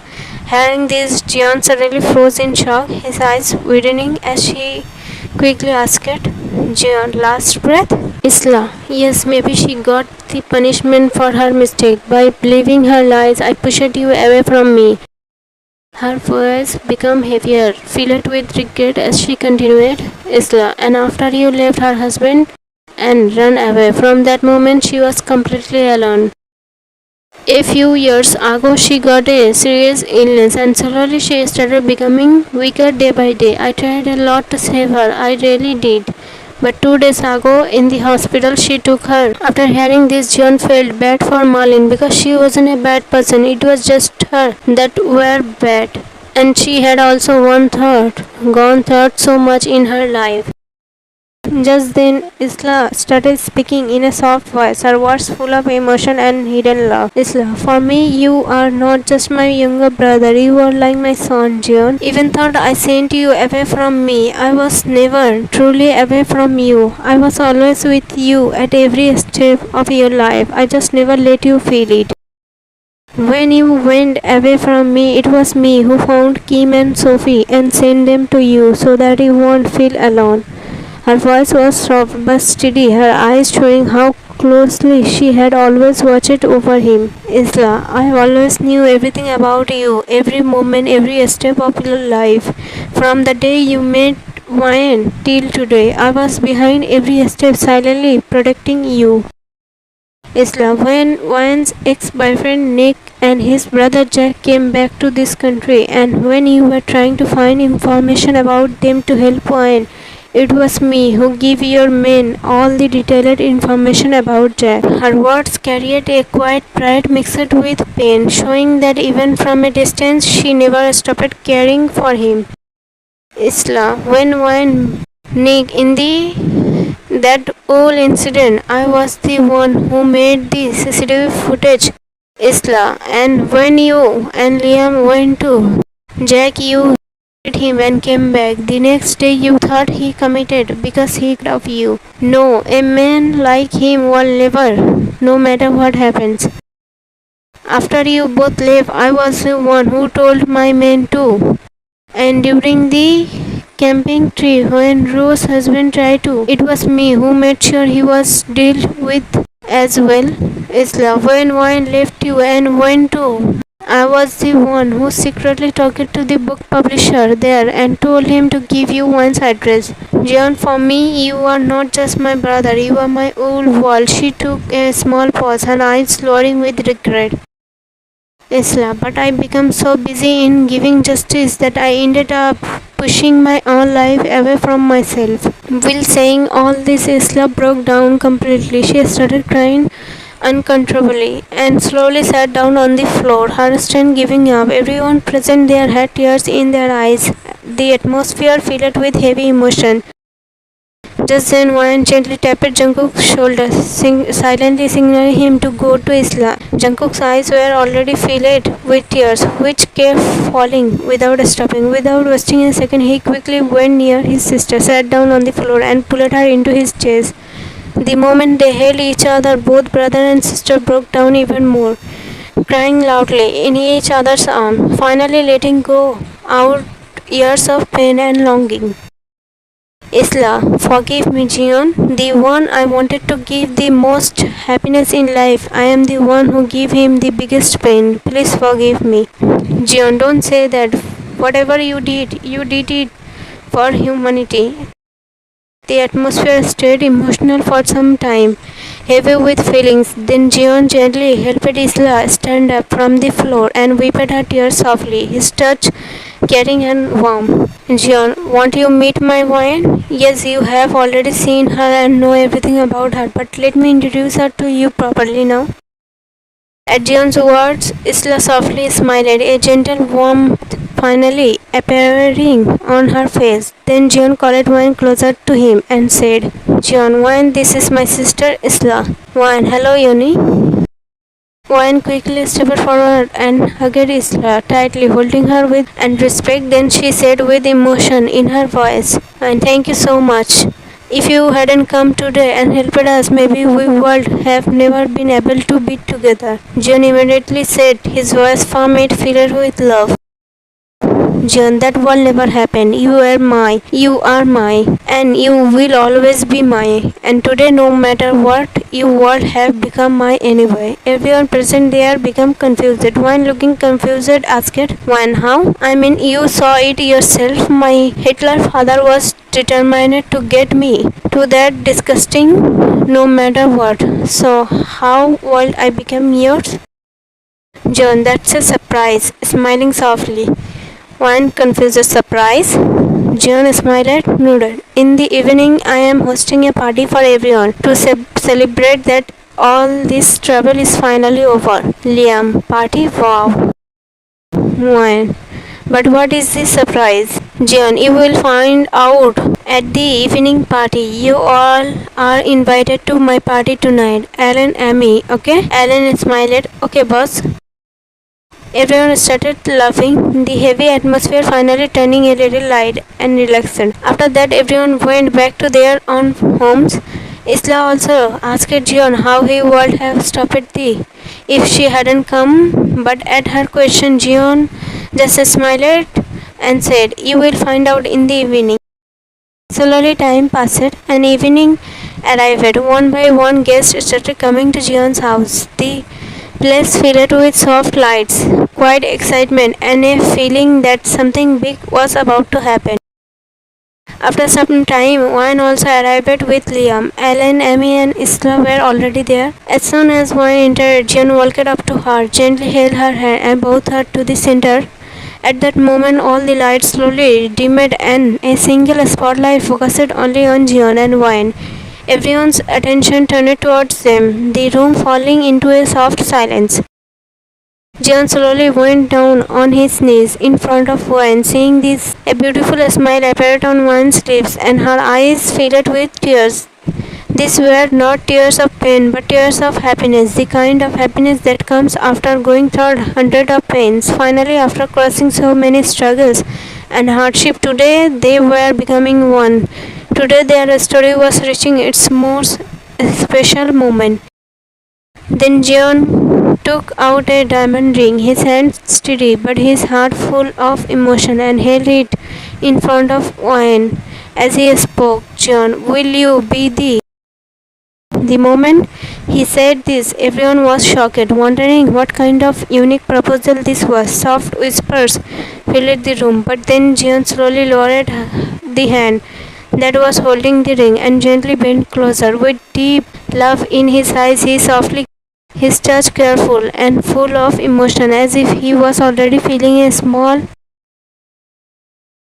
Seeing Jeon's action and hearing his words, everyone was left completely shocked. One stood frozen in her place, unable to move. Her eyes had widened in shock, and her lips stayed slightly parted, as if she couldn't even process what was happening. Tears kept falling from her eyes non-stop, because at that moment she remembered the day when she first realized that she had fallen in love with Jeon. But back then she had suppressed her feelings, thinking that this love was impossible, that it could never become real. But today that simple, impossible love had become her reality. Today she was about to become the The happiness felt unreal, almost like a dream she was afraid to wake up from. Then Jeon slowly stood up, his eyes still fixed on her, and gently slipped the ring onto her finger. After that, he looked at her with a soft smile and asked, Jeon, are you happy, my love?